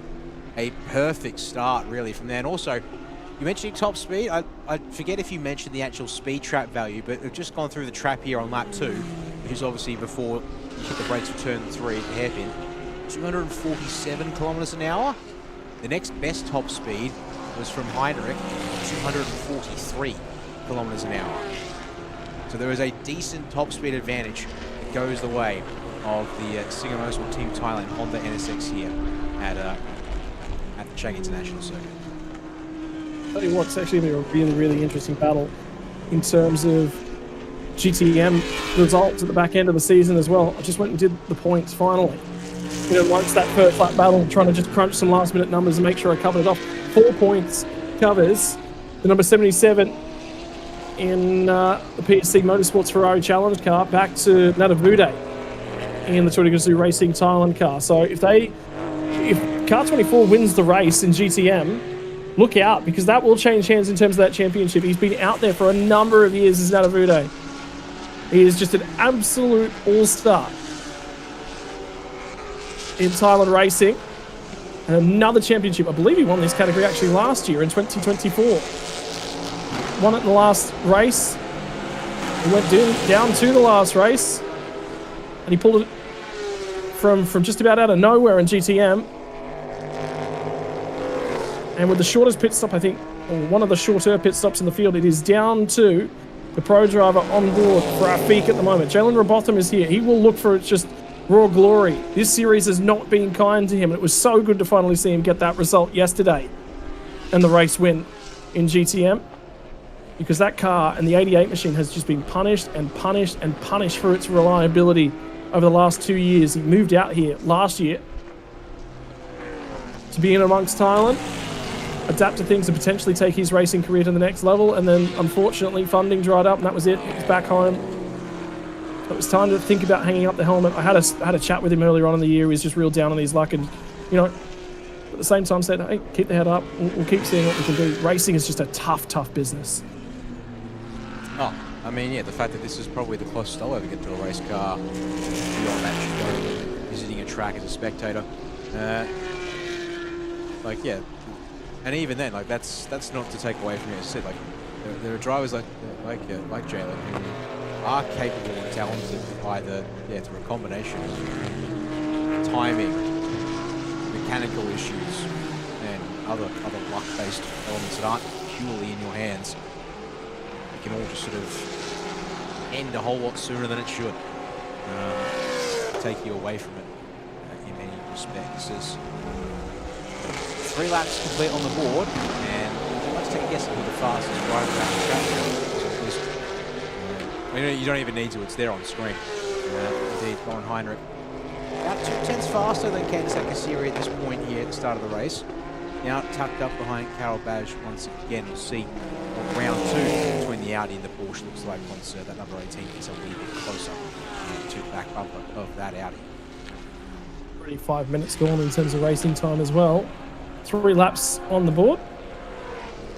Don't forget what a year it's been for this category. A Porsche contact also let me know that there's a lot of cars that are actually looking at this for next year with SRO on board to help them manage the balance of performance, bringing the tyres with them as well, bringing them the reputability of international GT3 racing. If Thailand Super Series, realistically, if it just adds maybe 1 or 2 more tracks to the schedule, this could be a category that there is a lot of interest in 2026 and beyond. And the name SRO, that is one of those big reasons for it. So at the moment, the Thailand Super Series category, the fact that we're talking about it when I go to race meetings in Australia is that is a very big omen for 2026 and beyond. We were talking about it, you know, at the start of the year, how much SRO meant, and there's been a number of GT3s just come and go, run single car entries, particularly at the Sepang weekends as well. This category into the future, who knows what will happen. I think one of the other interesting factors that I was actually talking to the Porsche contact that I had as well was how they handle making sure that they're appropriately trained and set up for racing events like this. And they go running whenever they go over to Malaysia. The only time of the day that is appropriate for going running and working out outside, 4 a.m. Because after that point, the heat combines with the humidity to just make it a prospect that is just a touch too challenging. So let alone drivers, once they get inside a car, start taking the life out of them. For Botham at the moment, he'll hand over to Craig Corliss for the second half of the race. For the meantime, leading the way in GTM. There was also a lot of work as well for the CRE racing car, Corliss Racing Engineering. It was good to see Craig Corliss back in and amongst Thailand Super Series racing activities.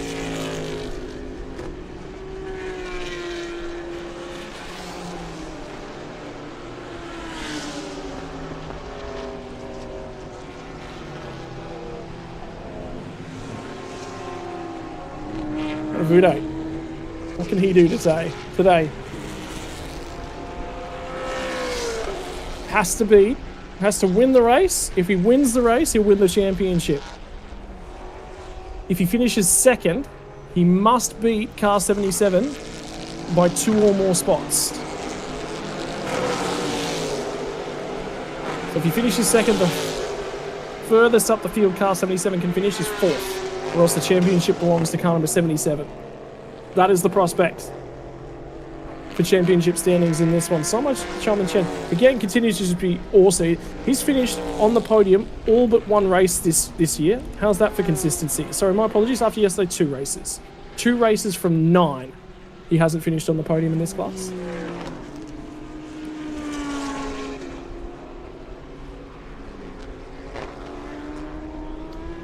It's going to be a big ask, I'd say, Scott. The championship between Nabude and Feet. Because this weekend, those Toyota Super GPMs haven't really been super strong in the first half. The second half of the race yesterday, they were a little better, but it was very much between Botham and Afik for pace towards the end of the race. So something is going to have to change. Have to have changed today. Just to turn around there. But then again, as you said, wily old operator. He knows how to steer these cars around. So maybe there's something there that might change in the back half of the race. And even though we're just at the 10-minute mark here, I can already tell you we've had 2 drivers already pick up black and white flag track limits. Simon Chang was the first one within basically less than 10 minutes after the start, or a couple minutes ago, picked up black and white flag. He's been joined by Carlo Van Dam in that number 89 Ferrari GT3. So, speaking of up the inside of Sandy Stubik, or actually I think, pardon me, this is Sandy Stubik making an attack on the Ferrari in the outside of turn 3, and he's got the nose ahead on the initial drive out. Drag race at turn 4, inside should prevail here, Scott. Let's watch and see if Van Dam's got a really big pair of brass ones. And he'll hang it around the outside. It is a bit of compromise, bit of give and take from both of them. Turn 5 now. Double left-hander coming up here. Yeah, there you go. Van Dam can't hang it around the outside there. Grip washes away, and the Be Quick Absolute Racing Porsche will get up into 4th place in the class. Well, interesting to note as well, I was watching earlier on and I was just noting that there's actually quite a lot of marbles quite close to the racing line at the back end of the Super Touring category just before lunch. It looks like they have cleaned off the track just a little bit. And not as bad as it was earlier on, but there is certainly less grip as soon as you get wide of that racing line, and Van Dam did on the run through turn 5. Meantime, Candice Akasiri trying to run away at the front of things, is still bested by Lauren Heinrich. My apologies, because I will be cursed for saying the name forevermore.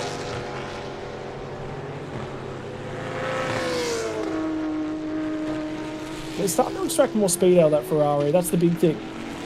The Singer Motorsport Team Thailand. Oh, a little bit of door banging down at turn 3. As Heinrich goes around the outside on the run down to turn 3. That requires bravery. That requires positioning the car in an awkward manner for the 786 Audi, who will be forced to give way when they get to turn number 4. And Heinrich gets the elbows out for AS Motorsports as the Porsche factory driver. Shows why they've got him in and a part of this program.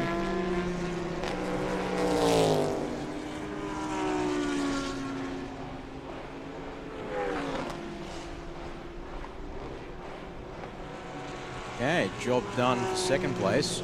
Now has about a 2, well, it was a 2.5 second gap at the start of the lap. It'll actually still be about a 2.5 second gap.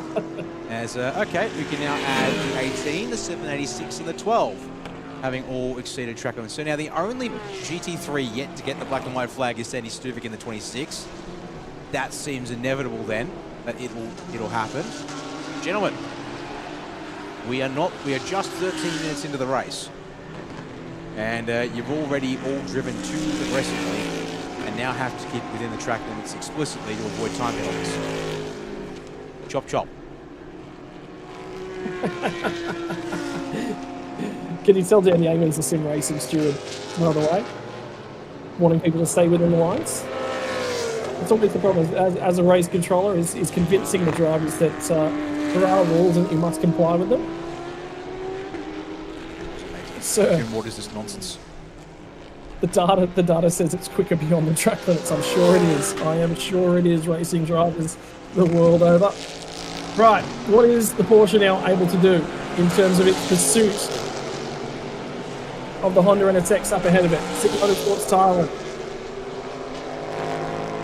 That's a confirmation of that move from a lap ago. On the replay. Just scored him to the edge of the curb on entry to turn 4.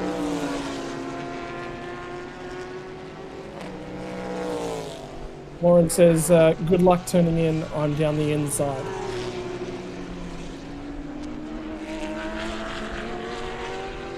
Tell you what, he is making ground immediately. Yeah, on this lap, Honda's got the advantage in sector 1, but in sector 2, Lauren pulls back 10th of a second, nearly 10th and a half. Let's have a look here. It'll update in a moment. Of course, they cross the line. We'll see what the gap changes to. So 3.3. Okay, it moved maybe an inch. So, baby steps. But that's promising that this is going to be a close race.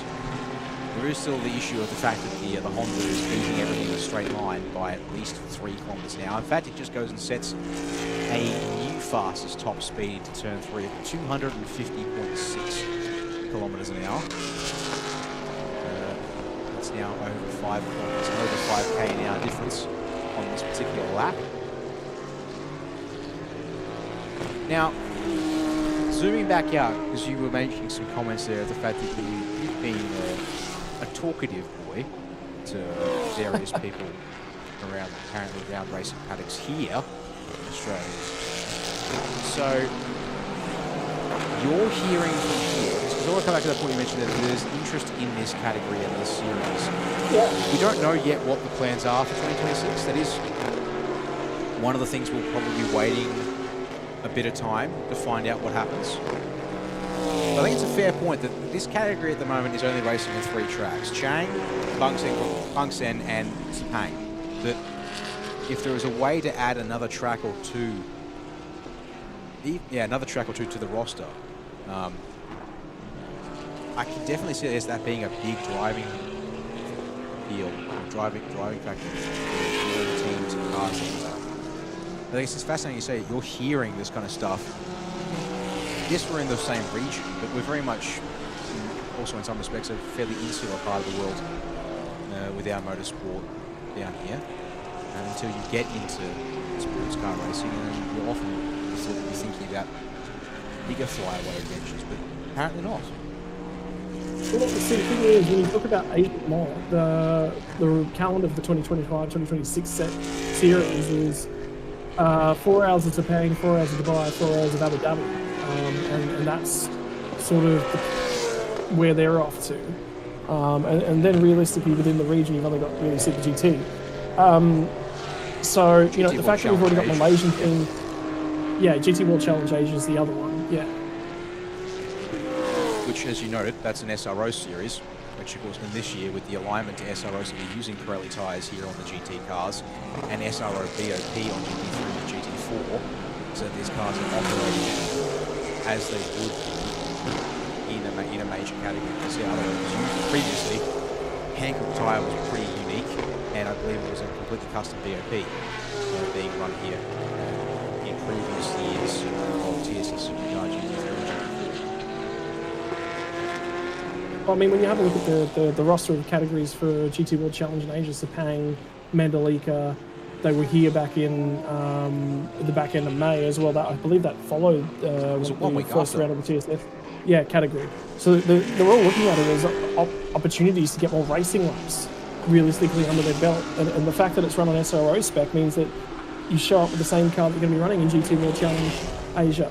Then you go off to Fuji. After that, Okayama and Beijing to round out, and that was only a couple of weeks ago over in Beijing as well.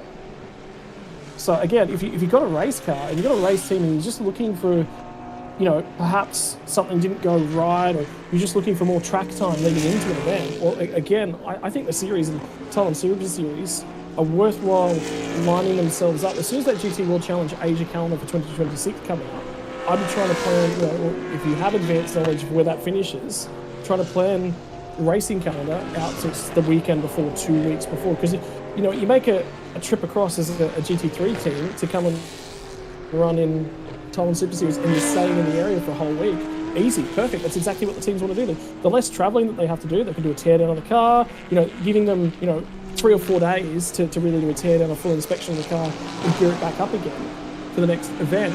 Also was netting crucial testing times, all the relative bits and pieces that you really want for GT World Challenge Asia.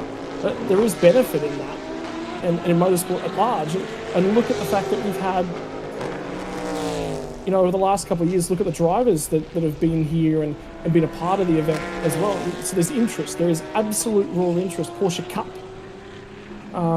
was Porsche Cup Asia has been a support category for the week for the series multiple times throughout the year, as has Formula 4 as Southeast Asia. So, categories are looking at attaching themselves as a support category for Thailand Super Series. It makes me wonder, I guess, what tracks would you hypothetically look to add to something like TSS if the arrangements could be made? Or think about also that TSS, obviously we're here where TSS is the top billing event, but there is the case of there is one round of the year where TSS goes to support the Malaysian Championship Series as well. That's so it's a case of, and there was a previous year, I didn't get to cover it, but there was a previous year where the GT3 cars got to head to the Singapore Grand Prix weekend. Formula 1 is a support category too. Support category, non-points race that weekend as well, which is that's just cool. The opportunities. But think about the events as well in terms of language coverage. There's Thai coverage, obviously local coverage, English language coverage, which we're doing here, Chinese and German coverage as well.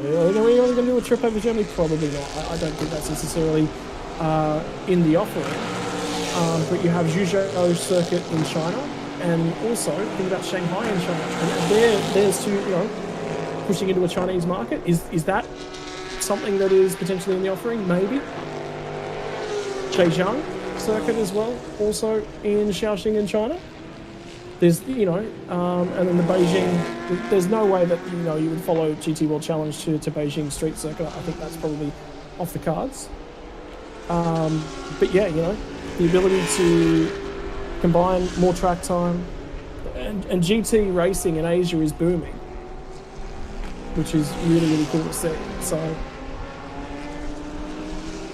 let alone thinking about Pro Gazoo Racing Team Thailand and the success they've had at the Nürburgring over the last couple of years as well in categories. I think the biggest thing is seeing the success of Alex Albon racing in Thailand has taken a huge, huge leap forward. Therein lies the question. Yeah. We'll have to wait and see. Yeah.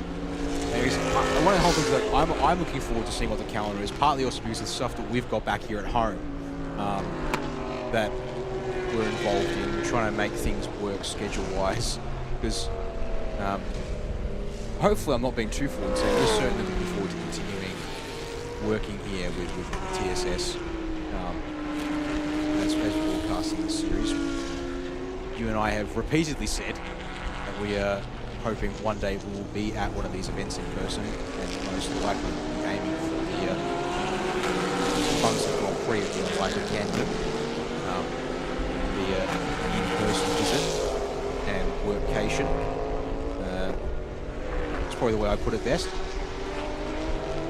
So yeah, it's a shame we don't have any confirmation as to where the series is going next year, but by the sounds of it, a whole lot of possibility on the cards. And maybe this is simply a case of we're waiting to see what GTWC Asia does, given the closer alignment with SRO, the GT cars this year, and then the plans may be afoot. But back to the racing at hand, because whilst the gaps are somewhat steady at the front of the GT3 field,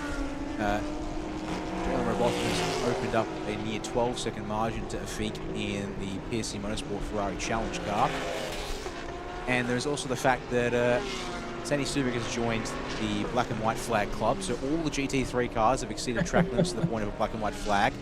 Carlo Van Dam's actually just got a final warning from Racing Control in addition to a Black and White flag, so that's bordering on the very naughty comment there from Racing Control. So cars yet to get a Black and White in that case would be Actually, the 88 hasn't got one, nor is the 77.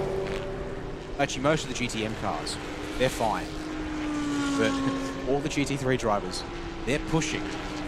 And pushing very hard as we're actually also, in addition to all the racing on track and this talk of gaps, lap times and track limits, we're now just approaching a minute away from the start of the pit window. So we've got to worry about that too.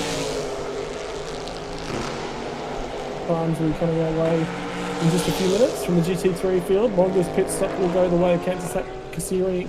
Sorry, my apologies, I've got that wrong. Lauren Heinrich and Vudakorn will have the longest pit stop after race win yesterday with 130 seconds, so 2 minutes and 10 seconds from in to out. 2 minutes and 3 seconds goes the way of Kansas-Cassiri and PP Biron after second place yesterday. They'll be 7 seconds quicker through the pit lane. And then Carlo Van Dam and Voravu Biron with 2 minutes on the dot. Sandy Stuvik, Hank Kicks, and Carl Bash and Sak Nana will both have 113 second stops, or a minute and 53 seconds. In terms of the GTM cars, 2 minutes and 8 seconds for Jalen Robotham and Craig Corliss. 2 minutes and 3 seconds for Rafik Yazid and Saravut.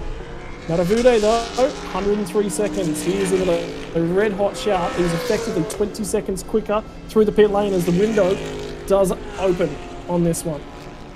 And guess what? He is just over 20 seconds behind car 77. Now, I heard the pit lane siren go off, but maybe that was just an announcement horn because no one's coming into the pit lane on this particular occasion as we see the 77 PSC Motorsport Ferrari Challenge car go by to start their 16th lap of the race. Again, in theory, the drivers that are in the car right now are the fastest drivers for these particular cars. So you would think, odds are they all stay in and try and push out this opening stint. There is a threat of rain coming from the south, by the way. There is heavy cloud coverage in the air at the moment. But it's patchy at best. Here and gone is sort of what I'm looking at on the radar at the moment.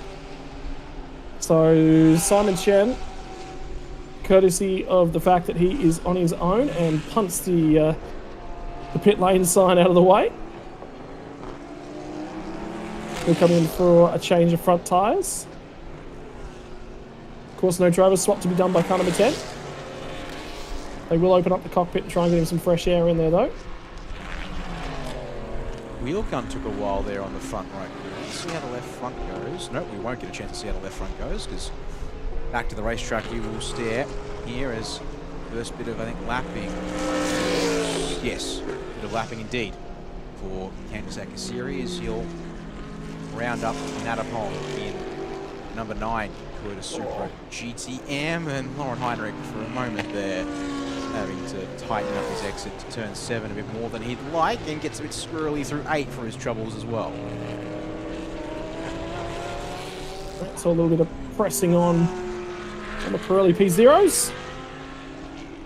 Down through turn 8. 2 minutes already elapsed of that pit lane window. Means that we are well and truly in the pit stops as they stand. So to pit lane comes car number 9. And the Toyota Gazoo Racing entry will make its pit stop. 113 seconds from in to out. And Natapong, the silver rated driver, will hand on over to Mana Kulapalana as Simon Chen returns to the racing track. Pro driver is expected to go long in this stint of the race.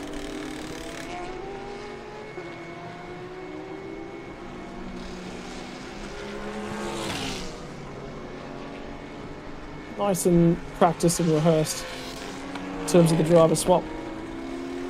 Did you note there, Dan, as well, with that steering wheel, they just plucked it off and just set it slightly to the side, but it didn't pull it all the way off to get the driver in and out. Yeah, I thought I caught that there at the side of my eye. I was also looking at a few other things. Back to the race lead-up as we're ticking down the minutes. 6.5 to go.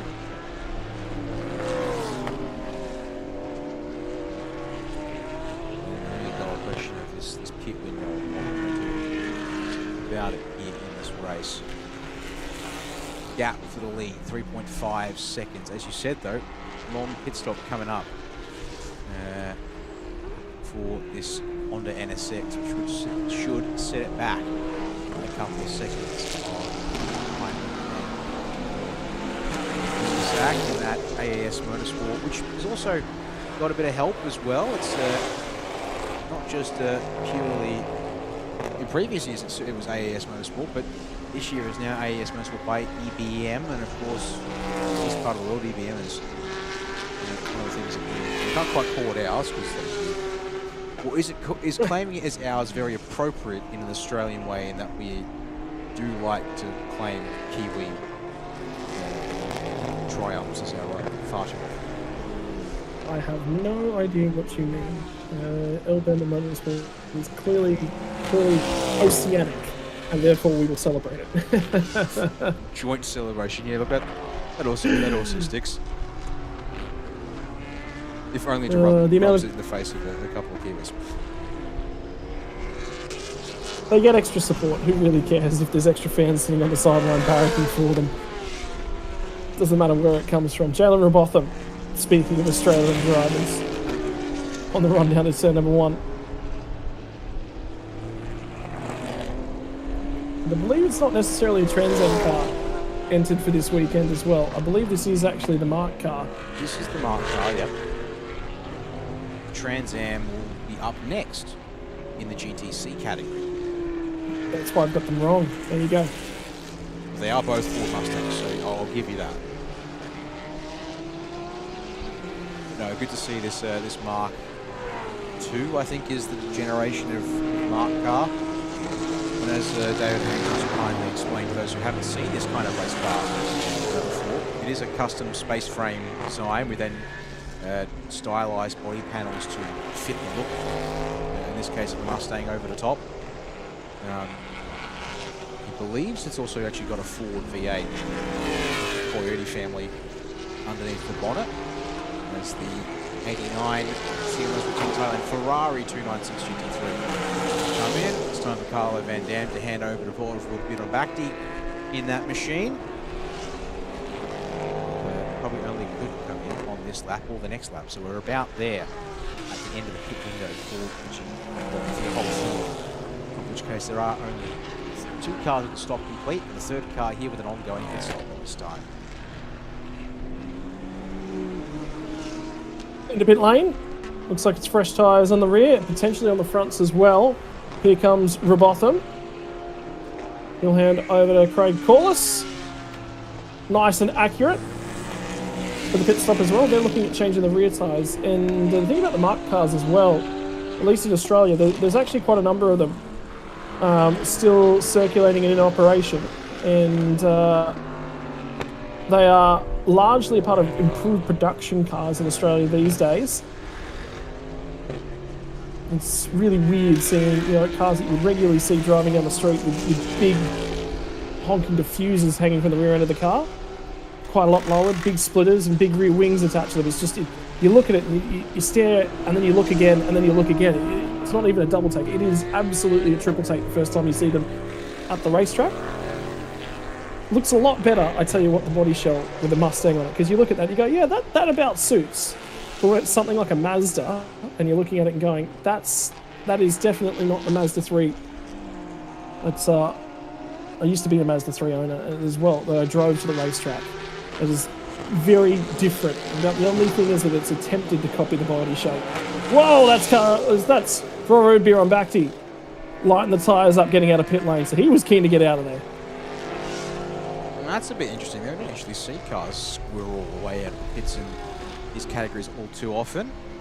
But, well, not that it's a first, it's just not always caught on scene as, there we go, Horrorwood Birambakti getting back up to speed and a bit of temperature into those Pirellis for the Ferrari GT3 car here. 90 seconds left in the pit window. You still have 4 of our GT3 cars and 1 of our GTM drive teams to hit the pit lane. They're coming up to pit entry now. I would surely think this has to be the lap where they all dive in. Afik will dive in, so that checks off their requirements. Now just waiting to see in the background of a shot coming up here, surely everyone else practically piling on the pit lane too. Yep, top 2 GT3 are in the pits. And there they go in the background of shot in the lane. Yep, so everyone now coming in with less than a minute left in terms of that pit window. A couple of cars on their way in. So critically, you've got to enter the pit lane before that timer expires. There's a couple of cars on their way. Everyone's in. To us. Everyone has now been in for their stop. So we are good in terms of at least getting in. Here is the AAS Motorsports entry. Lauren Heinrich will climb from within the car and hand on over to Vudakorn, who will have to try and win it. Actually, you know what was actually really, really interesting here for the Porsche Motorsport representative is actually, he said, out of the B-Run Bactis, I believe are lawyers by their day job, he said they're some of the nicest guys you will ever bump into. And so if I'm ever going to lose to someone, I kind of don't mind it being those guys as well, because it's just after race celebrations, everything's just fun. They're just good guys to be around. Well, that's good to know. As the timer hits 0, the pit window will be declared shut very short. Well, as good as shut. Pushing that car backwards? The lead, the runoff of the pit lane. Who will be out first? Do you see the 26 car rolling backwards and like they pushed it back as if it couldn't get around the car ahead of it? I think it might have just been cautionary. I don't think it was necessarily we have to push it back because we're slow out of pit lane because they're still not rolling out of pit lane. But I believe that would have just been to just create a little bit of space. There's no reason to be aggressive here. We've got time. There goes PWR on Bacti. He'll pull out right in front of Hank Kicks, I believe. Yeah, so they were timed very similarly on that pit stop. No, Kicks might have gotten ahead. Here comes the 77, who's probably going to lead the championship. My apologies, it wasn't. It was the 26, it was the 786 and the Sack Nana. This is the only GT3 AM entry this weekend. Now, all of the GT3s are Pro-Am lineups. Okay. As it happens, apparently. So, they're all racing each other directly for Class 1s. So, yeah, within GTM, we've got a bit of Pro-Am and AM subdivision to worry about. Now, the big thing is we'll have to wait for the timing tower to update here at the end of the next lap to really get an idea of where everyone is position-wise. But if Pity Bjorn Bacti now leads the race, he's got Sack Nana on his gearbox for the race to worry about. Then, it looks like Hank Kicks with a short pit stop time. Might have jumped ahead of Heinrich and Vudakorn. And again, they may not have. They may have that information on the track map. Oh, they did. Sorry, the order is as it should be showing on the timing test. Bjorn Bacti from Sack Nana, then Vudakorn, then Hank Kicks is your 4, and the 89 of Van Dam and Laura Bjorn Bacti is a long way behind the scenes on the track. Is trying to cut their way back through because remember they had a long pit stop after success yesterday as well.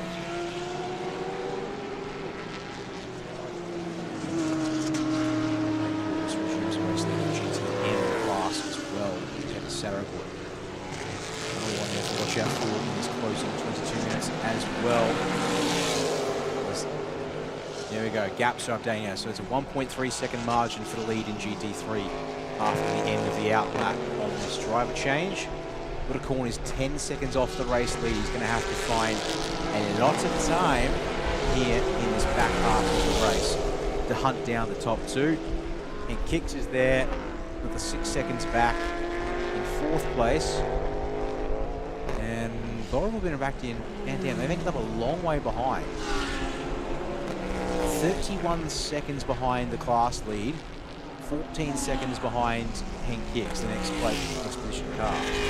So they're going to be really hinging on something drastic happening here, I'd say, change the situation in GT3.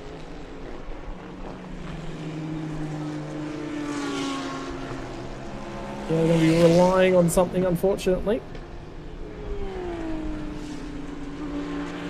It's going to be a really interesting one in terms of Drivers' Championships as well, because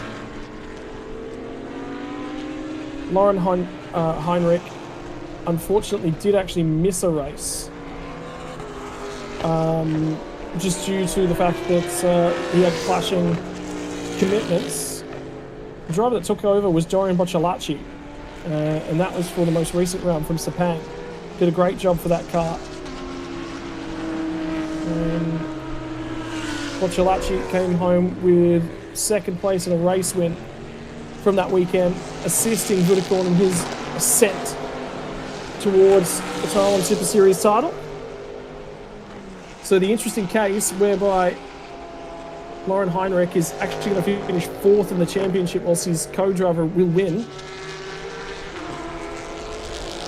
is just one of the things that we'll have to deal with this afternoon. So it will be Vudekorn who will win the Drivers' Championship, and then effectively, because they're paired together, Piti Birambaki and Kandisat Kassiri will finish 2nd and 3rd equal, and that is a Porsche aggressively riding over the bumps.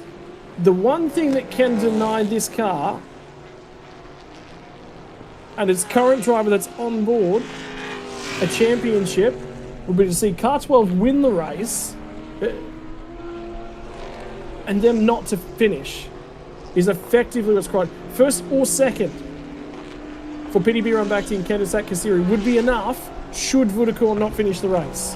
And he needs to be he does need to score the points. So moments like that do just concern me a fraction, but obviously, I mean, the other day he's out there, he's driving a race car. Good luck trying to stop him from going fast. Yep. I guess one of the questions of how much does the championship matter at the end of the day, I wonder, to a driver team here, thinking about the race result more than the grand championship overalls. You see here, Borovic back here is rounded up at 9, now has Manat behind the wheel. Now we're going to play off that pass. Here's lap traffic at this point. A little twitchy there from the Ferrari through turn 6, sorry. Quite get it grouped up at low to mid speeds there whilst getting that pass done, but thankfully no issues to the course. As they go around the start-finish line, they complete lap number 24 for the GT3, 23 for the GTM Supra here. Focus on that shot. Worthwhile pointing out as well, battle for the championship in GTMs. There's about 11 seconds between them at the moment. Car 77 just needed to finish ahead of Nadavudo effectively.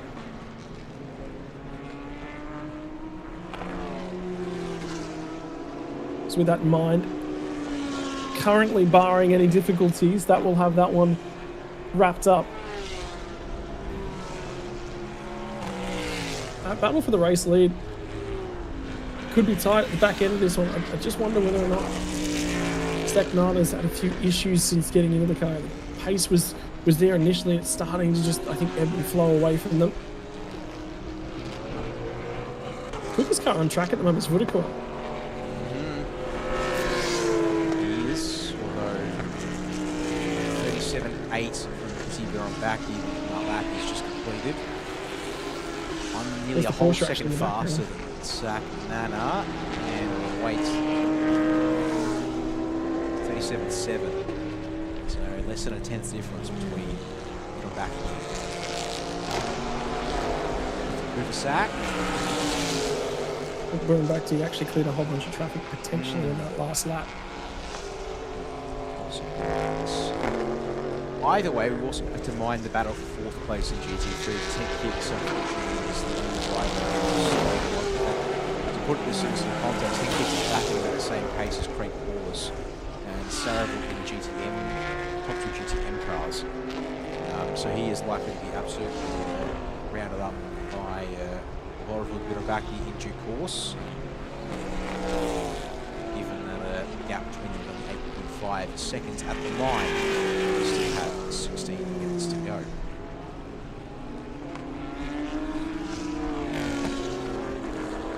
It nearly ends up being a little bit of a test session at this point in time, doesn't it? Just with what's left of the season, teams would have had a little bit of a run plan and looked at the points and gone, yeah, that's basically over, so what can we do about this one? Well, we can put some work on for the cars for next season. Craig Corliss at the moment is about to become lap traffic. Here comes Honda NSX to the final corner. And job done for Singer Motorsport Team Thailand and lap traffic. Handled appropriately. How about car 88 for the weekend? After some time away to perhaps work on that chassis, work on the engine, and work on some of the issues that they've had over the last couple of years, there's a very, very positive return to racing. The Coolest Racing Engineering 88.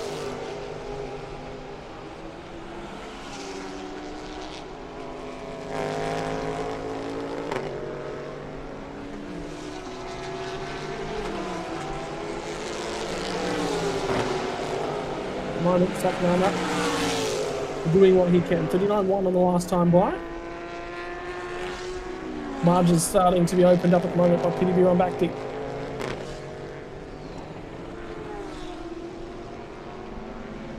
But again, the car we're monitoring, car number 18.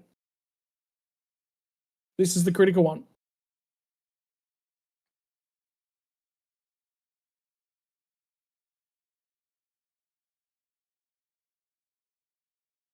And apologies here, folks. It looks like we've had a moment with the connection from the circuit.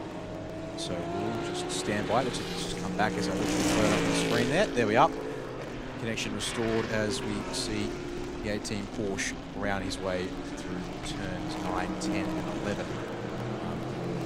Pick up the 24 at a due date. Just third in the GT class outright, and also leading the GT battle with Simon Chang. So, yeah, apologies, folks. One of the gremlins of streaming this thing over the internet was reliant on an interconnection from the circuit to us, and then back out to you guys online. And well, when the connection goes down between us and the circuit, we're stuck.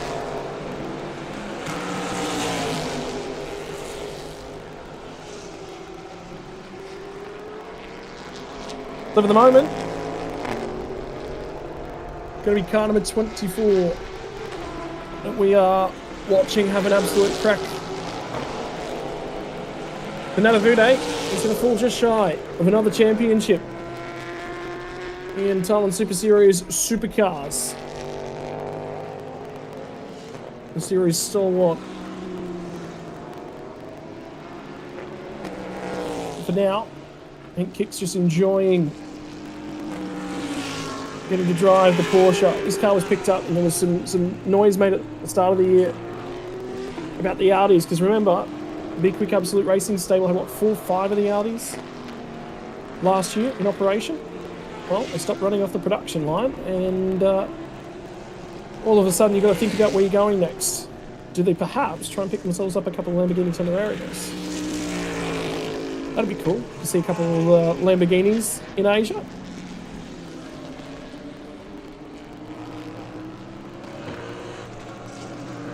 Depends how that car rolls off in the GT3. I would say we're at least 2 years away from seeing them on this side of the world.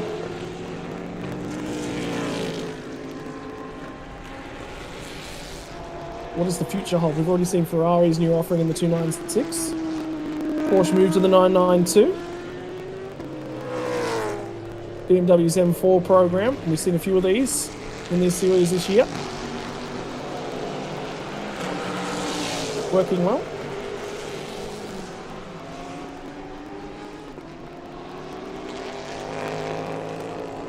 At the 992. You're a Porsche 992 fan, Dan?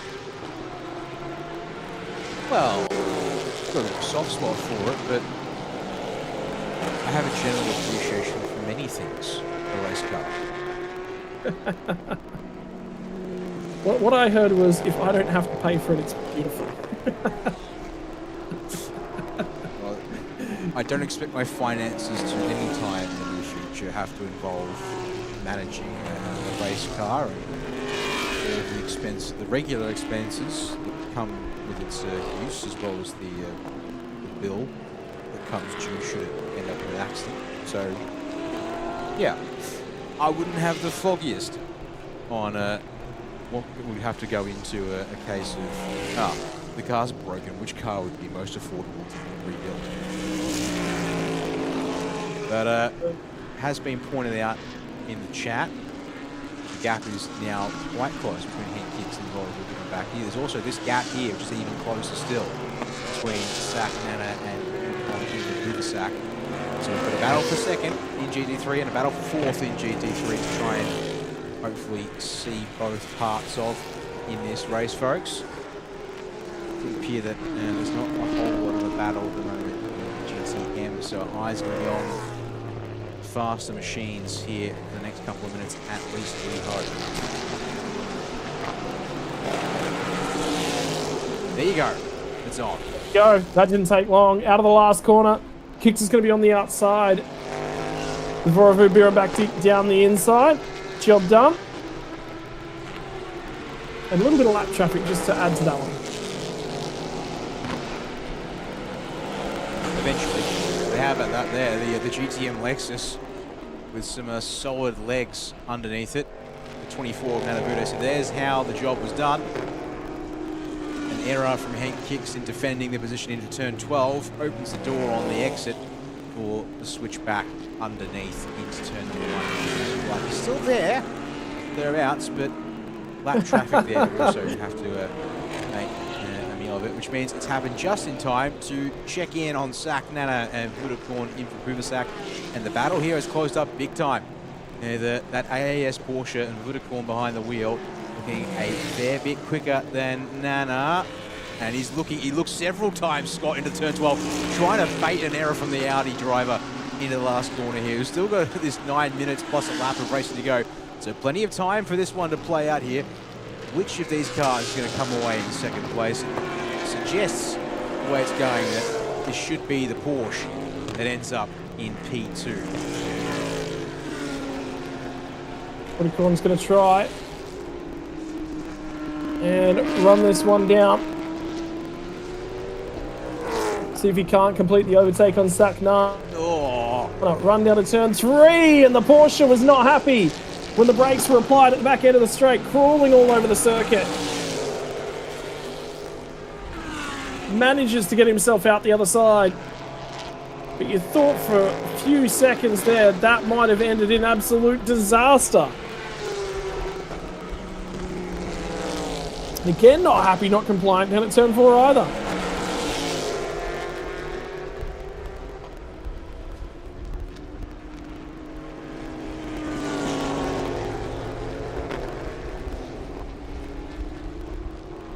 This will be the problem now, is that's put a little bit of extra heat, a little bit of work through the tyres. In the meantime, Nana's driving that Audi incredibly straight.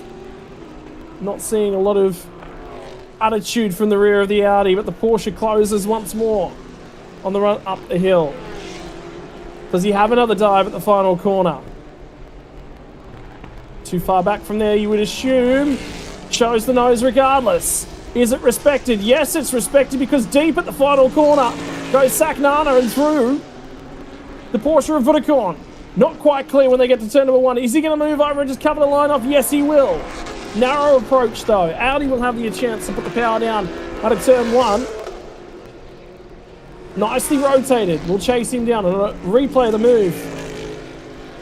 And he had a look across just to see where he was, and then deep at the last corner.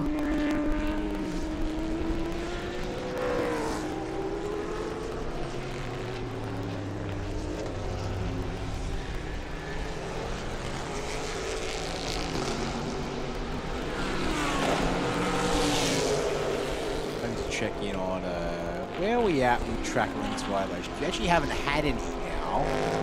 We haven't had any track limits, black and white flags, or warning messages for the last half an hour. So they all went crazy. And then we've also just hit pause on all that for a bit. Although I think, yes, they might start coming back out again Or we may be at the point where it's like, okay, we need to clearly go beyond warnings and final warnings and start pushing out the 5-second penalties. See if that gets these. Oh, that's a big set of skid marks from Sack Nana through turn 10 on that occasion. Goodness. Wasn't aware that we were going to be seeing GT cars lay down pretty clear strips of rubber in the dry like that, but suggests the rear traction is now very much a problem that VP Absolute Racing Audi. And the way that he seems to have lost some of the margin in turn 1 would suggest that's definitely the case.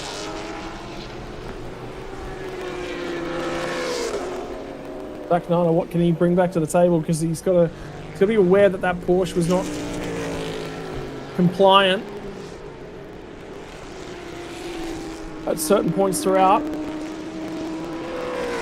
So if you can just keep close, keep a little bit of pressure on Vudicor, anything could still yet happen. 5 minutes and 20 seconds left on the season. The championship all but wrapped up for car number 18. Course Racing Engineering 88 looking extremely positive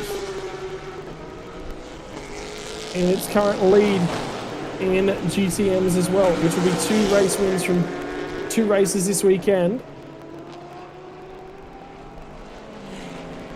And we'll look to steal some of the limelight away from the Ferrari that's on board at the moment.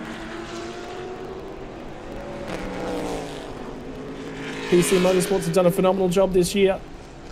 Put that car in position to win a championship. And will be followed closely at the moment by car 89, the second of the Ferraris in the race.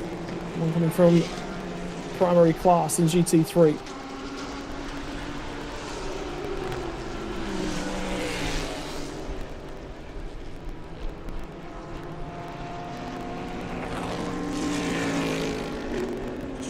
Here with Simon Chang in this Porsche 992 Cup car.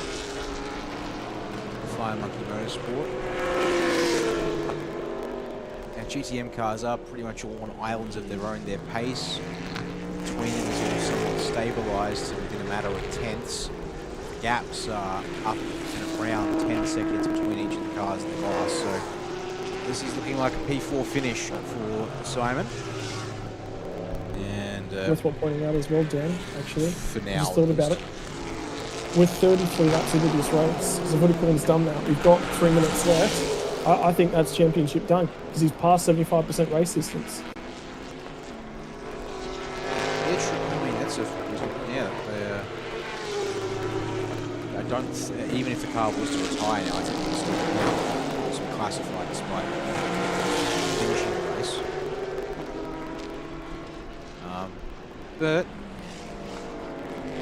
I need to try and find out for sure on that fact, if that was to be a situation that came to. There's in behind here, Simon Chan, and that little Palanop, I believe it is, driving the number 9 Toyota Supra GTM machine to Thailand.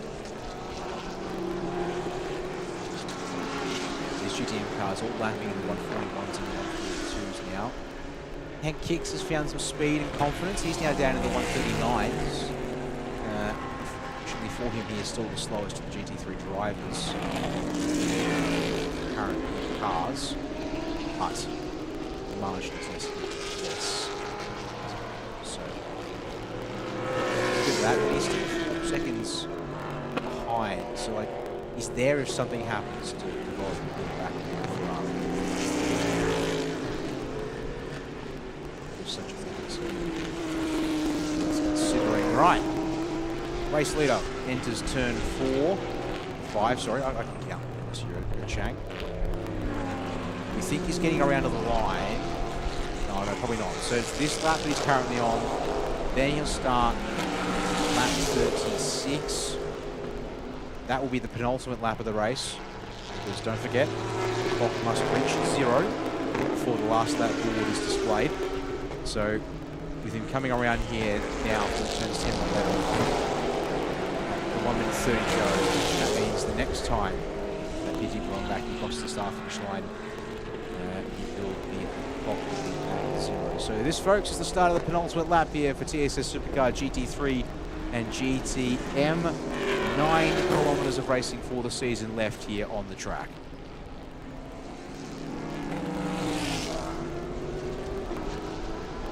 At the moment, that is your margin for your race win in the final race of the season for GT3. Not the final race of the weekend either. Because coming after this one, we have our GT4 GTC category. And then to finish the day off, Thailand Super Pickup. So still time to go to the end of the day. And they'll try and get what they can out of this one. For car 786, they've done a phenomenal job. They're only a couple seconds down the road. They've kept themselves close and in contention, and they'll come away with an overall podium. Points has been an MM combination behind the steering wheel of 786. Not so this weekend. Change up in the driving in combination behind that car. It has worked for them this weekend. Clock has reached 0-2, Dan. Here we go. This will be the final lap, as you call it. There we are. Time up on the clock. That does mean the final lap is here to begin. So, with just 4.5 kilometers left in the season now for Pity Bron back, even less than that by the time he gets to turn number 1. It's very much a victory lap for him, but the footed corner into Riversack, it's possibly even more the sweeter here today.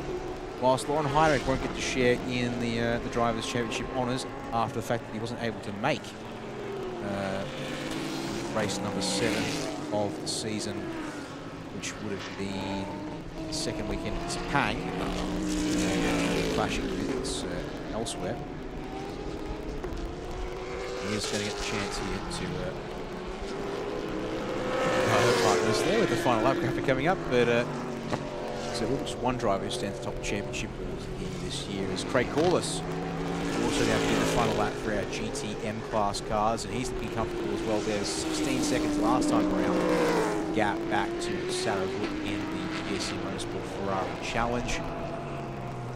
Whilst we watch Craig here head down to turn 3, Pity Bron Baki is already heading up to and coming through turns 9, 10 and 11. That's how fast spread out this field has been. 10 cars actually doing a reasonable job of spreading out and filling their own little piece of Chang International Circuit spot. Yep, but for the moment, car number 12 will get to enjoy the celebration all its own. Final turn, final lap. They'll take race win. The last race win of the season in race number 10. It'll be P2 in the championship. Now we'll watch and we'll wait for AAS Motorsports by EBM. And for Vodacom in 2025, he's a champion.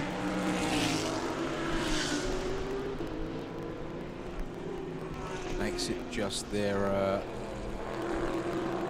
pardon me, the results here.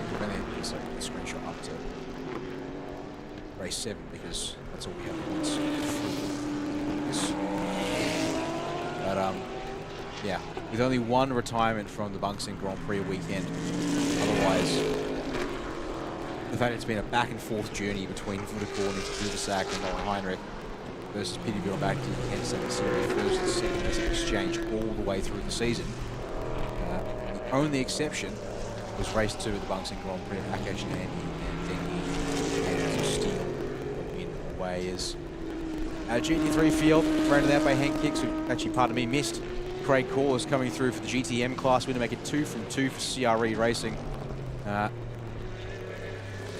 for the GTM title battle, Sarah Vutinafik should have secured that one there quite comfortably. Secure it by virtue of coming home with another win today. Saturday will have to settle for third in the championship, but once again, solo driver, rated as an AM class driver as well, versus the Pro-Am lineups of all the other cars in the GTM, with the exception of Simon Chan. It's been a good run from the gentleman into the Super GTM spec entry, but back with your race winner. And I mean, yeah, the fact that they're only going to fall a tiny bit short this season, mostly because of a rough race 2 at Sepang, where they dropped back to a P5 finish and only secured 10 points. Actually incredibly telling that one result there, I believe, Scott, was enough to just put them out of touch with the with Vodacom championship points, which is wild, considering Vodacom has a DNF next to his name. Yeah, but have a look at the number of race wins from that car this season. I think is the big thing. Confirmation: Kenneth Kasiri and Piti Bhirombhakti take the race win from Lauren, Heinrich, and Vodacom. Fastest race lap from car number 18 as well. They get the job done in new GT3s. And Vodacom is a champion in Thailand. What about that for a season from our top flight class as well, Dan? It's been awesome to see these guys just go at it all season long. Vicari team, they are celebrating this weekend. But for everyone, again, as usual, motorsport's the winner. Motorsport is the winner. And also consider the fact... Oh, pardon me. I was going to say, also consider the fact that this also means that it's far and away a Porsche Sprint Trophy Thailand victory for Vodacom and Lauren Heinrich as well here in the GT3 category. I mean, when it is a race between, it was a race between him and the Sandy Stuvik Henk Kicks lineup, which, with the exception of retiring from second race at Bang Sen, they have comfortably come out in front on that battle.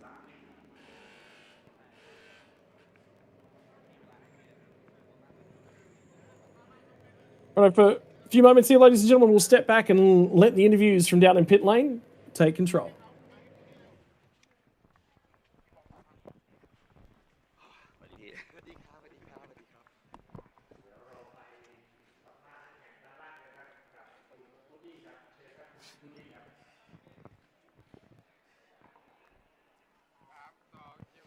เอาละครับท่านผู้ชมครับสิ้นสุดลงแล้วนะครับสำหรับการแข่งขัน TSS The Super Series by Big Quick นะครับซึ่งแน่นอนนะครับสำหรับทั้ง2รุ่นกับ Thailand Supercar GT3 และ Thailand Supercar GTM ทั้ง2รุ่นนี้วันนี้ต้องขอแสดงความยินดีนะครับสำหรับอันดับ3นะครับกับพี่กิกกี้ศักดิ์นานาและแคโรบาร์ครับ Congratulations ครับพี่ครับขอบคุณครับว้าว1 ชั่วโมง 60 minutes แล้วก็หนึ่งรอบเป็นยังไงบ้างครับพี่กิกกี้ก็เหนื่อยดีนะครับสนุกดีครับเหนื่อยดีสนุกดีครับเมื่อกี้แอบถามคุณโจนะบอกว่าปีหน้าเนี่ยพี่จะมา full race ไหมแต่เขาบอกว่าไม่แน่ใจว่าอาจจะต้องไปต่างประเทศด้วยแต่ในความรู้สึกเราเนี่ยคือเราก็อยากเห็นพี่เนี่ยเข้ามาอยู่ในสนามแบบเต็มเลยครับเดี๋ยวดูว่าอันไหนไม่ชนกับเยอรมันจะมาให้หมดเลยครับครับซึ่งต้องบอกว่าอยากให้พี่กี้ recap ในตลอดที่ผ่านมาในต้นฤดูกาลจนถึงวันนี้เลยครับก็สนุกมากๆนะครับเพราะว่าที่นี่แบบเหมือนบ้านนะครับแล้วก็นักแข่งส่วนใหญ่ก็เป็นพี่น้องกันรู้จักกันมา30ปีทุกคนก็น่ารักมากแล้วก็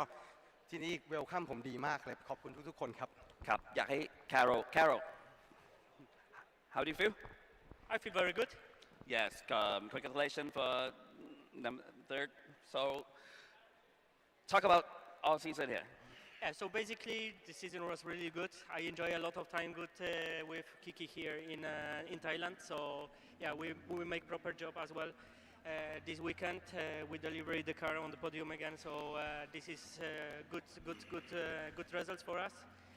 And let's see if we can see you next year. Well, hope so. At least you're going to be able to win the full race in the next year. We don't know still. We are working on that. Okay. พี่กี้ครับอยากให้ถึงฝากถึงแฟนๆหน่อยครับก็ขอบพระคุณทุกๆคนนะครับที่ซัพพอร์ตหรือไม่ซัพพอร์ตหรืออะไรก็ตามนะครับขอบพระคุณทุกๆคนครับและอยากจะกลับมาแข่งที่นี่ใหม่ครับครับ Okay and you comment to Thai fans who supporting you here sorry leave a comment to Thai fans who supporting you thank you everyone from Thailand to support us with Kiki. We make amazing job and see you soon. Ciao ciao.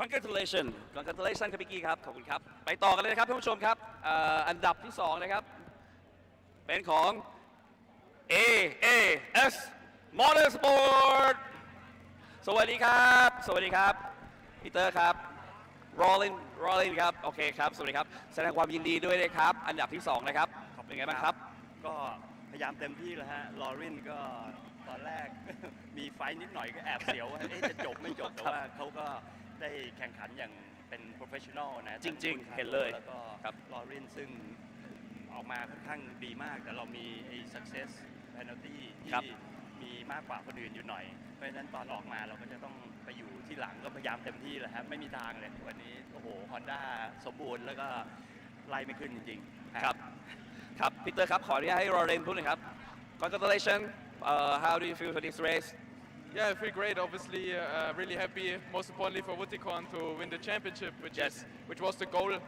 always to come here. And in the end today, we had a much easier job, I would say, than yesterday because we knew, thanks to this great race yesterday, we were in a good position that we just can take it a bit easier, and we just had to finish the race to score the title. That's what we did, but obviously we still want to score a great result for this race, which we still managed to do. Right, okay. Say thank you for supporting. Yeah, thank you for supporting. Thanks for all the support the whole year, and hope to count on you also the next seasons and years. Thank you. พีเตอร์ครับปิดท้ายหน่อยครับช่วยครับก็ขอขอบคุณแฟนๆขอบคุณผู้ติดตามชมรายการ TSS นะฮะก็เป็นรายการที่ยิ่งเขาเรียกว่าอะไร competitive ขึ้นไปทุกวันนะฮะก็ฝากติดตามชมทีม AS ติดตามชม TSS นะครับขอบคุณครับครับขอบคุณครับแสดงความยินดีอีกครั้งครับกับ AS Motorsport นะครับวุฒิกรอินทรภูศักดิ์และโรลินไฮริสส่วนอันดับ1ในสนามนี้นะครับเป็นของสิงห์มอเตอร์สปอร์ตทีมไทยแลนด์ครับเป็นอย่างไรกันบ้างครับหายเหนื่อยแล้วนะครับพี่ต๊อดก็ดีครับก็อย่างที่บอกเป็นไปตามแผนนะครับก็เรามียางใหม่ทั้ง2เซตก็วันนี้ก็ถือว่าทั้งแบงค์และผมยืนเวลาได้ตามที่เราคาดการเอาไว้ครับโอ้โหมันก็เป็นสัญญาณที่ดีใน next race ในปีหน้านะในเรื่องของการวางแผนครับผมว่ามันปีนี้เราก็พลาดเล็กๆน้อยๆไปตั้งแต่ที่บางแสนครับแล้วก็ที่มาเลเซีย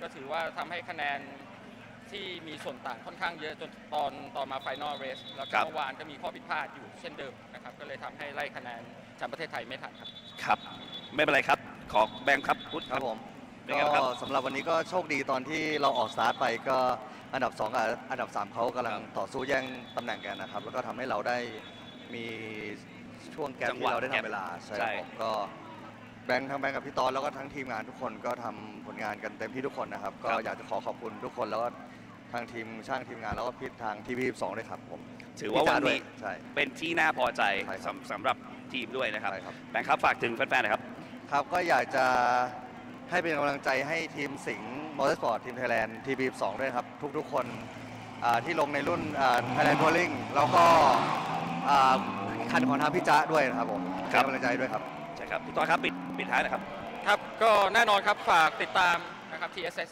นะครับในการแข่งขัน GT3 นะครับผมว่าปีหน้าน่าจะมีรถเยอะกว่านี้นะครับจะได้สนุกสนานกันเต็มที่นะครับก็ขอบคุณนะครับที่ส่งกำลังใจแล้วก็เชียร์สิงห์มอเตอร์สปอร์ตทีมไทยแลนด์และทีม12แล้วรวมถึงผมกับแบงค์นะครับก็สนามหน้าปีหน้านะครับก็ว่ากันใหม่นะครับผมครับขอบพระคุณครับสำหรับความดีอีกครั้งครับสิงห์มอเตอร์สปอร์ตทีมไทยแลนด์นะครับโดยปิติพิรมภักดีและกันทศักดิ์กุลศิริพี่ตอดและแบงค์นะครับมาทางนี้ครับท่านผู้ชมครับไปต่อกันอีกรุ่นหนึ่งครับสำหรับรุ่นไทยแลนด์ซูเปอร์คาร์ GTM นะครับอันดับ3นะครับเป็นของ Toyota Gazoo Racing Thailand โดยพี่วัวณัฐวุฒิเจริญสุขวัฒนะแสดงความยินดีด้วยครับพี่วัวครับสวัสดีครับเรียนเชิญครับเป็นยังไงบ้างครับพี่วัวครับก็วันนี้รู้สึกจะร้อนกว่าเมื่อวานนะครับก็รู้สึกว่าอุณหภูมิแทร็กเนี่ยมันร้อนเพราะนั้นเนี่ยเวลามันก็จะดรอปลงแต่ว่าการขับก็เป็นไปตามแผนนะครับแล้วก็ช่างเองนี่ก็ทำรถเหมือนเมื่อวานเลยนะครับเพราะนั้นเราก็ทำเวลาได้ค่อนข้างคงที่ก็ถือว่าดีครับปีหน้าเป็นยังไงบ้างครับพี่วัวครับปีหน้ายังไม่รู้เลยครับเพราะว่าต้องขึ้นอยู่กับทางพี่อัดครับว่าจะแพลนยังไงเพราะเนื่องจากว่าตอนนี้เนี่ยเราเองเราก็ต้องกลับมาแก้ไข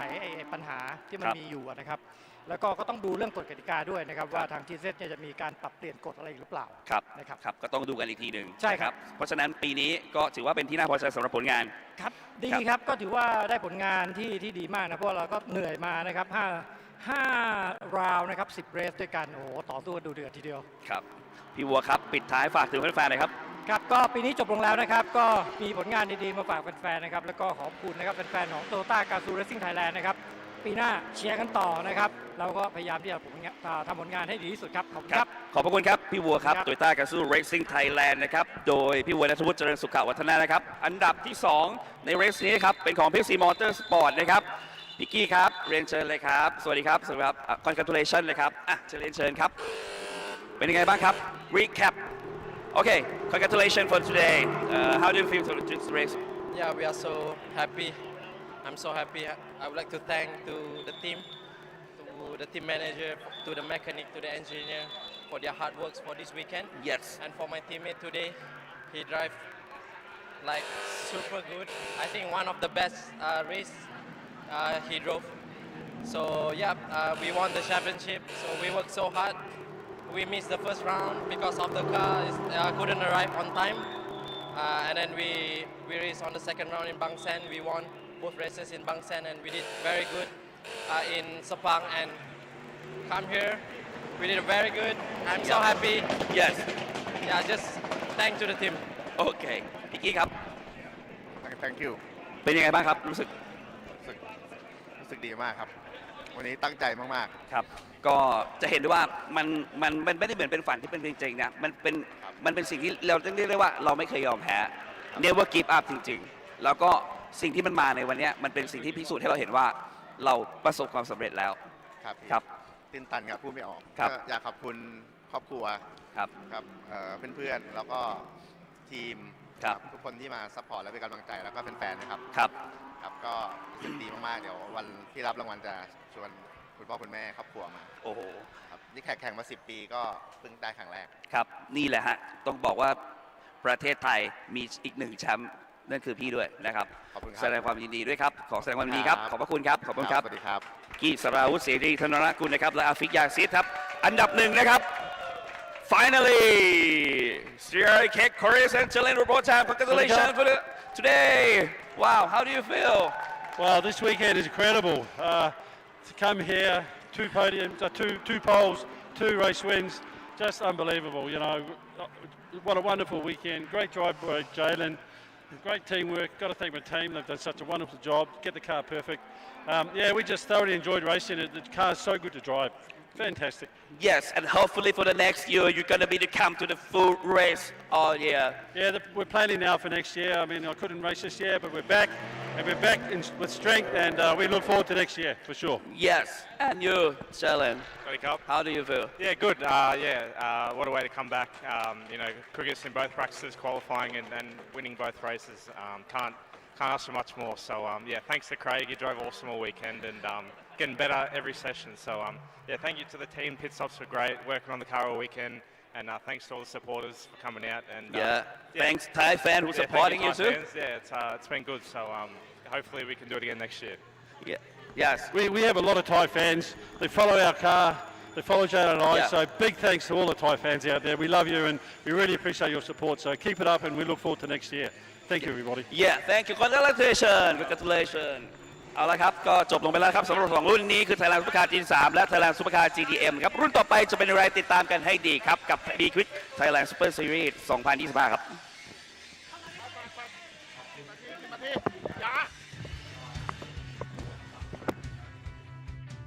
Well, as you can see there, folks, already getting onto the grid for our very next race as the highlights will roll now from TSS Supercar GT3 and GTM. And yeah, whilst it's a small field, it certainly provided plenty of pint-sized action during the race here, as you can see straight off the bat. Lap 1, probably one of the feistiest moments we've had on the calendar in a little while, with Lauren Heinrich versus Carol Baj, and then it ended up being Carlo Van Dam versus Sandy Stuvik for some of the minor placings. And then able to get back past was Heinrich into second place, but by that point, it was a bit of a runaway lead for the Single Motorsport Team Thailand Honda NSX with Candice Akasiri and Piti Bironbaki behind the wheel. So no issues before the pit stops, and really by the time I got to the pit window, nothing too crazy there to worry about as well, with the exception of maybe a little something there in the moment. as the drivers were getting their changes done. A couple of fresh Pirellis going on as well, but he got in and out of the pit window without too much concern there. And Vodacom, he wasn't one for slowing down, but the gap really didn't fade or shrink up the front. Dizzy Bjornbacki doing an excellent job there. Round 2 of the battle between AES Motorsport and Peak of Absolute Racing. Ran anew with Vodacom having to chase down Sak Nana for second place once more. But Piti Bjornbacki finishing the job at Kaneseki Series started very nicely indeed. And that was the end of your race win there. Of course, shout out to Craig Corliss, Jalen Robotham for winning in GTM ahead of Safik and Sarah Vaught and Afik, apologies, in PSC Ferrari. And that is going to conclude the racing action here. Going to take a very short break, folks, before we get going for TSS Supercar GT4 and GTC for their final race and our final 60-minute race of the weekend here at Chang. Stick with us, with us at TSS or speedcafe.com, as we've got still another hour and a half thereabouts of racing to come here today from Chang.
ผู้ชมครับยังอยู่กับรายการ TSS The Sport Series by Big Quick นะครับซึ่งแน่นอนว่ารุ่นที่เราจะแข่งในสนามเนี่ยนะครับก็จะมี2รุ่นในการคือ Thailand Supercar GT4 และ Thailand Supercar GTC รุ่นที่อยู่ข้างหลังผมนี่คือรุ่น Thailand Supercar GTC นะครับแน่นอนว่า Damien Hamilton จะเป็นคนแรกที่ทำเวลา qualify ได้ที่สุดแล้วรองมาจะเป็น Toyota Gazoo Racing Thailand วันนี้เดี๋ยวไปคุยกับ Damien กันก่อนนะครับว่าเป็นอย่างไรบ้างสำหรับสนามสุดท้ายแล้วนะครับสนามสุดท้ายต้องบอกว่าการขับเคลื่อนมาดีแล้วก็เห็นพัฒนาการของเดเมียนเนี่ยตั้งแต่ต้นฤดูกาลมาจนถึงวันนี้เนี่ยพูดถึงเวลา qualify ถือว่าดีมาก Hello Damien how are you today I'm good how are you Yeah this is the last race in the season how do you prepare for this race We're just trying to make sure we can check every nut check every bolt be ready make sure we can do the best prep we can and put on a good show for people Wow all check all check Okay so what do you feel for the first race to such race? Yeah, I was really happy with the first race. It was great to be able to have that three-way tussle we were having right through to the pit stop cycle. So it was a really good race, a lot of fun, some good clean racing, and hopefully we can do some more today.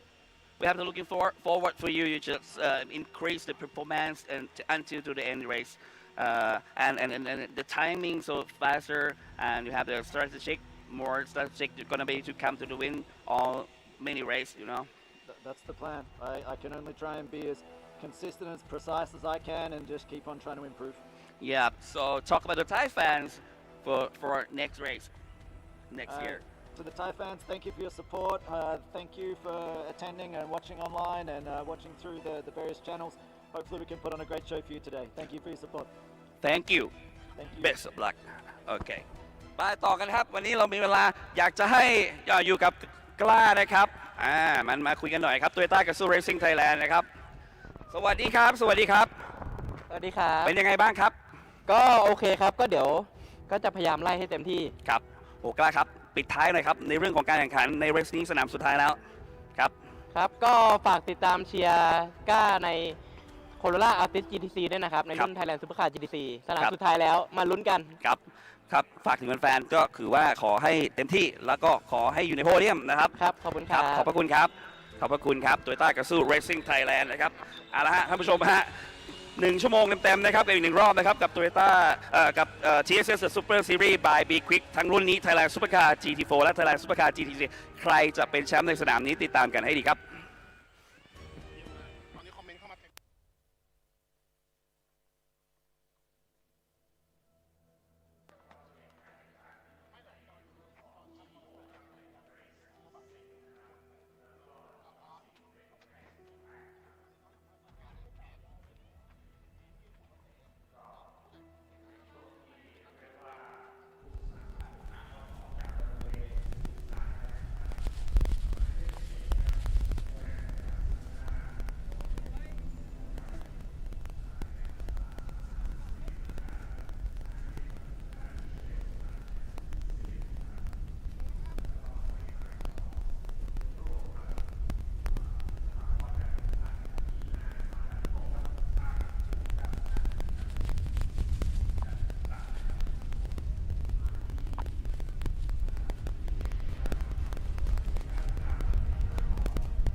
Thank you everyone for sticking with us during the break. If you have done so, just 2 races left here today at the Chang International Circuit, and after 60 minutes with TSS Supercar GT3 and GTM, 60 more minutes coming up here, this time though with Supercar GT4 and GTC. And well, do we have a bit of a championship story to talk about a little bit here today as well, but we'll get to that in a little bit, because the situation needs a little bit of discussion for the formation. So there you go, a little bit of footage there with the podium celebrations from our GT3 field, but that'll be ongoing here during the start of this race. What we do also talk about is the fact that we had to say goodbye to Scott Rankin, and we rejoined by David Haynes, who, if you joined us for yesterday's coverage or Friday evening's coverage, you certainly will remember him speaking with Reece Gardner. I'll stay on the microphone with David for this one here to the end of the day. Thank you, David, for joining us once again to continue our coverage. Race 10 for GT4 this year, race 8 for GTC this year, and look forward to another good bit of racing here again as we get another chance to have a look over at the Chang International Circuit from the air. Yeah, it's been a great racetrack to be at as far as the challenge that every single corner presents.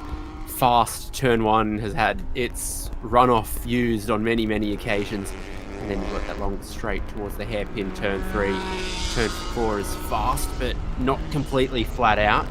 And then the next series of corners are all about car placement. So it's all about the grid now, Dan. Yep, it is indeed. So Kennedy Kasiri versus Hayden Heikel for the front row on this second race of the weekend for these cars. Romain Leroux to start with Mitchell to his outside. Satherpond and Nanin on row number 3. Lieutenant Patra and Tuapond on the fourth row. And your ninth and final driver in GT4 is going to be Sutapong, starting off with the fifth row by himself today. We'll then leave a small gap back to the GTC cars, which of course again is this weekend a two-car field in the form of Damien Hamilton, who's got a pole position for that class. And Chris starting alongside him, sharing that car of pole. Now, we have had a couple of races be championship deciders going all the way to the end of things today. And I can say, David, the good news is there is a bit of championship discussions that we'll need to have during this race. A quick refresher, though, on the race format. Here it is on the screen for those of you who haven't seen our coverage so far this weekend. 60 minutes plus 1 lap. A compulsory pit stop window in the middle 10 minutes of the race. Terms and conditions apply. Ask your safety car if compulsory pit stop is right for you, depending on if that gets interrupted or not. And there are some subtle differences to the minimum pit lane time based on category, driver categorization, success, etc.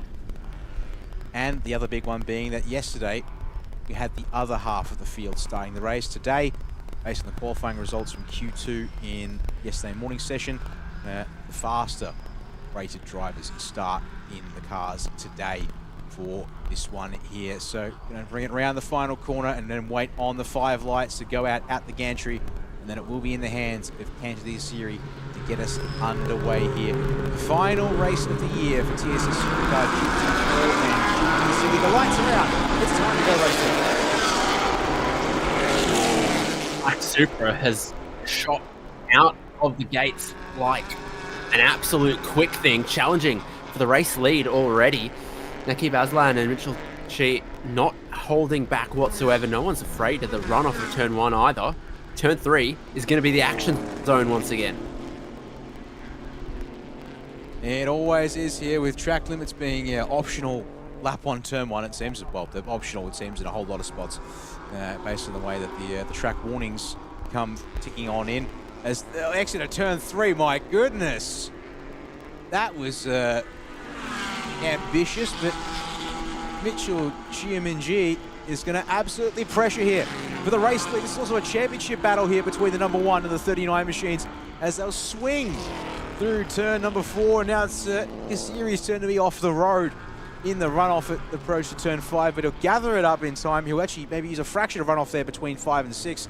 And we are apparently going 110% from the very drop of the lights here, David. No holds barred between our top 2, and let alone the rest of the drivers here, such as Hayden Heikel, Romain Leroux going out for 3rd place in the Toyota versus Aston. Yesterday, by a puncture or a tyre going down, Leroux was kind of robbed of the opportunity to really battle wheel to wheel and show what kind of pace he and the Aston Martin have got. Now being the starting driver here, it's elbows out in the battle potentially for a podium. And he has his rivals defending many of the battles in that tight final corner, battling side by side.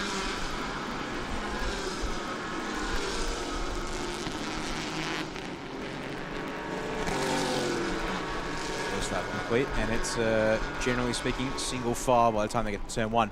And rather than issue black and white flags, they've gone for the bit more generous reminder.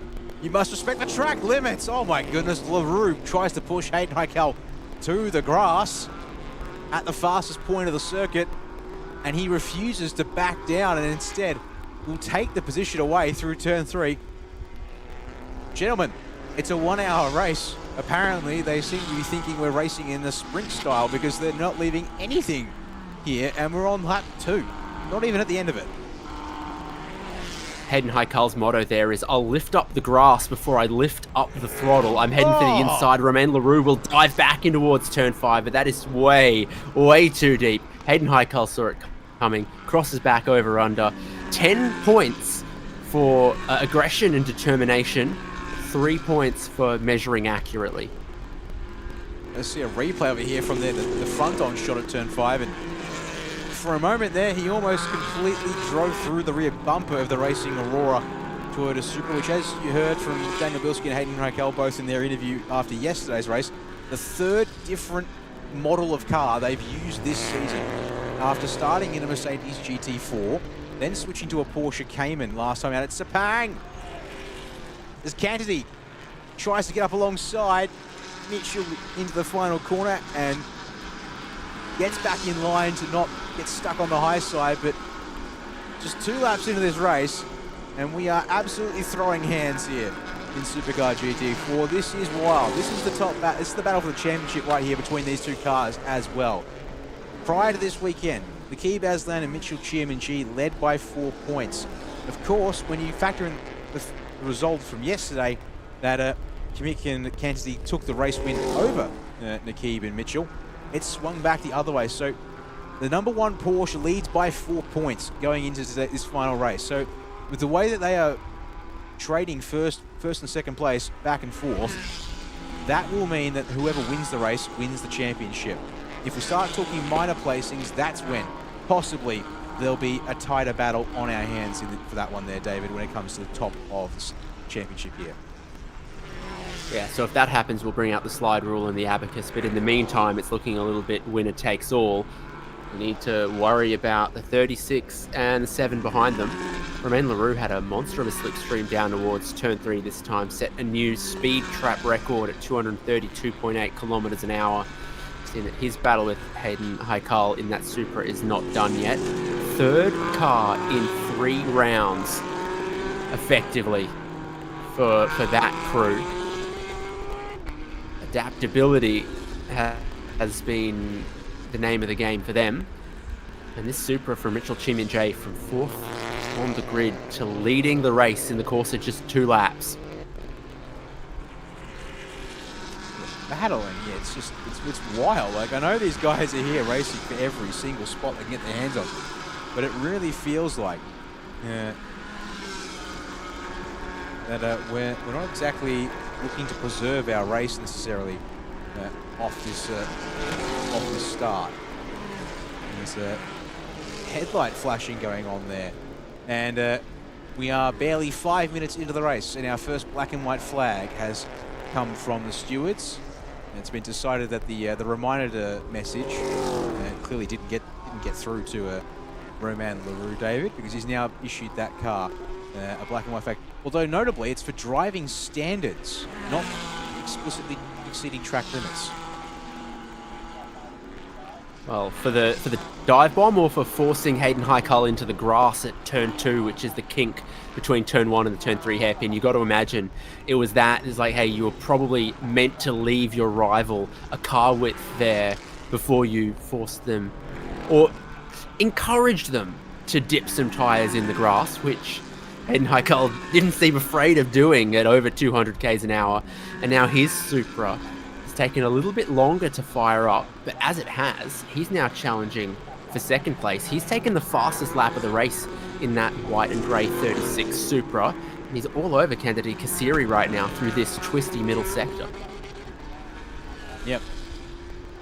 Oh, you see one of the Caymans just bouncing off the rev limiter there, I believe. And they like to rev, and they make a good noise when they do it. Yep. Got ourselves, 3 Porsche Cayman GT4s in this field. Of course, the 2 AAS Motorsport entries, number 1 and the number 99, which is 1st and 7th at the moment, and they're currently sort of almost perfectly split by that number 32 entry from Be Quick Absolute Racing. As it's Heikel's turn to use the track limits and the runoff into exceed the segments of turn 1. Try and maintain the position ahead of Romain Leroux. Your top 4 cannot be split at this stage. Heikel looks aggressive, but is it also defensive perhaps, because Leroux looking for the inside as well at turn 3. Who moved first, or can they claim they moved at exactly the same time? So it's not blocking, David, it's just a bit of hard racing.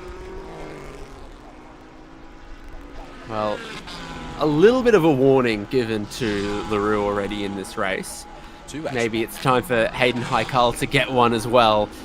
Flat out, turn 4. Leroux's going to look to the inside line again here, surely. And I think Heikel half covers it which is all it took to dissuade him this time after the last attempt was unsuccessful at a turn 5 dive bomb.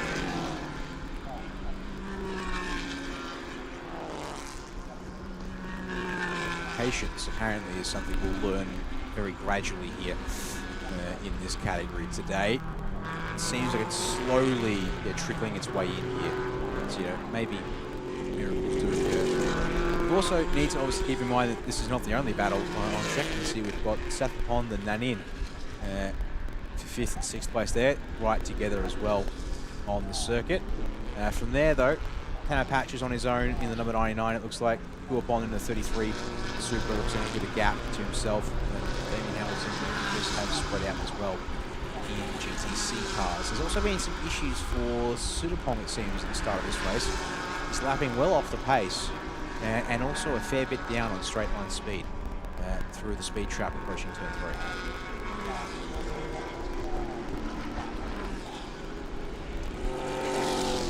3. Yes, last lap, that was the slowest car on track. The number 19 GT4. Yeah. Yesterday, in the two-way fight for GTC, Damien Hamilton, I think, was troubled in the first half of the race. Then the driver change happened for the Toyota Altis, and he was less troubled. So I think it could be the other way around with the driver order inverted today. Hello, Heikal for second place. That move can work. Well, there you go. Gets aggressive into turn 5 and gets a bit of breathing gap between himself and that Team NZ Aston Martin by putting your championship leaders behind him. Which certainly not what Kimmich or Kennedy Kasiri are going to want in this one, because they need to be getting up the lead, not stuck in these battles here as part of this race. And so this question of so if we have a safety car... Oh, sorry, yes, go ahead. If we have a safety car somewhere in the middle of this race, I think that makes GTC a very interesting proposition, because once the driver change happens in that number 9 Toyota Gazoo Racing Thailand Altis, I think Akrapong, if the margin to Damien Hamilton was shrunk, this is Damien Hamilton, could really challenge him in the back half of the race. But if Damien Hamilton can take this first 25 to 30 minutes to extend a lead that's difficult to close, then the race could be his. So there's the Altis in the background, and this is the Mustang TA2 from Damien Hamilton now with about a 5-second lead. Yeah, and of course, don't forget what we saw in yesterday's race, and you got to call on as well, was the fact that it's quite the straight line speed disparity between these two cars, and it gets entirely made up through sector 3 and under brakes for the Altis GTC entry here that we're focusing on right now. Number 9 entry here. I'll be curious to see, because if the grading and the licensing systems are working as intended here for this car, Chris should be the faster driver there. But I guess also is the fact that if you do a driver swap, it's a fresh driver you're putting in the car, whereas Damien's got to be able to make sure he's got the endurance and capacity to do the full hour by himself.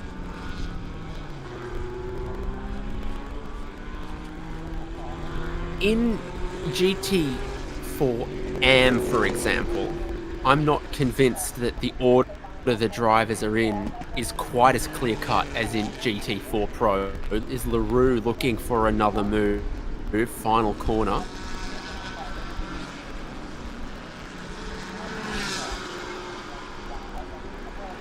So I wonder if in GTC, if it's similar, that the driver order is not quite as clear-cut. I was looking at the FIA driver categorization, and LaRue, for example, here is an FIA Gold. So that's very straight up and down. Who's the bronze, who's the gold in the number 7 Aston Martin? Whoa. How's that for confidence under brakes? Well, I think he's going to find some dust and marbles and actually undo his good work. as apparently he's still drawing the ire of race control. Black and white flag for driving standards in that battle with Hayden Heikel. Black and white flag for track limits. Final warning now, track limits. Apparently needs to stop overdriving the car and pushing it out past the white lines. Not great to have your final warning for track limits. Look at the top left of screen and see there's still 47 minutes left in this GT4 GTC race. Race lead change. For the race lead.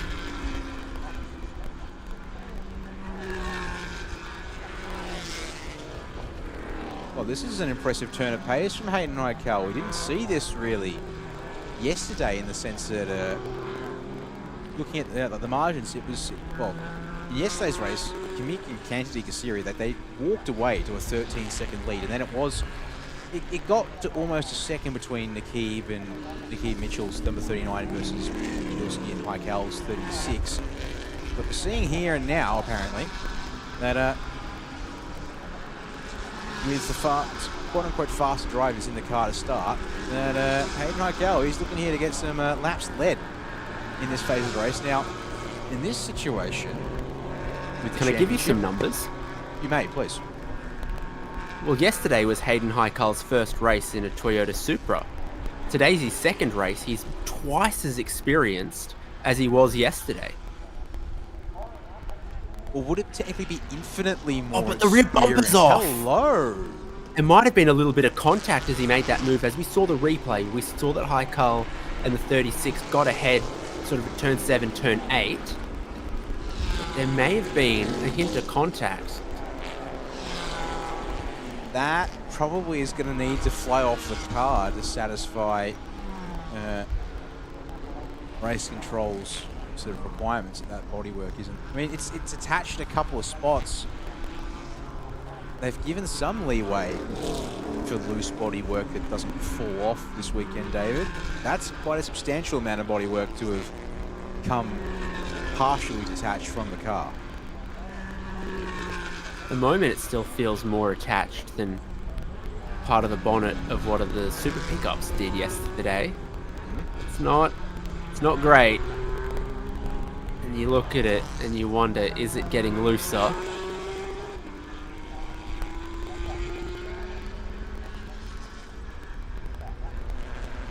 For now, 2 bits. It's quite the impressive sort of removal of, just saw it. I thought it was a piece falling off the car completely on approach to turn 3, but no, it's just failed partially on turn 3 last time right. Also, critical note with the championship: if the cars continue to run as they are right now, and we had to end the race, and we were still awarding full points, we would have a tie for the championship between Nakib Aslan and Mitchell Chiaminji's Wing King Motorsports Toyota Supra and the defending champions from AES Motorsport in their Porsche Cayman, Big Carnasuta and Kent Kasiri. Now, the number 1, however, on countback, would win the championship with 4 race wins to their name versus just 2 for Nakib Mitchell. At least that's my understanding. We would look to race wins, and of those, usually the Cayman has double. It's usually the first tiebreaker you reach for before you then go to most second place finishes, most pole positions, etc. So you really need to get fine-grained to separate the most race wins. Is the usual tiebreak. Is this early for Damian Hamilton? I think it is. From the leader GTC, he's in pit lane before the pit window appears to be open, so that must suggest either a penalty or a mechanical problem.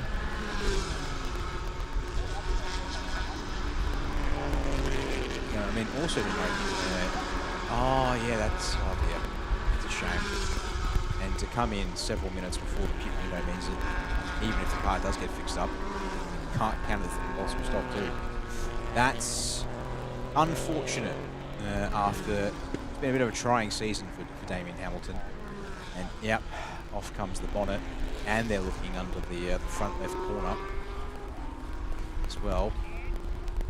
To put it in perspective, this car here. Damien Hamilton, second place, race 1 of the season at Chang. And then did not start race 2, did not finish races 3, 4, 5 across Bang Sen and Sepang. Picked up a race win yesterday, which bumped him up very nicely in the points, I believe, to possibly in and around 3rd place. Now it's possibly looking at another DNF, so a pretty wretched season to enter every race and only come away with finish 3 races. Should that be the case? Gives this car the lead of the race in class right now. Toyota Altis from Toyota Gazoo Racing Thailand. Gee, we've seen so many warnings about those track limits so early in this race today. I feel like it waited just sort of 5 minutes longer in yesterday's race before race control were handing them out. We've already had warnings for the race leader. Final warning for Romain Leroux in the number 7 Aston Martin. And they're probably going to want to leave him in long into the pit window as well.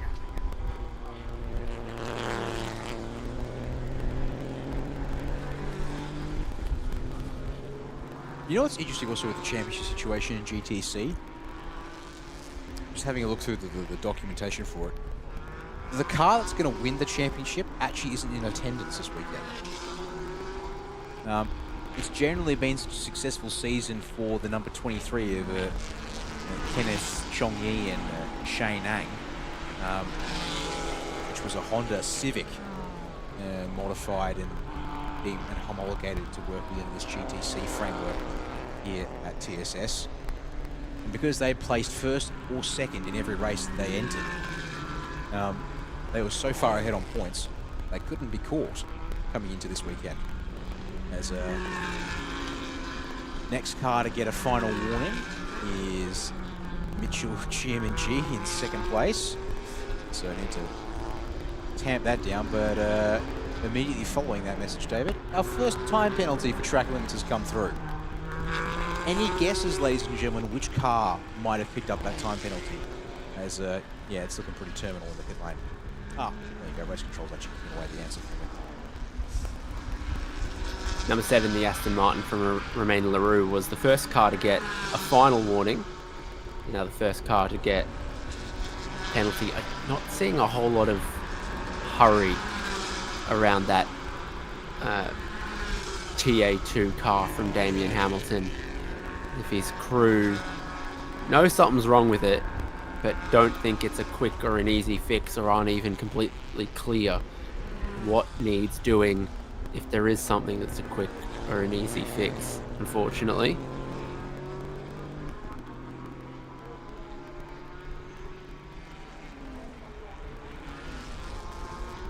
Okay, update folks, the number 7 has been joined by the number 39, the Winking Motorsports Toyota Supra, who's racing for a championship here today in getting a time penalty for repeated abuse of track limits.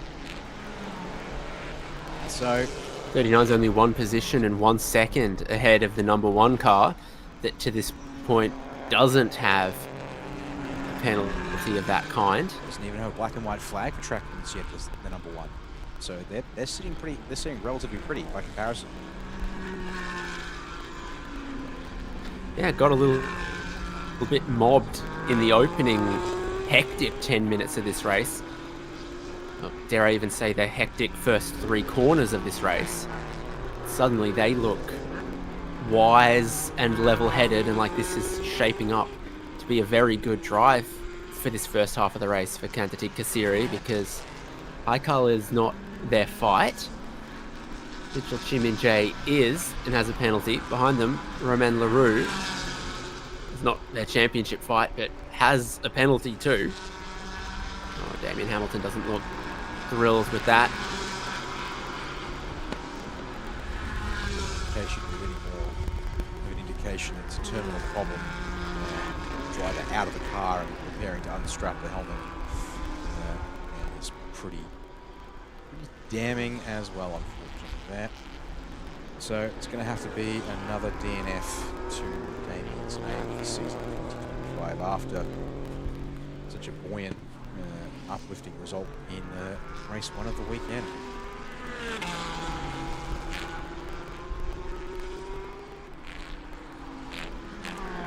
"90 seconds from the pit window opening here, David." Now, as you said, some of our GT4 AM lineups, which actually there's 2 of them, where the driver pairings might be a little more even.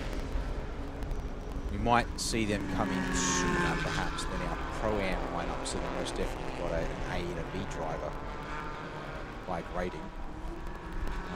So, the question then is,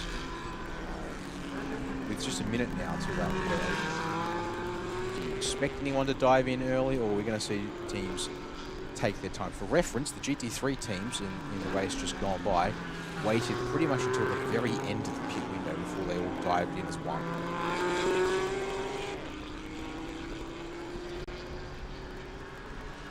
Yeah, well, the most likely candidate is that number 32, Safapon driving with Ayaro Razanakoto waiting in the wings, the driver from Madagascar.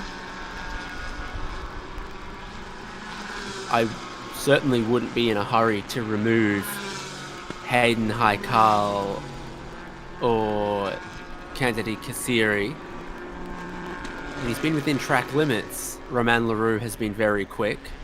Obviously, the issue has been one warning for driving standards, a warning for track limits, and then a penalty for track limits.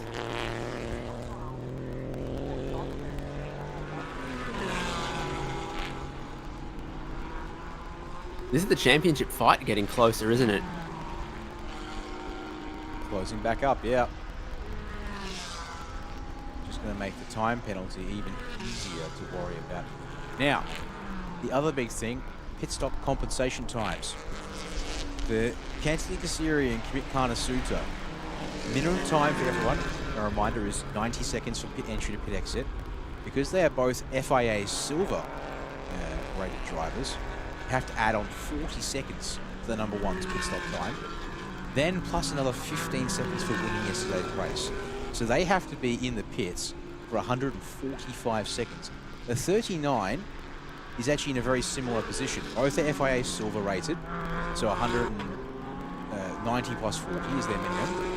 Then 10 seconds for yesterday's race. So when you then also add on the fact that the 5-second time penalty is to be added at the pit stop, they should be coming out practically level pegging in the pits. So that race on track should continue on in the pit lane if the stops go to plan for both teams.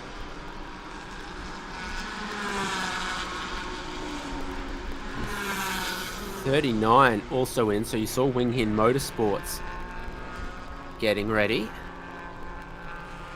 Just a quick, this is what it's doing, this is what you got to do. They feel like they got plenty of time in the pit stop there as the crew get the seat ready for the next driver.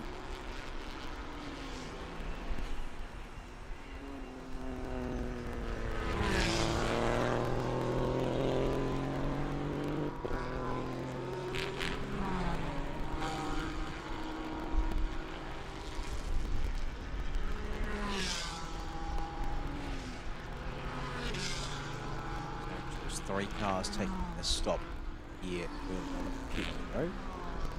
Wing Motorsports team along with the racing team. Holzart and Thailand GT4 entries. Everyone else is opting to do at least one more circuit before they hit the pit lane. What it has done is it really makes that gap that Hayden Haikal has built at the start of this race look quite a bit bigger for some reason, I feel, than it did previous, even though Candide Series was pretty much right there on the back of Mitchell before he pitted. The gap just looks noticeably bigger up to Hayden from here. They all go around again for at least one more lap. Yeah, the number 19 we saw coming back into the race as well, and we'll see if there was a tiny bit of a mechanical problem that was costing them time and had them behind all of the GTC cars. They made their pit stop early. They got their new driver early, so maybe they'll come back into this race. So we get the 95 in. He's joined the exceeding track limits penalty club.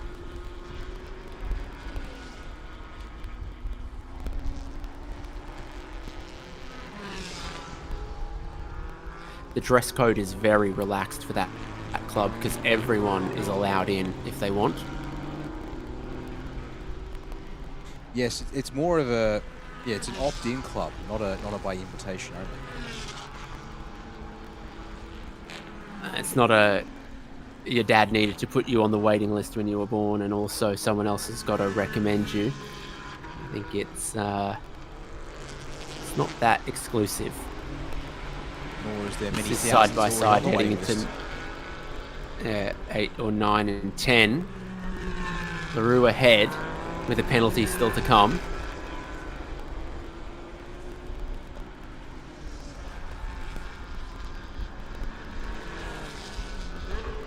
Oh, pardon me. It's pit would be actually race time for number 95. To be added to their stop time. Maybe just they issued it a tiny bit too close to the pit stop, so they decided rather than fudge the numbers.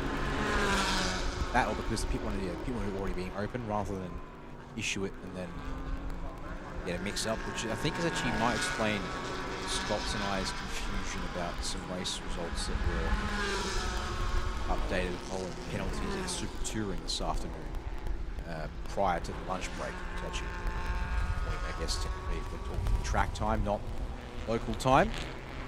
As another GT4 to the lane. This time it will be Decathlon jumping out to give Tanapatra the wheel of AES Motorsports number 99 came GT4.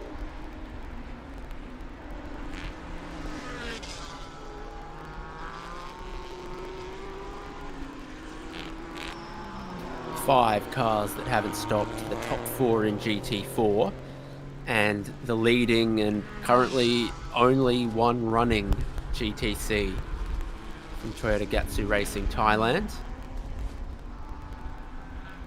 This 95 is under investigation for pit entry line.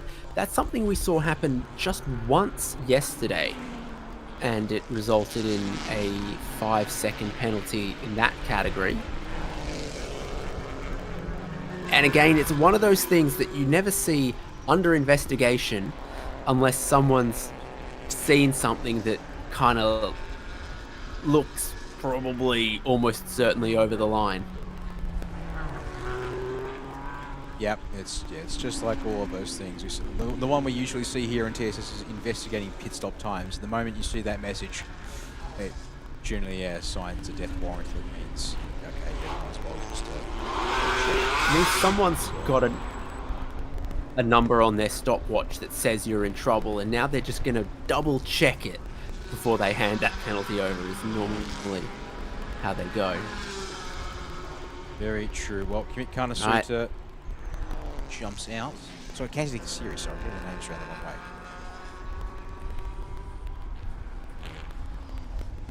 So, we now have just 4 cars who can make the compulsory stop, including your race leaders, Peyton Harkel and Bilski, Roman LaRue and Graham Dowsett, Nelson Martin. Salapondiaro haven't stopped, as well as Chris and Carapon. They're still going in the lone remaining GTC entry.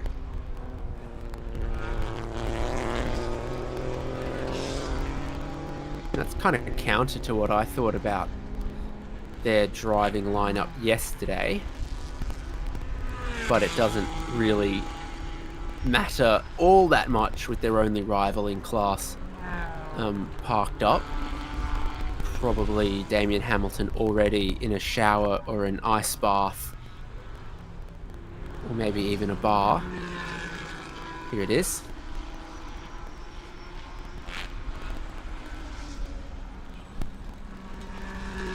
Probably the last possible time they could have come around into the pit lane to make sure that change was done.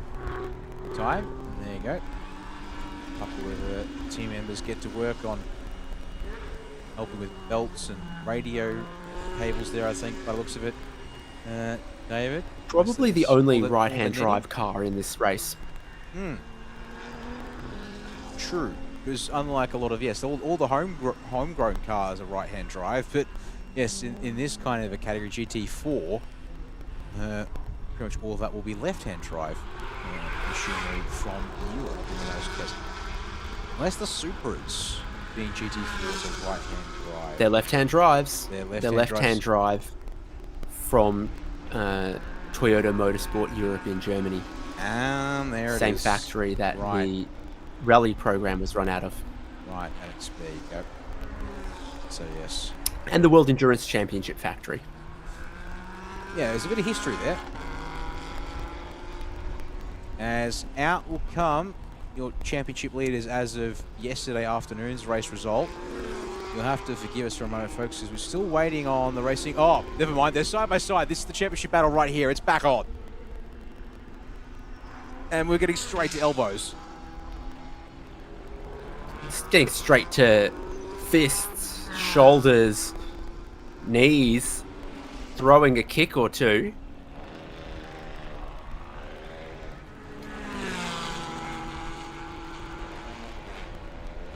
So that's the high ground at the moment for the 39.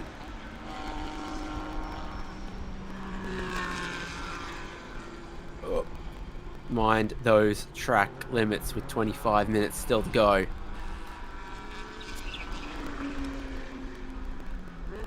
Just in time, racing Aurora, Toyota Super Hayden Hakel comes into the pit lane and switches over to Daniel Bilski. So that has happened with mere seconds left in the stop. Now, because of the way the minimum pit stop times, I mean, they're quite long, they're technically still a lap ahead of those two cars that are duking it out, I believe, for what is second place. Although the Team NZ Aston Martin, where is that on the track? Possibly a long way ahead. Yeah, well, their compensation time could be a tiny bit lower. They were not on the podium yesterday. 15, 10, and 15 seconds. 5 seconds. Yeah. It's a lot lower because, as you noted, actually, interesting, Roman LaRue, you know yours apparently said FIA Gold rated. Well, the document I have here from TSS is FIA Silver. Either way, Graham Dowsett's an FIA Bronze. So their minimum time through the pit lane is 113 seconds versus the 145. So in fact, yes, I think we'd say in that case, Graham Dowsett's going to be in the lead of this race. Or it might be close to Daniel Bilski on pit exit. And both the number 1 of Kimi Kanasuta and the 39 of Nikki Aslan, they're going to have to chase those two cars down here to get to the finish of the race. And in There's fact, a chance in my head I was confusing LaRue and Carlo Van Dam. Van Dam's a gold. Also, and I think you have to pass these two Supras here as well. Pit compensation battles have completely messed up the order, folks. In Supercar GT4, we've got some what was going to be minor placing squabbles now having a real impact on the championship battle. And what it actually means is at this point in time, these spots that the 39 will be looking to get won't be enough. As out comes Daniel Bilski. Is he in the lead of the race? I don't think so. Might actually not even be not in the lead of the race by virtue of another car getting out ahead of them again. Timing will explain everything once it ticks over. But Nikib Aslan going to pass by both the 95 of Prakoon and 33 of Baofeng. That right there is the buffer he currently needs based on positions on track to reclaim the championship lead. I think Bilski might be leading this one by about the length of this straight. It's either that or the 32 of Yarrow is leading because of a short pit stop. Yeah, they had an even shorter stop because they've got an all bronze lineup. 90 seconds for that car.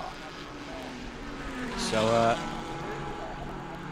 for those of you here supporting Yarrow and Sathapon, your guys might be leading this race right now as we speak, as look at the dirt on the circuit from all these drivers getting aggressive at turn 4, David. It's making a little looking a little sketchy through that sweeper. So this becomes very critical for Kamick. Not able to do it. It's for position. They don't need to move out of the way of you, but they are currently sitting between you and a Super Series GT4 championship.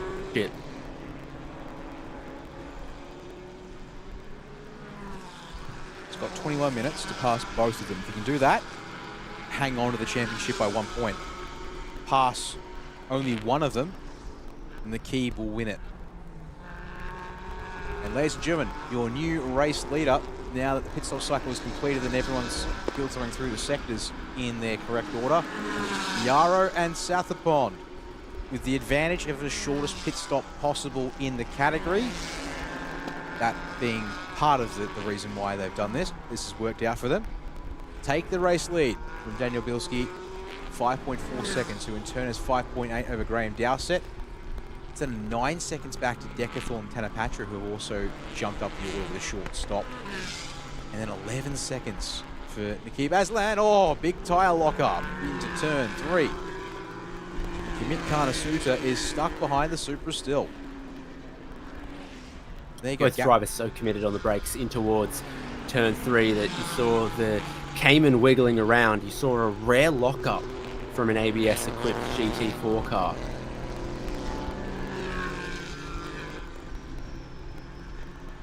Saw it flash up there on the screen for a second. This pack of cars is over 30 seconds behind Yarrow. Now, we'll have to wait and see what the lap times are when they all come through. And saying it, last lap for Yarrow was a 1:48 something, which was improved to a 47.9. Bilski has just done a 1:47.7. Graham Dowsett at 48.1. He's just updated that across the line now as well.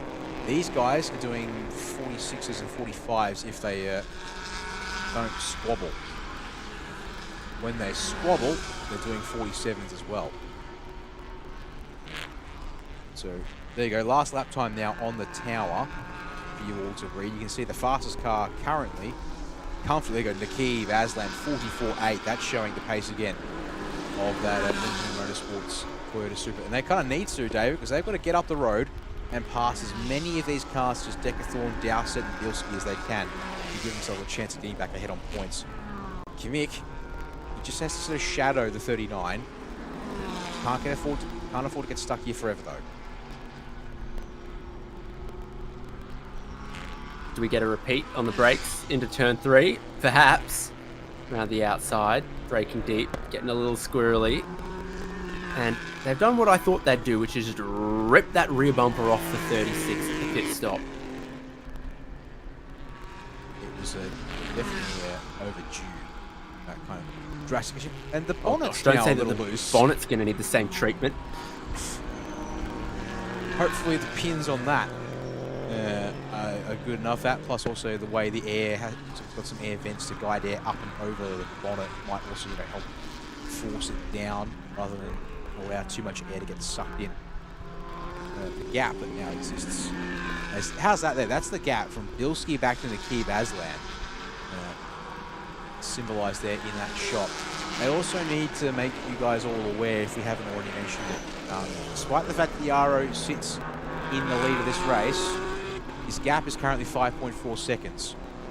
He also has a 5-second time penalty for continued use of track limits. Oh, Kamick Karnasuta trying again and again here, David, to get past these two Supras.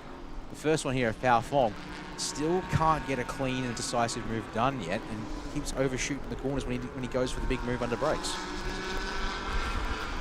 Reminiscent of LaRue in the Aston Martin much earlier in this race to try to stick close through turn 4 and then dive, but a little too optimistically into turn 5 and find that across 2 days of racing in many categories that there is debris, dirt, dust, marbles, everything out there, and not a whole lot of grip if you brake too late. Defense from Prakun on Pao Fong. Commit trying to cut underneath these two. I'd always be saying they haven't received any warnings for track limits. They might just start getting a little creative with their definition of what the limits are. As it's a drag race to turn 4. Commit trying to keep Pao Fong to the inside through the sweeper. Doesn't pinch him down close enough through the apex of the turn. And will have to stay in 8th place. And then he's in enough weeds or just enough aggro that he's sliding the car through turn 6 and the exit of 5. Really feels like it's a bit of a struggle street for these guys here. There's another lap complete for Niaro. It's now 24 laps down in this race. Yeah, 5.6 seconds to Daniel Bilski. He was 0.2 faster on the last lap, and that's critical because again, there's a 5-second penalty on this number 32 car for continued abuse of track limits. So need to be mindful of that, but as it stands, just moving in the right direction is the gap between those two cars.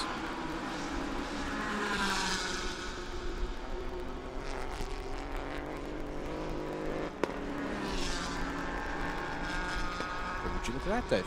It's the black and white flag has been issued.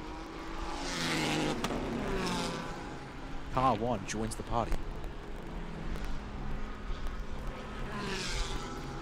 Perhaps that goes back to their optimistic look here at turn 5 a couple laps ago.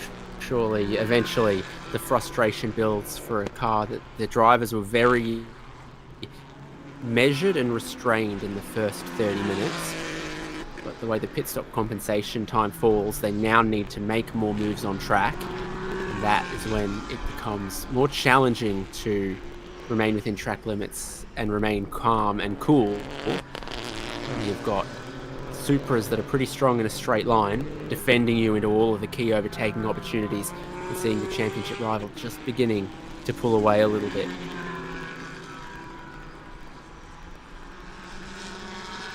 Graham Dowsett is being hunted down by Decathlon here for 3rd place.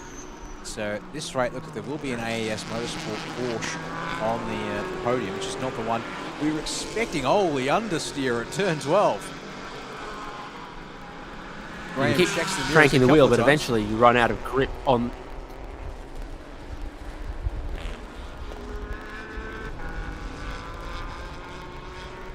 Decathlon wants no part of that. He'll go straight up the inside and take that place away.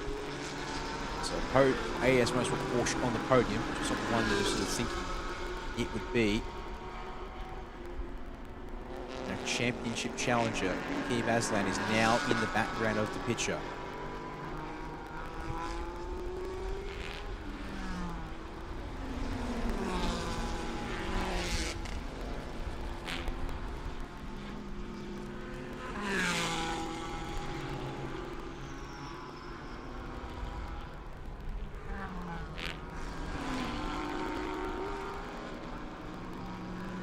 Black and white flag for track limits. It actually is a second black and white flag to the 32 Yarrow.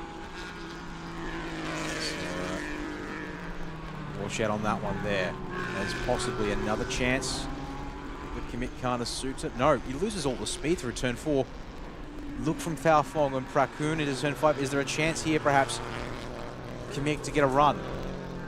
He lost so much speed through turn 4, though, that he was nowhere in the frame. I mean, we were somewhat tight on the view, but it's just this whole case of cannot find a way through, it seems, without overdriving the car and making a mistake.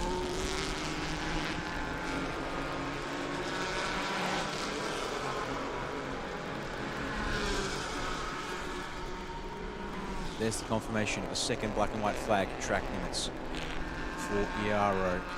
Pao-Fong trying to attack and defend. Onto the outside of turn 12. Oh, contact and we knocked wide. Although the damage appears to have been done more to the Supra than to the Cayman in this case. And as the minutes tick down, we'll try and get another look at this one here on the replay again. So we head into the apex, but loses the ground on exit because it's just power out and push wide. And yep, the left-hand side skirt of that Supra damaged. And oh, Kamek throws it into turn 3 as we come back to the live feed. Cannot get the car pulled up offline in the dirt as a result. Third, fourth time of trying, you've got to start to think about trying to do something different, and that's where some of the desperation perhaps is coming from. Just unfortunately, regrettably stuck. It's just 2 or 3 kilometers an hour advantage to that other driver who now has another black and white flag.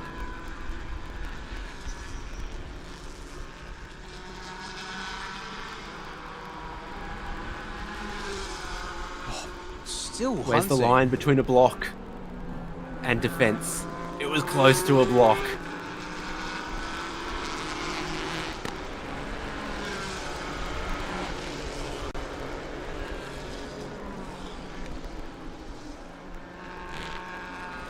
Trying to get my head around all like the way these guys are racing and sort of. I mean, it's great to watch it, like in the sense that Pao-Fong is here for the race result. He doesn't particularly seem to care for championship implications that could Lets come him with go. this race result.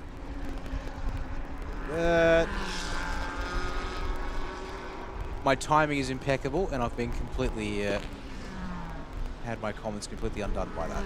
All right. Just pulls to the side, rolls out of the throttle, and lets Kamek go.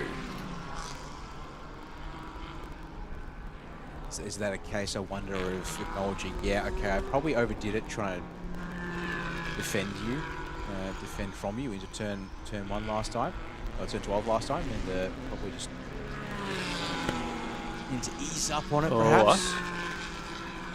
Someone from garage number 1 has gone down to garage number 33, and they've either been very friendly or been very not friendly. That also seems very much on point.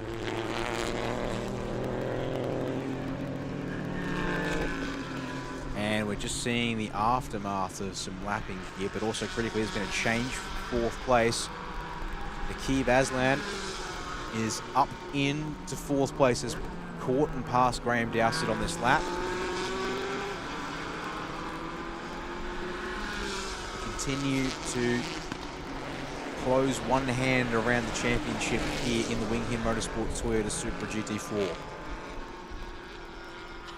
Get a load of the mid-corner speed from this Altus. It's got such wide track on it, but then it just doesn't quite pull off the corners the same as a GT4.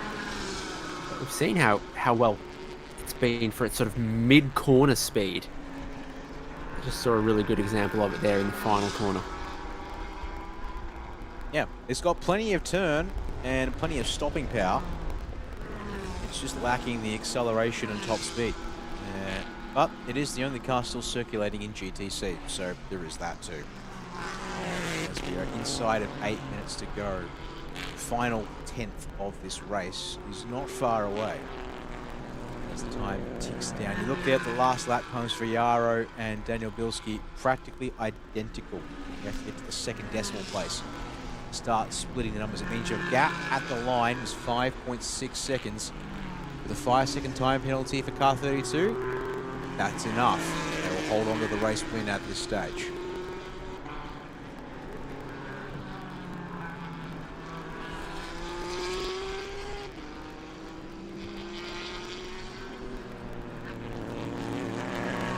Madagascar fans in the chat for this one here today, David. And I dare say that season for Yarrow and Southapont, I actually need to have a look at it. Not too bad. A P4 race 1, but a P2 at race 2 when the season started at Chang. They missed the first race at Bang Sen, followed by 6th place in the second race of that weekend. Then the first Sepang weekend, P7, followed by a DNF. Then the second weekend at Sepang, a P2, but then back down to a P8. So, and then they did retire from yesterday's race, unfortunately, after just 2 laps. So, on track for their second or third podium, first win of the season, if everything can complete the final 6 minutes without issue. Yeah, my guess is 5 more laps to go. 4.7 seconds ahead of Daniel Bilski, who was about a second quicker, so that will be very close for that outright lead, as well as the championship fight in play right now.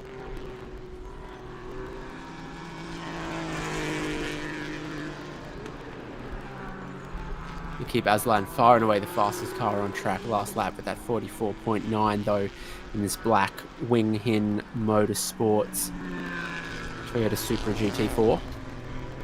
They're looking like they want to steal a podium away here from AAS Motorsport.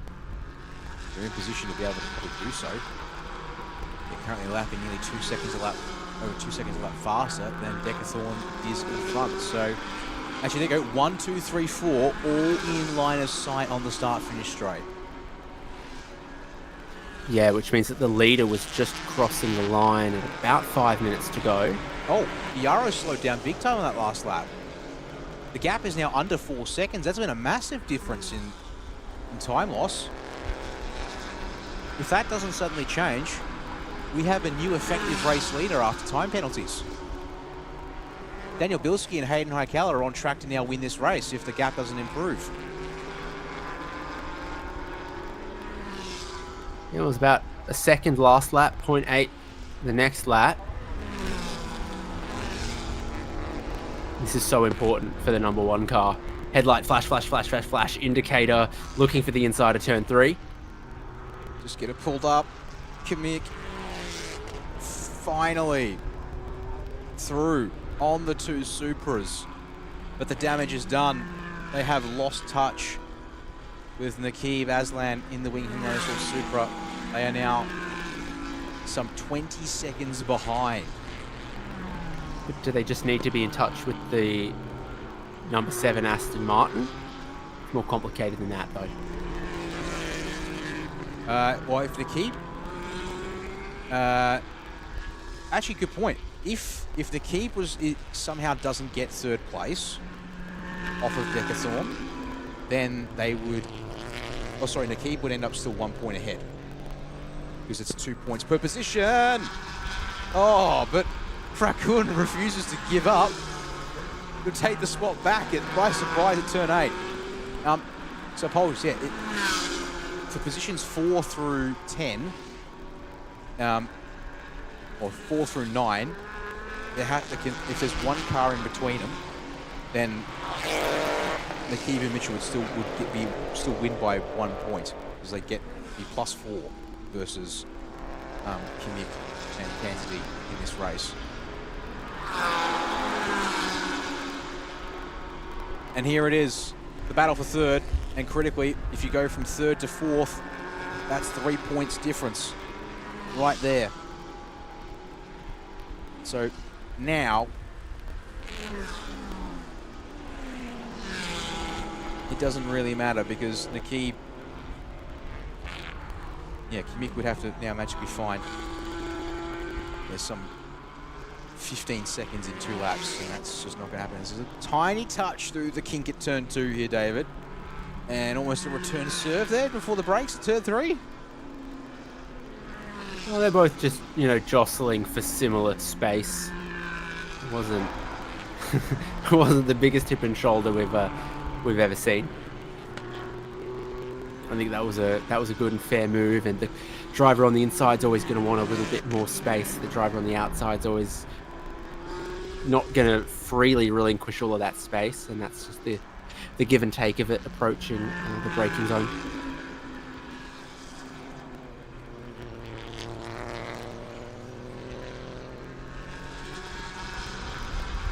Well, track limits to continue to rear their ugly head, and now it's gotten to the tune of 2 time penalties, total sum of 15 seconds for car 33 here.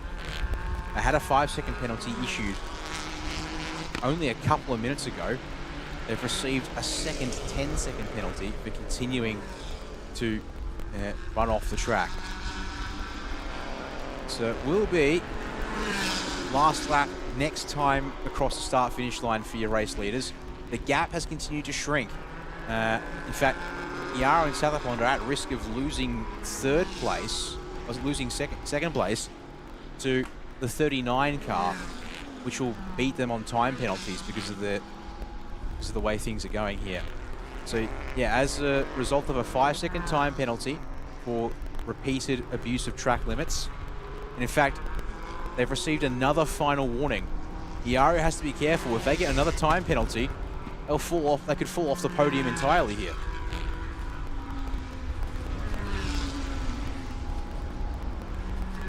Second place might be how theirs. slow. Yeah, maybe, I don't know, dear tyres perhaps? Because they've suddenly lost pace relative to everyone around them.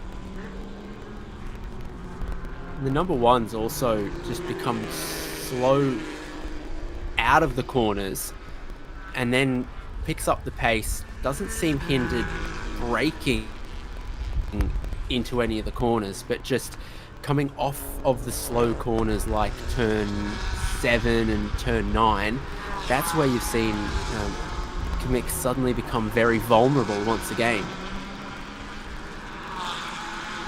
Top 4 all in shot down the start-finish straight as the final lap begins here in TSS Supercar GT4 and GTC. Iaro with only 2.3 seconds lead will mean that he is going to lose the race win, and he'll actually now lose out and fall back to 3rd place at this stage. Nikib Aslan on the bumper of Daniel Bilski, looking like he might try and take it, and if he does take it, that's a race win for the 39 Winhing Motorsports Toyota after the penalty is applied to this Porsche Cayman on screen. It is a shame because, yeah, for Yara and Southapond, they got out in front with the short pit stop, and then they managed that gap perfectly for what felt like the entire run. Then all of a sudden, the pace vanished about 7 or 8 minutes ago. And it's meant that they've been hunted down quite rapidly, as this is the battle for the effective lead, and it's time to keep our eyes on it here, David. As to the inside at turn 6, the gap is open mid. Beautiful run from Nikib Aslan. He takes the effective race lead away from Daniel Bilski. How often do you see that one happen? Not very often, so that is a good move and key to the precision and rotation that the 39 has had. They're headed towards a championship by all accounts. They only came in 3 points behind the defending series champions, who jumped ahead of them after yesterday's results. So it was going to be close, and with both of them mired in the mid-pack after lengthy pit stops with the compensation times, whilst it will be ER and Southapond across the line first, the time penalty will see them in 3rd place.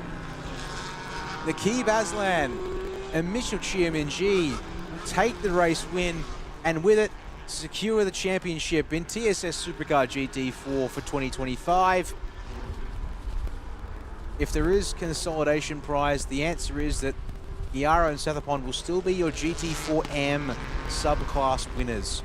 So there is still a win of sorts for them on the books here today, folks. It's just not an outright win like they looked like they were on track for. Very close indeed between the Supras. Gap at the line, 0.3 of a... Oh, sorry, no, that was the... That's another gap that got down very small. 1/10 of a second between 33 and 95. Yeah, there are still penalties to worry about. Penalties.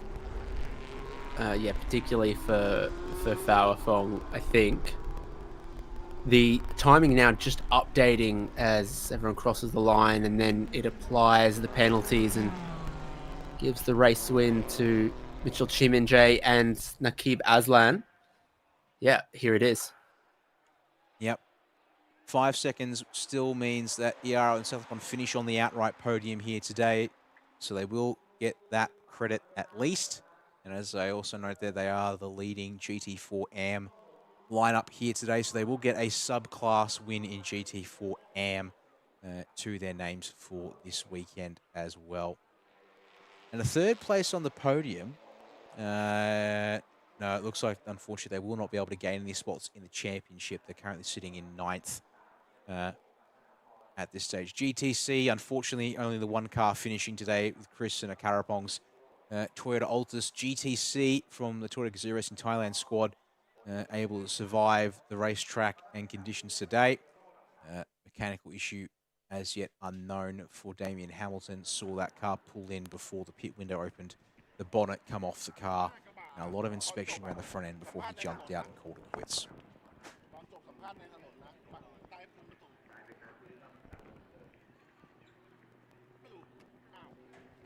Nice that the picture for the graphic has Damien Hamilton all smiles in better times, because that's not how he looked when he had to park that thing up. One more penalty, I think, actually came through post checkered flag. 5 more seconds for car 32. No, maybe? I'm seeing something else that hasn't come through. It was a different car. Fastest lap of the race went to Hayden Haikal and Daniel Bilski. Yes, I can guess it might have been when Haikal was driving. The first half of the race was where a lot of the pace was. They are so jazzed down there at Wing Hin Motorsports.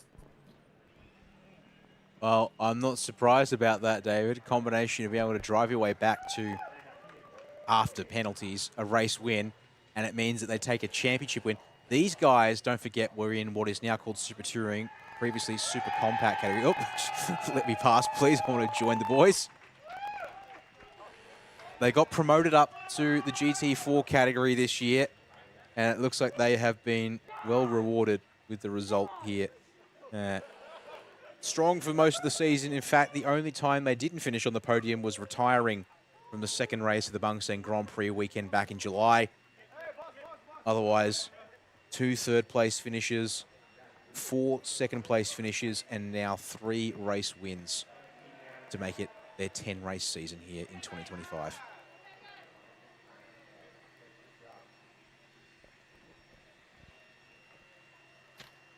Won't be too far away from hearing from Goody again.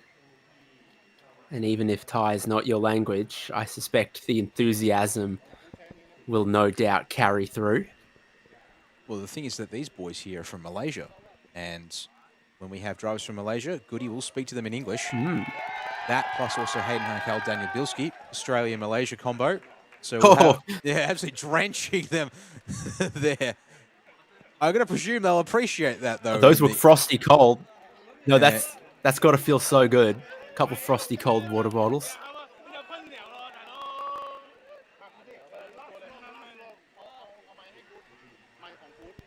This is given a moment to compose themselves, it looks like, before Goody jumps in for the post-race interviews. But yeah, so with the Wing Hing boys from Malaysia, Goody will speak to them in English. With Hayden Haikal from Malaysia and Daniel Bilski here from Australia, we'll also speak to them in English.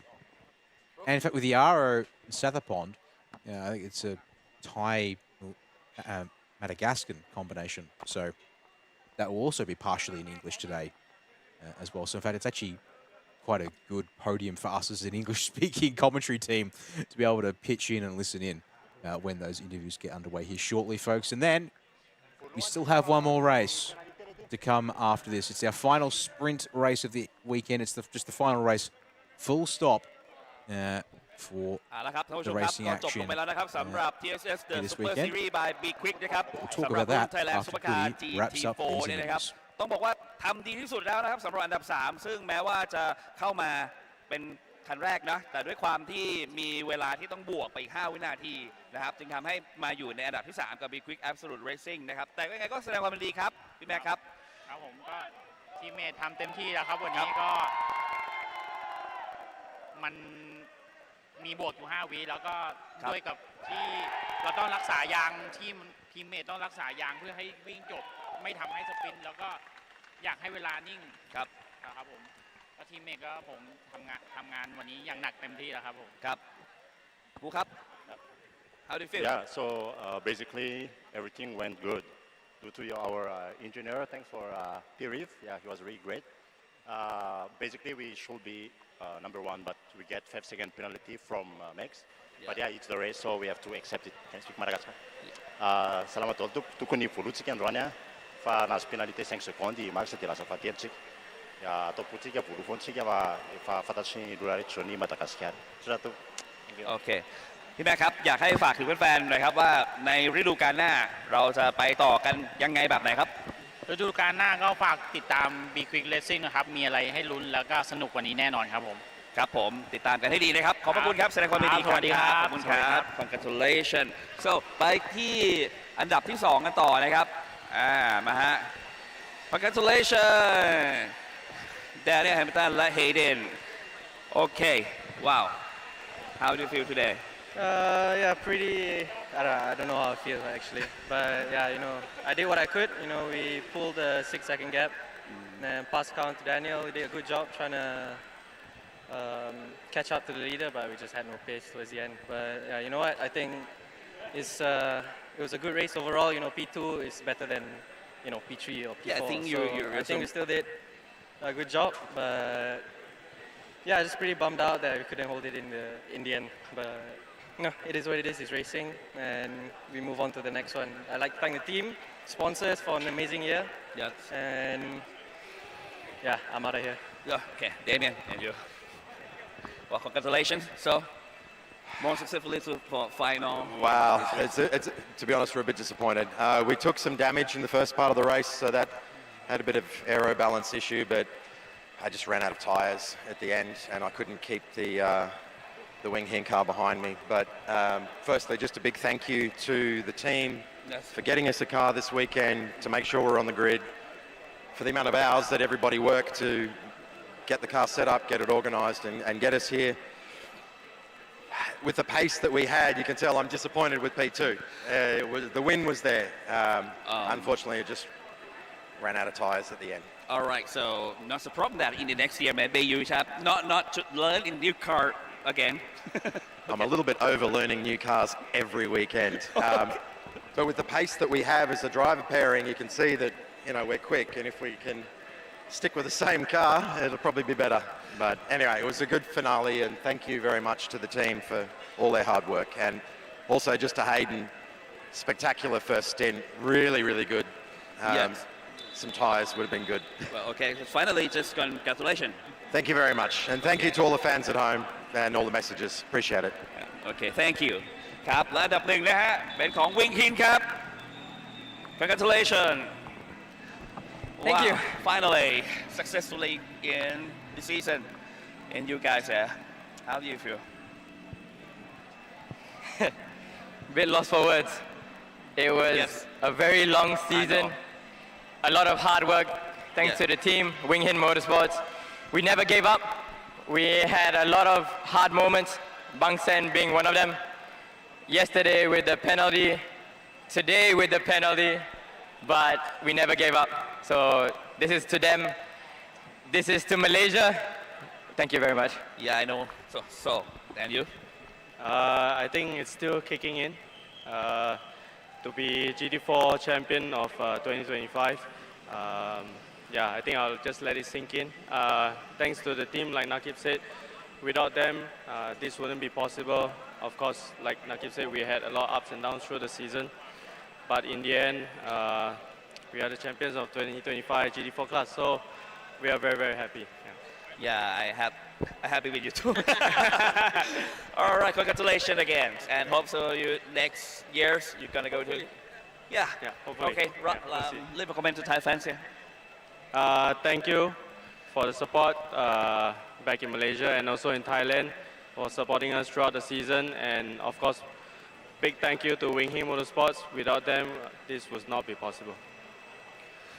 ว้าว congratulations แสดงความยินดีอีกครั้งหนึงครับไปอีกรุ่นครับท่านผู้ชมครับเกี่ยวกับรุ่น Thailand Supercar GTC แน่นอนนะครับเป็นของ Toyota Gazoo Racing Thailand โอ้โหสวัสดีครับยินดีด้วยนะครับเป็นอย่างไรกันบ้างครับสำหรับรายการในรุ่นนี้จริงๆของเราก็ได้มีเปลี่ยนเซตติ้งจากเมื่อวานเปลี่ยนวิงหลังเป็นอันเล็กนะครับแล้วก็ปรับเซตติ้งอะไรต่างๆปีนี้จริงๆก็เราก็พยายามเก็บ Data เพื่อพัฒนารถในปีหน้าต่อไปด้วยนะครับถือว่าผลงานในปีนี้พอใจมากน้อยแค่ไหนครับก็ถือว่าเป็นที่พอใจเพราะว่าเป็นปีแรกที่วิดีโอรถคันนี้ขึ้นมานะครับแล้วก็ยังไม่มีข้อมูลอะไรเลยเราเริ่มจากศูนย์ทั้งหมดนะครับแล้วก็มาเก็บข้อมูลในปีนี้วิ่งได้ขนาดนี้เราถือว่าพอใจนะครับถือว่าเรียนรู้และก็พัฒนาไปในตัวใช่ครับกล้าบังคับเป็นยังไงบ้างครับครับก็จริงๆก็อย่างที่เบคบอกก็คือรถคันนี้คือเป็นพัฒนาตั้งแต่ศูนย์เลยเป็นปีแรกที่เรา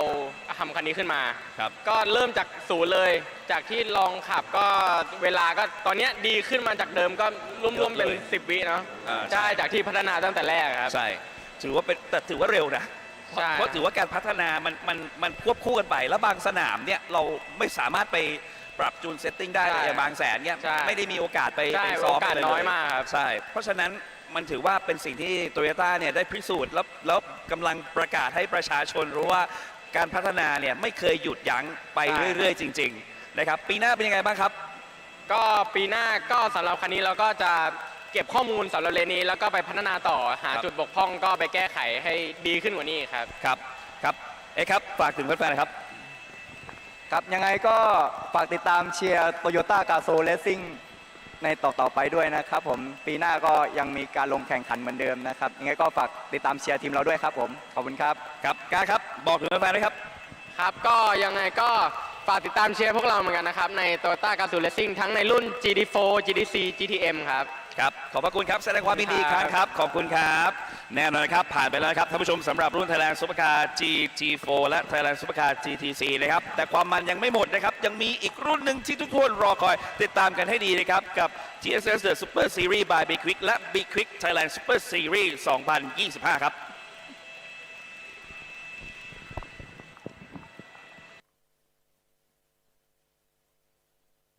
And with that, David, we get a chance to see highlights from this race, and this definitely packed quite a bit of excitement here in this one. Straight from the get-go, we thought it was going to be all about our two championship contenders, and that was the case for the first 10 minutes of the race, but then it quickly dovetailed from there into something quite a bit more. Intent so early on from Nakib Aslan and his teammate to try to move forward, so from second row on the grid to leading so early on. Hayden Haikal kicking up through the grass as Kanasiri and Kamik tried as valiantly as they could to get that AAS Porsche up ahead. That was Haikal with a very, very well-placed move. Then later on picked up a little bit of damage to the rear bumper. LaRue had many attempts at trying to make some moves as well. Not all of them stuck in the Aston Martin GT4. And for a point there, we were thinking it was a bit of a patience game from Kantadi Kasiri in that first stint. Didn't need to race too hard, just stay within relatively close touch of Mitchell Chiamanji in that first stint, and then leave it to Kamik Kanasuta to go after Aslan in the second stint. But after the pit stops, trouble in trying to clear the 33 and the 95, who put up one hell of a defense for the spots on the track. It would cost the 33 multiple time penalties after the race for repeated off-track abuses, but for a car that has been one of the best in the category all season long, they just got completely and utterly stuck racing those two Supras here today, David. I think they suffered similar to what Haikal and Bilski had, where the tyre grip in the back half of today's race just went away from them, and some other teams may have saved more tyres or managed tyres better. Well, they just didn't quite have what they needed right at the end. And with that, we have just one final race left to go. If we're on schedule, we're only a handful of minutes away from the final race of the weekend. With this intro video starting off, I think we're about probably 7 to 8, maybe 10 minutes away from the start of Thailand Super Pickup Division 1. The fastest and most furious of all the trucks in Thailand are ready to take center stage. We're going to take a very short break here on the English commentary feed. Keep the scenes rolling here on screen. Back with you just before the race start of our final race and event of the weekend.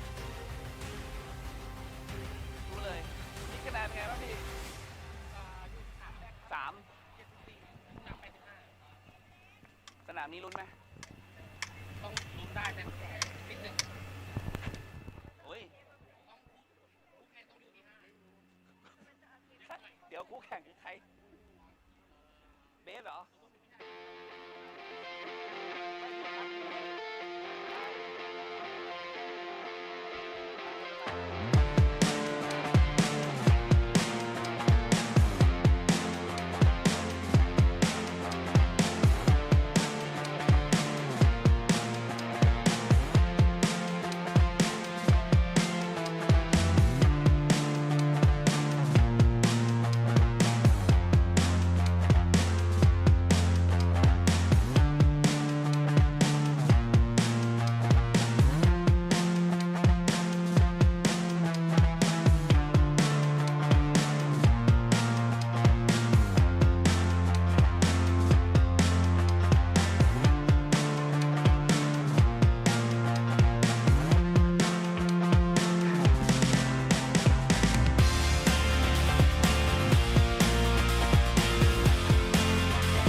ครับยังอยู่กับบรรยากาศนะครับของรายการ The Great Thailand Super Series 2025 นะครับแน่นอนว่ารุ่นนี้ทุกๆคนก็รอคอยด้วยเช่นกันเพราะเป็นการรวมตัวของ Thailand Super Pickup Division 1 ทั้ง2คลาสไม่ว่าจะเป็นคลาส A และคลาส B และผู้ที่ได้รางวัลอันดับที่ 1 เมื่อวานนี้นะครับเป็นอลงกรณ์แซ่ตั้งหรือรุมเม้งทำให้การ reverse skid ของเขาต้องไปอยู่ในการสตาร์ทที่ 5 หมายความว่าอันดับที่ 1 ของการสตาร์ทในวันนี้เป็นของพีทสุวัฒน์ลิ้มจิระพิญญาเพราะฉะนั้นไปดูกันนะครับว่าวันนี้พีทมีโอกาสแล้วนะครับว่าจะทำในเรื่องของคะแนนสะสมเนี่ยลุ้นมาได้ไหมแต่การลุ้นของพีทเนี่ยค่อนข้างเหนื่อยเพราะว่าพีทเนี่ยตอนนี้คะแนนอยู่เป็นอันดับ3นะครับหมายความว่าจะลุ้นให้เป็นแชมป์ได้คนที่ต้องมีคะแนนห่างจากพีทเนี่ยต้องไปอยู่ในอันดับที่5ไปคุยกับพีทกันครับตามมาเลยครับวันนี้พีทรอแล้วข้อได้เปรียบของพีทในวันนี้คือจุดสตาร์ทติ้งที่กริดที่1เนี่ยหมายความว่าพีทเนี่ยไม่ต้องถูกถ่วงน้ำหนักด้วยถูกไหมฮะถ่วงเท่าไหร่ฮะตอนนี้ก็ไปอีกโอเคใช่ไปอีกเท่าไหร่ฮะ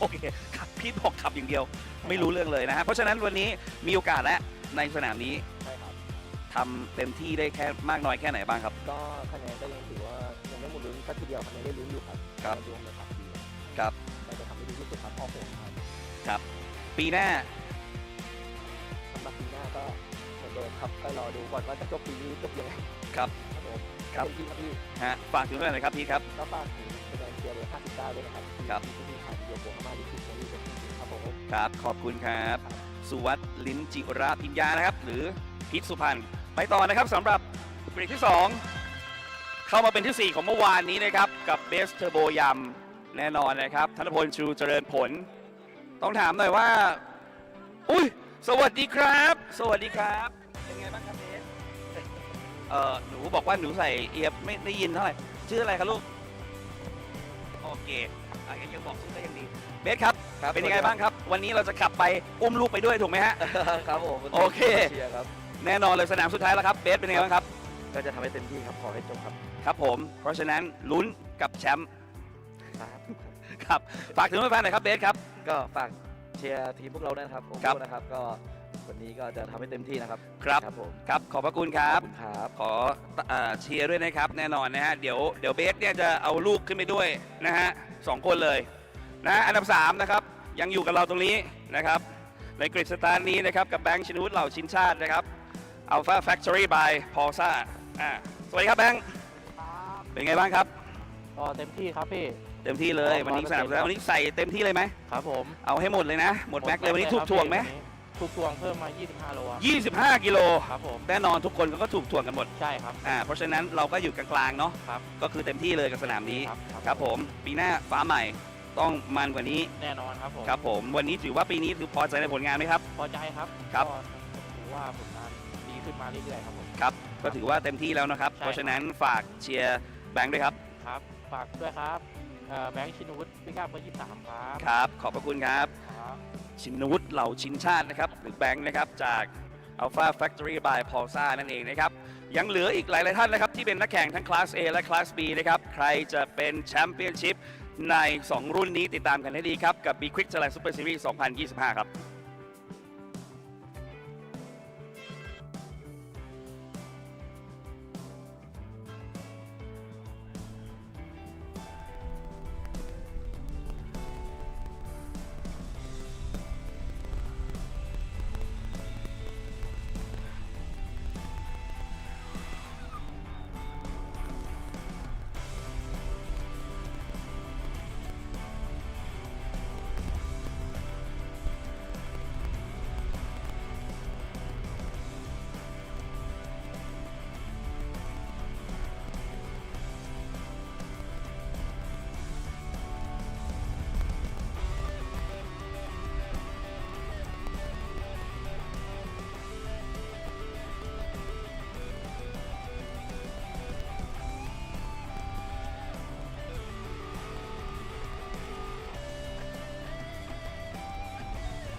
Well, folks, this is its one final race of the weekend of the championship, and it is homegrown horsepower here.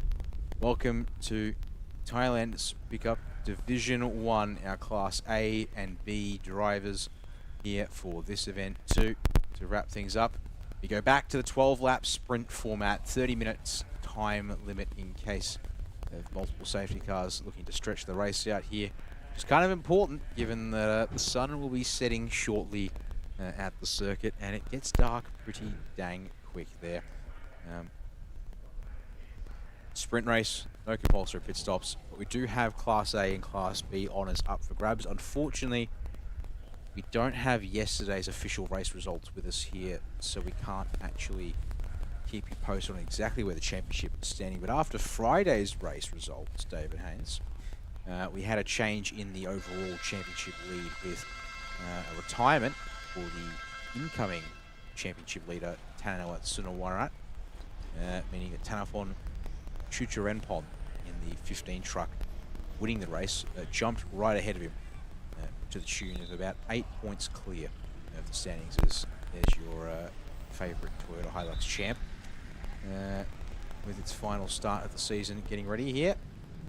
It's time for all of the team members and non-essential personnel to clear the grid.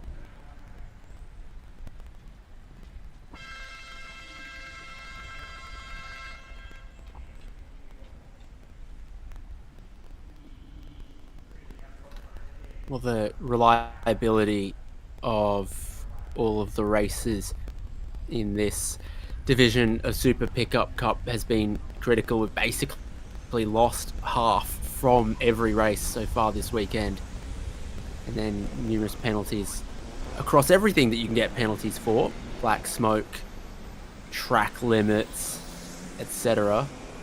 So in search of a good result, one, you need your Super Pickup to complete all 12 laps. Two, you'd hope to do all of those 12 laps within track limits.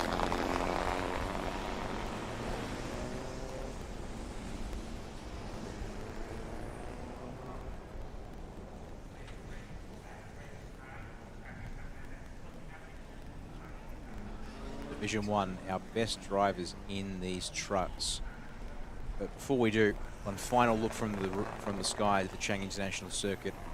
Break it down to 3 sectors. Take the run to turn 3, the hairpin as sector 1. Make your way out of turn 6 to get to sector 2, and then final 3rd sector for ending of the lap. 4.5 kilometers in length, a fairly even spread of turns left and right, and that's a lot of smoke there that had just gone up on the background of shot. And as we always see here, Hankook, the official tyre supplier for the Big Thailand Super Series national categories. Ventus RS4 semi-slick still going to be the tyre of choice for these trucks to make it just that wee bit more of a handful, I suspect. Go to the grid here now. Suwat and Tanafong going to start on the front row. Chinawut and Natanwut going to be off of the second row. Class B and A mix there for the first 2 rows. This continues on row 3 of the long corn and Surachai 5th and 6th. Nantawat and Jataron 7th and 8th place. Top 10 on your next page going to be rounded out by Akiluk and Anawat. We have to get to row 6 before we get your first all Class A row of Simon and Waris. There. The splitting continues. So Eka sit next to our Class B drivers there. Going to start alongside Sandy Stuvik, Superchai and Chenon on the 8th row of the grid. It's about 2/3 of the way through. Chilempon and Nuknich on row number 9 with top 20 rounded out by Bandit and Song Sak. We've got Class A lineup there. Chayapon, Tanawat on the 11th row. Akasit, Pirouat the 23rd and 24th places respectively. And if he takes to the start, which looking at what I'm seeing here, I think he might not have. No. Jack Lemvard in the Aurora Ford Thailand racing truck just appeared to be absent from the grid, David, unfortunately, after the engine bay fire on the Friday race. Yeah, every other vehicle on the formation lap has crossed one of the sector timing beams. The only one that hasn't is the number 41 of Jack Lembard to the Aurora Ford Thailand Racing. Ranger is not out there from what the timing shows. And visually, you can see quick confirmation there. The rear of the field is missing a fairly unique looking car in the form of that Ranger having skirts all the way down pretty much to the floor, whereas most of these trucks, there's still a bit of an air gap in and around the front, sides and rear of those cars. So Suwat Limjurapinya there on the inside of the track, I should say, pardon me. He'll be taking them to the green. We await the lights going out here on the gantry. And with them out, it's time to go racing for the final time for the Chang International Circuit this weekend. Thailand's Super Pickup Division 1 is away, and it's a bit of a shocker for your pole sitter. Tanafon going to jump to the race lead. We almost crunched 3 wide in a T1, David, but they get through okay with a bit of a help from some liberal track limits usage again. We always do have more through the runoff than on the track at turn 1 on lap 1. But it's the safe way to navigate it as you then head down towards turn 3. We've got both Rangers for the final race of the night. Jack Lemvard joins from a pit lane start. Sandy Stuvik was making some moves as well. Easy to spot that blue Ranger a couple of rows back. 4 wide, that's through the grass. Oh, we've got an engine failure there in the middle of the field. White smoke is not what we expect to see. Yeah, look at that. Slow and smoking. Just can't quite get a pick on which of the Class A trucks that is. As we keep cutting away to a different shot. From the other day. It's one of the newest Isuzu D-Maxes. 85. A long corn side who started this race in 5th place. Ouch. That's It's heading for a runoff. Thankfully, yes. And we're going to get especially, yeah, just as we're watching this field go by, just suddenly, yeah, wall of white smoke. Just to separate it from the rest of the field. Unfortunately, early victim to reliability in this 3rd and final race of the weekend here. Thailand Super Pickup Division 1 is back to the live pitches approaching turn 12. I'd like to see the update on where everyone's at. So I want to see how far Sandy Stuvik's gotten. He was 13th on the grid. I wouldn't be surprised if he's in like He's actually maybe threatening a top 6. Threatening making a couple of moves. He's down the inside there, having crossed from the outside lane to the inside at the final corner. Now taking the inside of turn 1.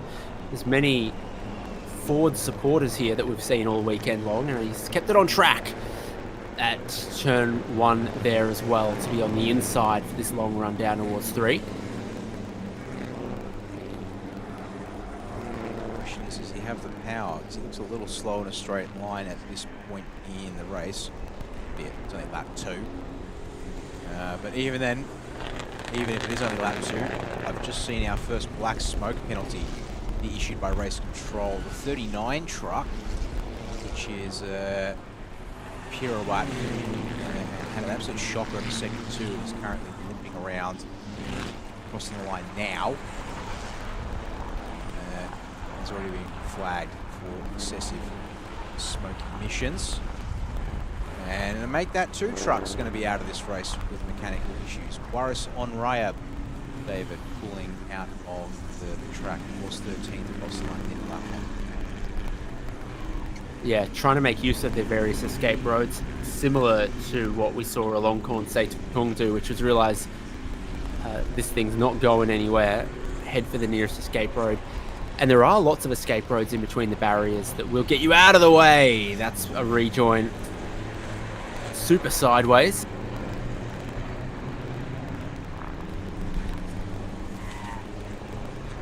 Elbows out right now as we go to the replay of this. So wide, sideways, kicking back across the curb.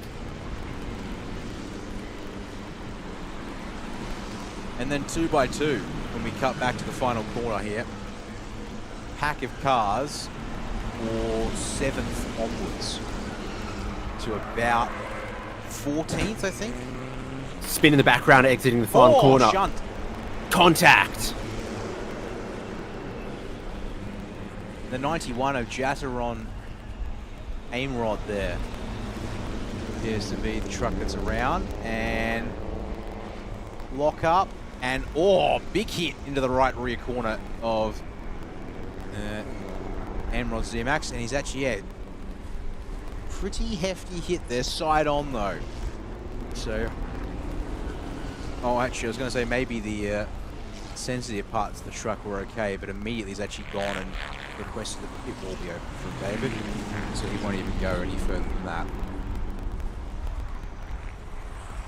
No, the Hilux champ snuck through though, so that's nice.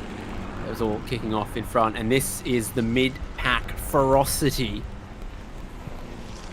Truck slow on the right, in front of shot. There they are now.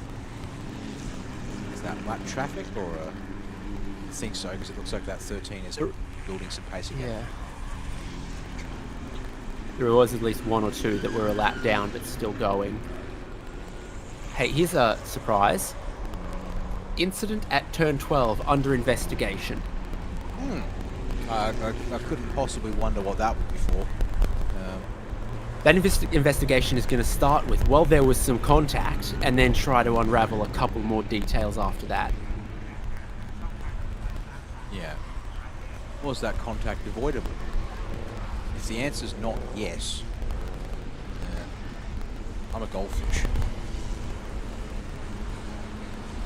Meanwhile, bandit that I am, up inside of his own at turn 12, David. He's going to get that move done on the 89. I think that was. That's Surachai. It's a long way down positions-wise from where he was at the start of the lap.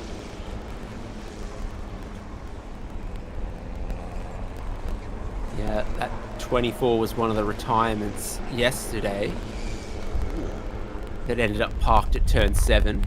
The rear wheel hop mid-corner forces the 89 wide. No! My champ, the number 92, is parked at one of the escape roads. Do not mock my pain. Song Sak is stopped on track. It wasn't a timely curse this time. You clearly backed the champ too hard. Oh goodness me, Song Sak. Sorry, Surachai, apologies. Hang on to that dang truck, son. He is all kinds of out of shape. Through turn 1 and now turn 3. We're actually going to check in with your race leader, by the way. Tanafon here doing a very nice job of the situation. Unfortunately for him in that apologies. Took the championship lead after a win on Friday night, and unfortunately I don't have the Saturday results, but I don't recall issues for 15 off the very top of my head. It may be a bit questionable. So it's looking good for Tanafon to possibly walk away your driver's champion here in Class A, as well as overall 2025 for these pickups. Yesterday's winner is already a retirement today, such as the roll of the dice sometimes of Super Pickup. Second, third, fourth by the looks of it. That's third, fourth, fifth. Oh. So you got understeer, oversteer, and neutral balance from 3 different cars in the same corner right there. Well, it's a fun little insight, I guess, into how have you set the truck up, how do you like to drive the truck, and how much do your tyres appreciate your driving style, I guess.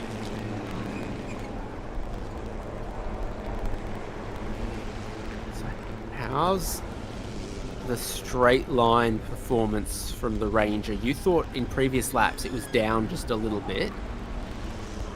It doesn't lock up though compared to those in front. So if the advantage is traction out of slow corners and confidence at the apex of the medium speed corners, then we're approaching a section of the track that will benefit the number 3 behind 23 and 7. Looks like he's lost time again down the straight. Maybe they've had to detune the Rangers just to try and improve the reliability of them. Definitely better under brakes by comparison. See how much to close back up by the time we get there to the apex at turns 5, 6, and 7 here, David. It definitely looks like it's a cornering and braking machine more than a power machine. Oh no. A new, fresh surprise in the race control messages, and not necessarily surprised to see Jack Lempard in pit lane as they're taping down the bonnet as if the latches have failed. His teammates looking to make a move through the twistier sections that seem to be a Ranger's strength. Whilst we watched one Ranger in the pit lane get fixed up, another Ranger on track making a pass at turn 8. And she might catch this edge here. Go good run out of turn 7 for Super. He's already clear as Super Chai by the time they enter turn 8, but just watch here. Super Chai decides he wants to take a nibble out of that diffuser. Although I think he actually sacrificed more of his car than he was able to get rid of the diffuser. Stuvic's truck there. Stuvik was posting highlights from yesterday's race on his social media. It had the Thai language coverage of him going around the outside of turn 6 to get the inside of 7 and 8 and make a pass that way yesterday. Seems like he might be doing similar moves again. If it worked yesterday, give it another try again today. And so it was closing very much through the high-speed turn 4, on the brakes into turn 5, and then when they defend into turn 6, go around the outside of them to get the inside for the next 3 corners. If that's the strategy that works, keep doing it. And traction out of the slow corners also, or at least stability out of the slow corners, seems to be a strength too.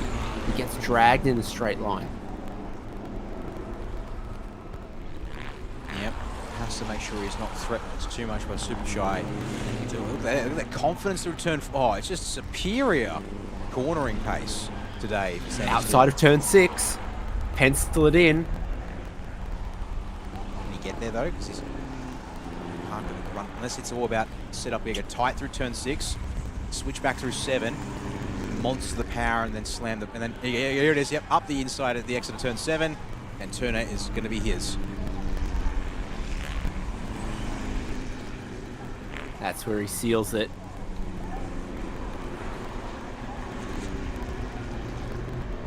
Now let them battle each other behind you. That might give you a bit of breathing room. Super Chai wants a piece of the puzzle. He'll try and also sacrifice a bit of his truck on Chinawat. Was that Chinawat's truck giving up a piece of itself in exchange? Thought it came off the 23, but it was hard to tell. It looks like it's part of the tail light off the 7 is broken. We're getting to these replays very quickly. That's elsewhere in the field though. Oh, yep. Hey. 88. Boris Onrayev has actually gotten back out and racing again after pulling off the side of the track earlier. And appears to have immediately dumped a whole bunch of something on the circuit and spun himself on it. Oh no, He's still there. We've had a big crash. Safety car boards and flags in the background to immediately try and capture this. Well, that's made a mess of turn 10. Oh, your race leader. Danafon smoking. Is it from tire rub, the left? No, it's coming out of the exhaust. Oh, it's the turbo let go on that. Well, if it's white smoke coming out of the exhaust, then it's something getting into the turbo. Oh. It's not meant to. So around goes Waris Onrayev. Oh yeah, it's dumping. It's dumped all over its tires.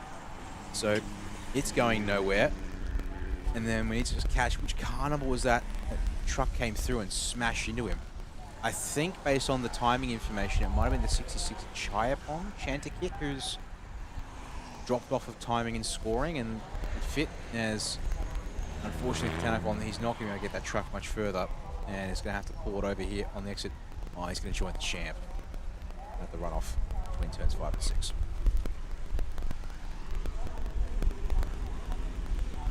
Oh, jeez, it's getting congested there. Telling you, a 50% finishing rate in Super Pickup D1 is a good 12-lap race, it seems, this weekend. So, Champ, D-Max, D-Max. Oh, if I don't try to make some kind of joke of it, I think I'll cry, to be honest. That must be so heartbreaking, though. Leading the race, we go safety car, and you're thinking, I stand a really good chance here, and something gives way.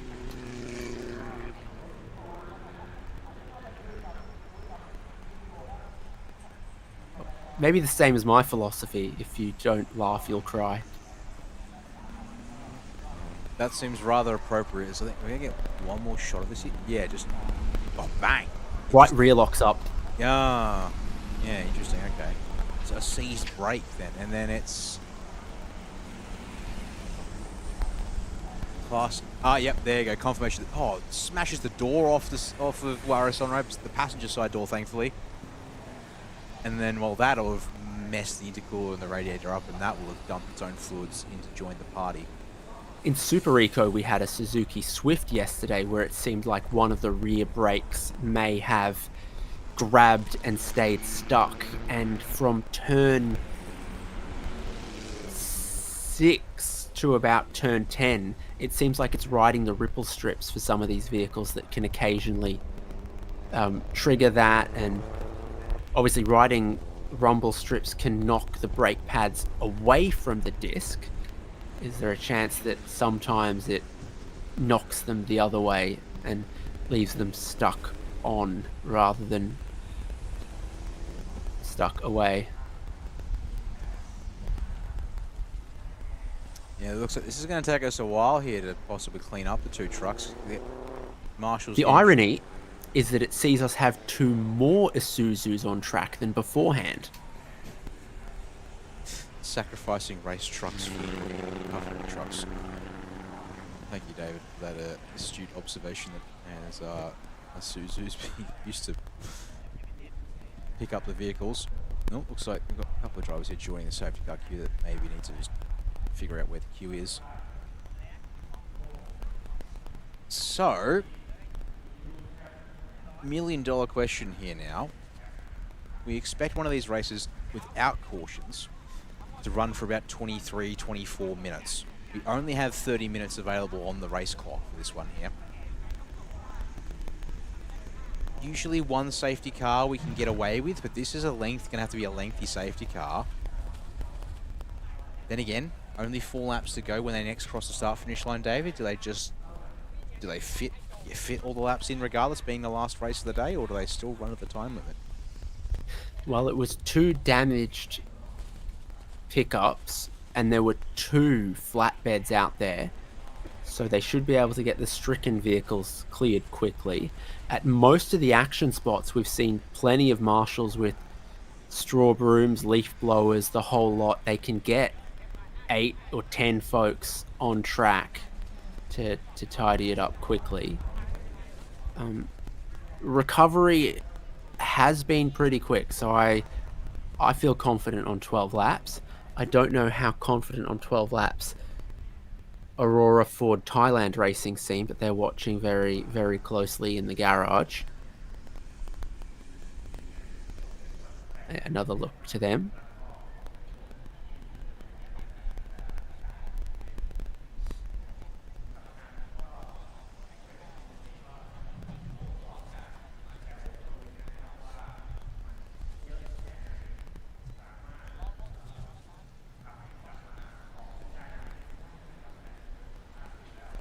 One of the obviously opportunities we get here with a caution period is the local team at the track with the cameras don't mind having a look around to see who's in the audience today, and picking up a few people here in the stands at Peru Run as well. So 4 laps to go now as they cross the start-finish line. Someone's run the numbers for us, and if the time limit is enforced, we're looking at having about 12 minutes left. So normally lap in around the 2-minute mark once the race sort of gets to its conclusion. We would just be able to make all the laps in that case, because they're also doing about a 4-minute lap time behind safety car at the moment to try and, I guess, give the recovery crews as much time as possible to maybe get a restart going either this lap or the next. Yeah, to pack the field quickly, but then also to keep the field at the opposite end of the racetrack to really give them the space to work efficiently at their recovery. So is it now 14 on the lead lap?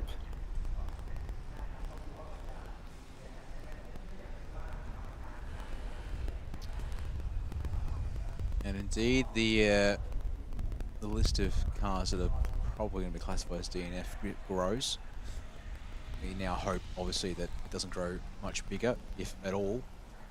Also, in critical note is that in all this madness, and the fact that crucially we lost the race leader with some kind of driveline failure, Sandy Stuvik, having started 13th. Don't. He's the race leader. That's all. He's the race leader. That's all. That's all there is to say about it right now.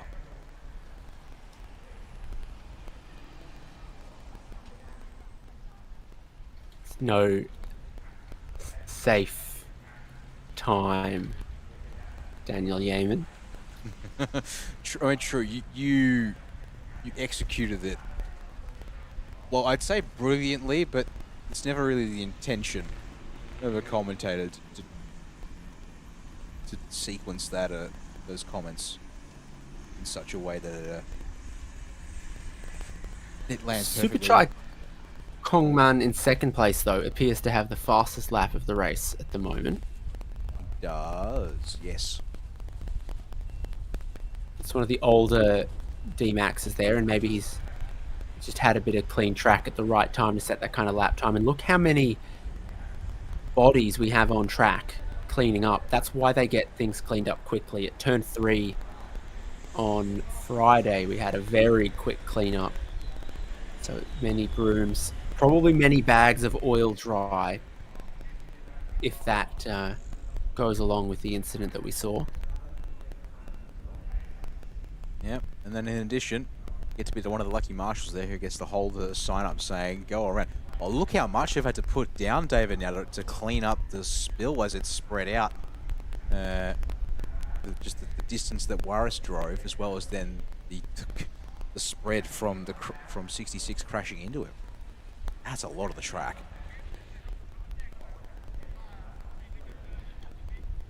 Superchai Kongman is the number 7 in second place, and it says That's 10-second time penalty for pit lane speed. It's also kind of crazy because it means he's apparently gotten a black smoke penalty, come in and serve the penalty. He might have been one of the ones that started from pit lane. Someone started from pit lane. 2 or 3 did.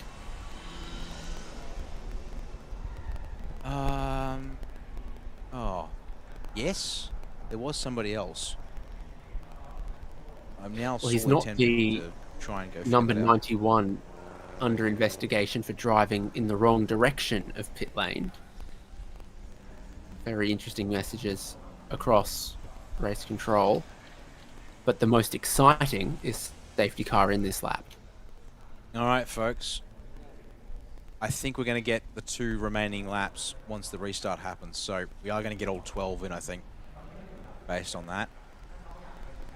I am going to chase up that question of who was the other truck that started from the pits. By Magic Power. Lemvard for sure. Definitely Lemvard. There was another truck waiting at pit entry as the field came around to take the green flag. As we see if we can find the shot of it, because it was only on screen very briefly.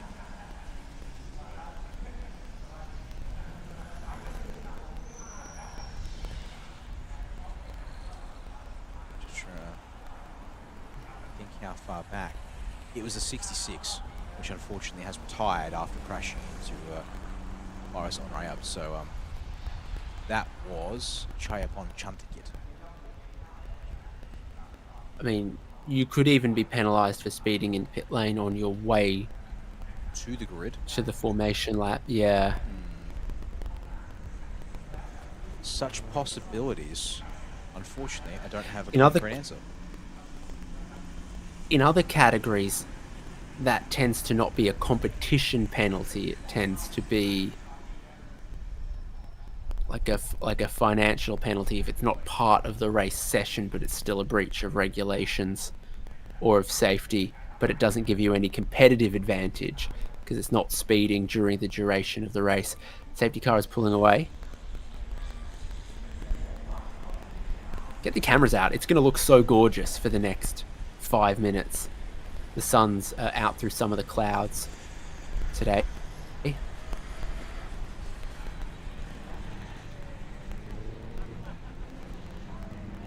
Oil dryer clock through there will be something to contend with for the remaining laps that we'll have post restart.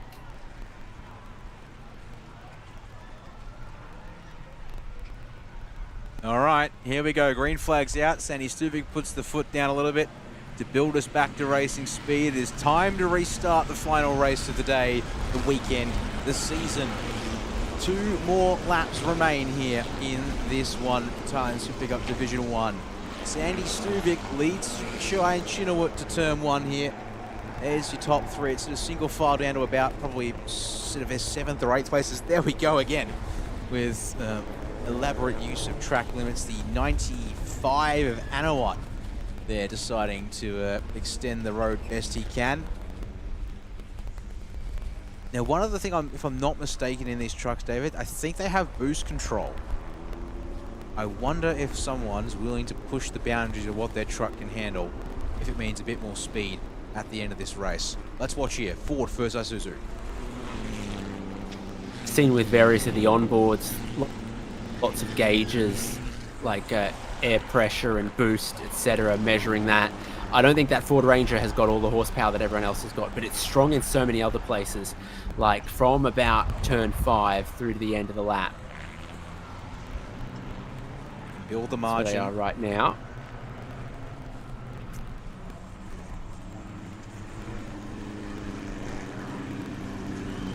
And there you go. Look at the margins built up there between turns 4 and turn 7. So indeed, it's a cornering and handling truck. That might just be what he needs. There's big lockup from the number 9 of Simon Mapake. Going to blow past the track limits at turn 8. Rejoin in time for turn 9. And then, nearly get cleaned up by the 20, the Lippy Molly truck there, which, pardon me, that would be the 93 of Nutnuch, I think. As you said, through the oil dry they go, kick up their own white cloud of smoke as around the final turn to start the final lap, and Sandy Stuvik nearly runs over a slow truck on the exit of the corner, David. Not what you need to see as you look to begin the final lap. That's a 1:56 just completed from Sandy Stuvik as his personal best. So if there's something to turn up in the final couple of laps, I suspect they have, as a bunch of other personal bests come through. And the track would be cooling quite quickly with the sun just a couple of degrees away from the horizon. Yesterday and today, so many people in their Ford merchandise with their Ford flags trying to cheer on Aurora Ford Thailand Racing, and they haven't had a whole lot to cheer for just yet. But they wait eagerly with anticipation, as do we all. Still half a lap to go. I feel like I was the one that was making a less controversial statement there, David, during safety car proceedings, as Nantawat, I believe, up the inside of Anawat through turn 4. He'll run wide on the exit of the corner. And I think he gets away with it, but if he locks up and overshoots the corner, he gives a spot right back for free. So never mind. It's a Kialuk, sorry, going at it with Suwat for 4th place. So no, it's actually a little further up the road than I thought. Is there a crisscross through turn 7? Not quite. And in fact, it'll actually bring Nantawat. Oh, gee, sorry guys, I keep getting the names. All a fluster here, and the number 19 truck of Nantawat will happily take that place away from Suwat into turn 8. A couple of corners left to go here, David, and it looks like the field is spreading out at the front. Yeah, the safety car's really hurt. Superchai Kongman in 2nd place. He still has 10 seconds looming over their head for a very compressed field. Nothing that we know of to stop the number 3 of Sandy Stuvik. Watch for the body language on this one for everything that Aurora Ford Thailand Racing have put in. They love to see it on the grandstand, on the pit wall, and in the driver's cabin. Sandy Stuvik, I think, is always going to try a burnout on the front straight. He's saluting the team. Seems appropriate. It's been a team, a truck, and a driver who apparently before we started commentating had picked up multiple Thailand Super Series championships, race wins and statistics. But we've seen a lot of unreliability from the Ford, the Aurora Ford Thailand Racing trucks. So it comes together here in the final race of the season to get himself a race win. Had to pick his way through from 13th place as well to do it. So after coming out of the GT3 entry with Henk Kicks earlier on this afternoon, does the double in very convincing style there to finish off. There are a lot of people in that garage that look more relieved than elated, and I can understand the complicated and mixed emotions of a DNF on the final lap yesterday to a race win today.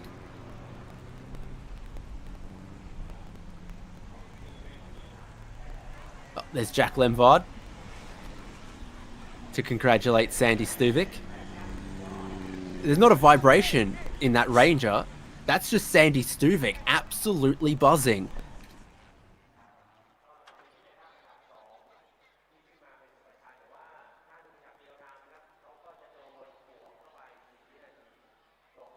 And there you are, race results. The podium of Sandy Stuvik, Superchai. Actually, sorry, yes, the graphic shows Superchai, but his time penalty has been applied and knocks him down to the 11th. So Chinawat and Akialuk going to be your 3 drivers in Class A. The Class P podium, Suwat takes the class win ahead of Anawat and Suwat, Anawat, and Surachai. Surachai Fenpong.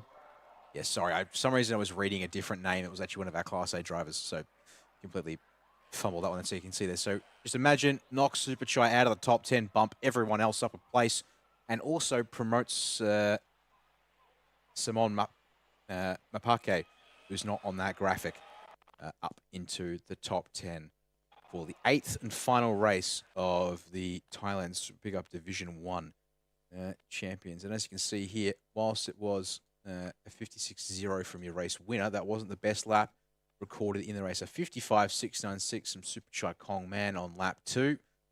Will go down on record as the fastest single lap around here in today's race, David.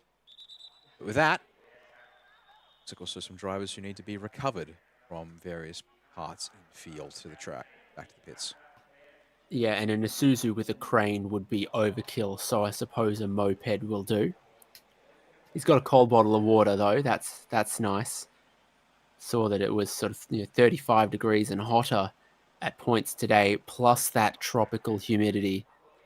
And they get to have their podium celebration on the grid.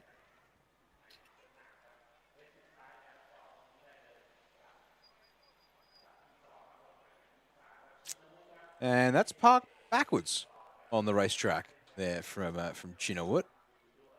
Looks like we're going to have come out of the gap in the wall and then turned this way. Yeah, special podium positioning for the final race of the season there. And Sandy, where are you? We need your truck. He appears to have not got the memo that we're doing this out on the start finish stretch. It's like me entering my 30s. Maybe he's not sure he'd get this far. Oh, it's a bit rough for both yourself and Sandy, but okay. Or he's still buzzing and celebrating with his team. Took his sweet time to bring it around. We'll find out and see, I guess, what the go was there. With all of our drivers here in Division 1 being Thai drivers, I will fully expect that all the interviews will be in Thai, so we won't really get a chance to hear. There he comes. Looks like, I think, yeah, you were right. Just taking his sweet time to bring the number 3 Ford Ranger around on the in-lap. As here are the cheers and applause. As it's our first non-Isuzu win, I do believe, for quite some time in this season.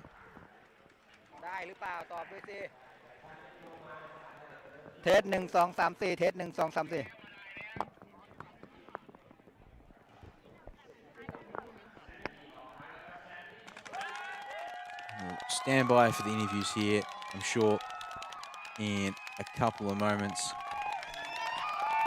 here, David, but begin to sort of, I guess, wrap up at this point, because this is sort of this is practically the end of it for us here after listening for the interviews and the final highlights here from the Super Pickup Division 1 race. It's been a pretty wild weekend here at Chang, but in many respects, it's kind of what we hope to see in these races.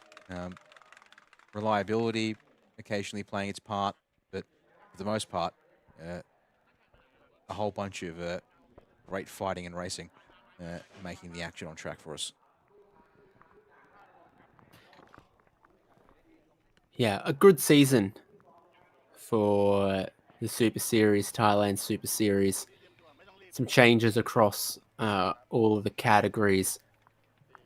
Tyres, professionalism, international drivers. Goodie's looking forward to relaxing as well.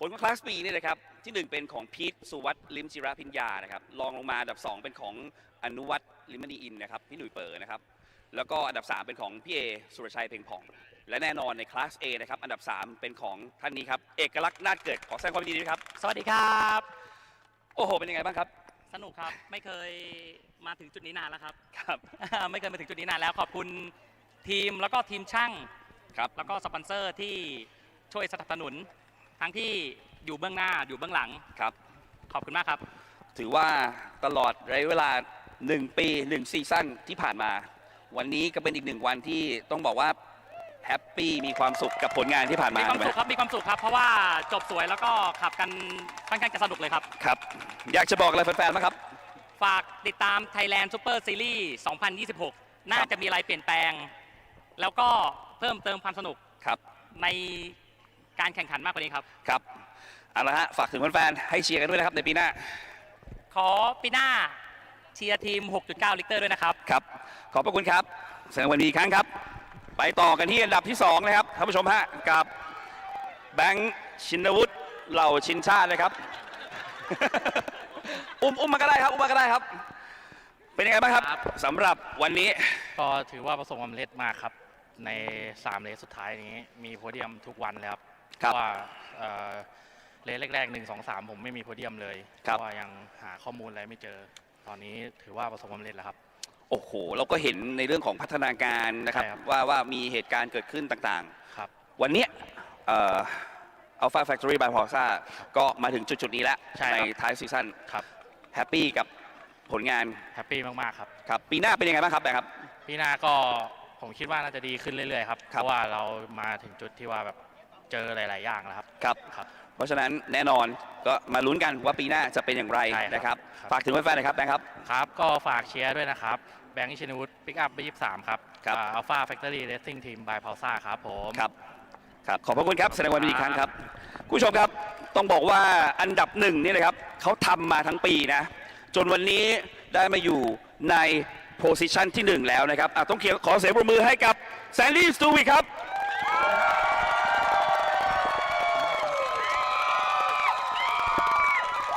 โอ้โห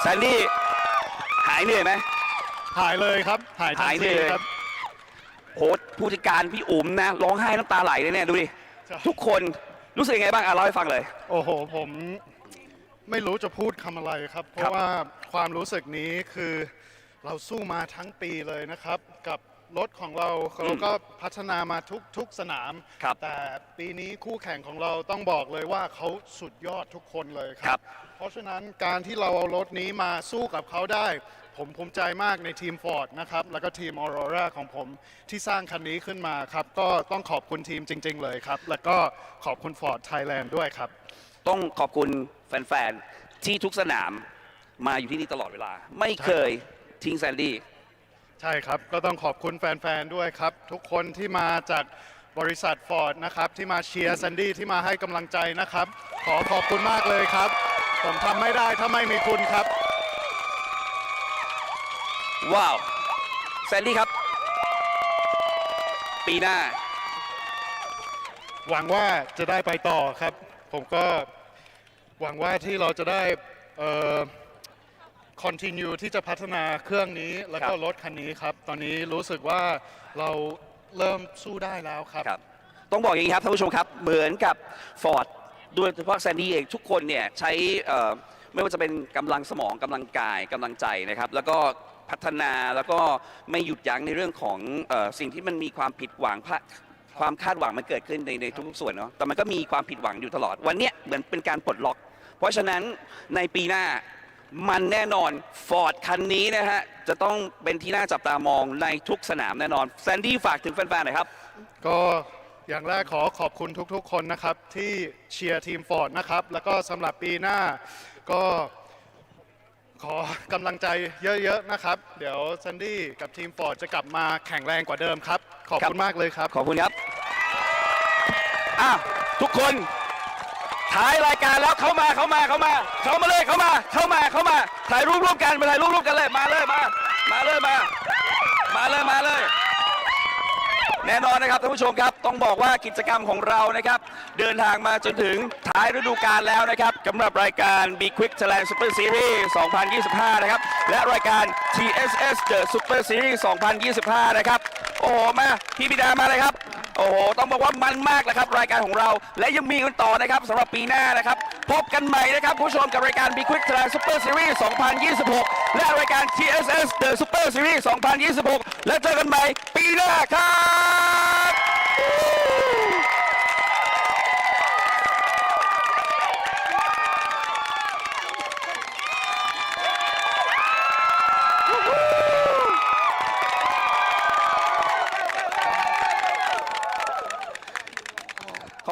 Well, David, if there's any indication of who might be one of the more popular drivers in the field, unless that's what we call the fan squad, I think Sandy Stubik takes the cake there in his first win in Thailand Super Cup in this year, possibly the last 2 years overall, if not more than that. Oh, and Goody bringing us to an amazing conclusion, playing everyone as an instrument and showing the enthusiasm for racing in this part of the world. There's many, many automotive brands with development, manufacturing in this part of the world, and also growing market for vehicles like this and the vehicles we see in Super Eco, in Super Touring, in GT4 and in GT3. So with all of that combination, the enthusiasm only grows, particularly for a very popular driver and a very popular race winner. It nearly was interrupted by a long safety car there for that dramatic and dangerous incident that took place. I couldn't help but notice on that final replay shot of Wanyas Waris on Ayab's truck there, something definitely breaking and falling off the left rear corner as it came to a stop. So definite confirmation there in case you didn't know. And celebrating before he crosses the line, but I guess at that point he's got just enough of a margin that it's fairly safe to say Sani Stuvik returns to the winner's circle in Thailand Super Cup Division 1, both overall and of course therefore Class A, and able to share in the spoils of victory afterwards with Goody and the fans there at the circuit. But folks, that is going to be the end of the racing action and therefore the end of our coverage from the Chang International Circuit for this weekend, and therefore the year on the whole. And unfortunately, whilst we can't confirm what's happening in 2026, that is still to be publicly announced and even confirmed to us what will be happening next year, David.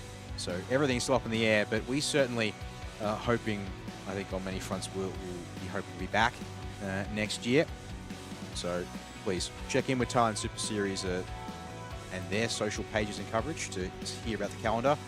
And I guess thank you for supporting TSS this year once again through this English broadcast. Any final thoughts from you to wrap up on this one?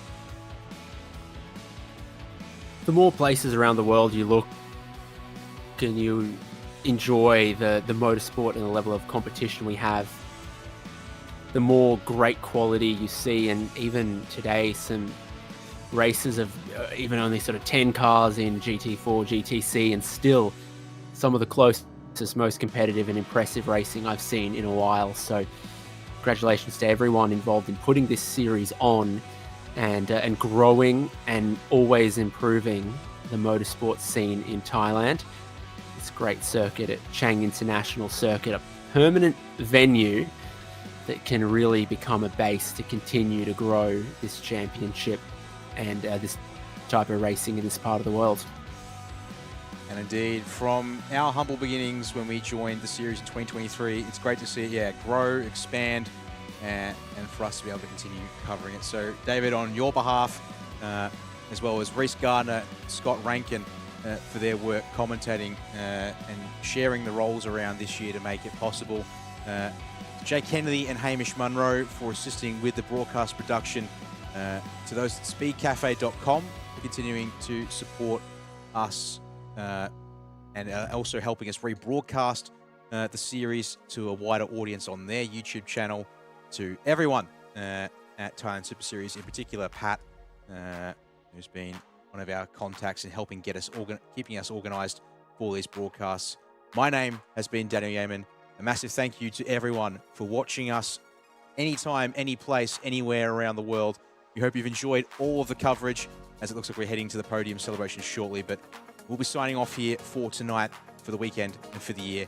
We hope we'll be back in 2026, and we hope you can join us for the opening round of the season, when and where it will be. Until then, have yourself a very happy weekend, holiday, year, new year, and whatever racing is left to come around the world. Until then, thank you very much, and have yourself a good rest of your day or night.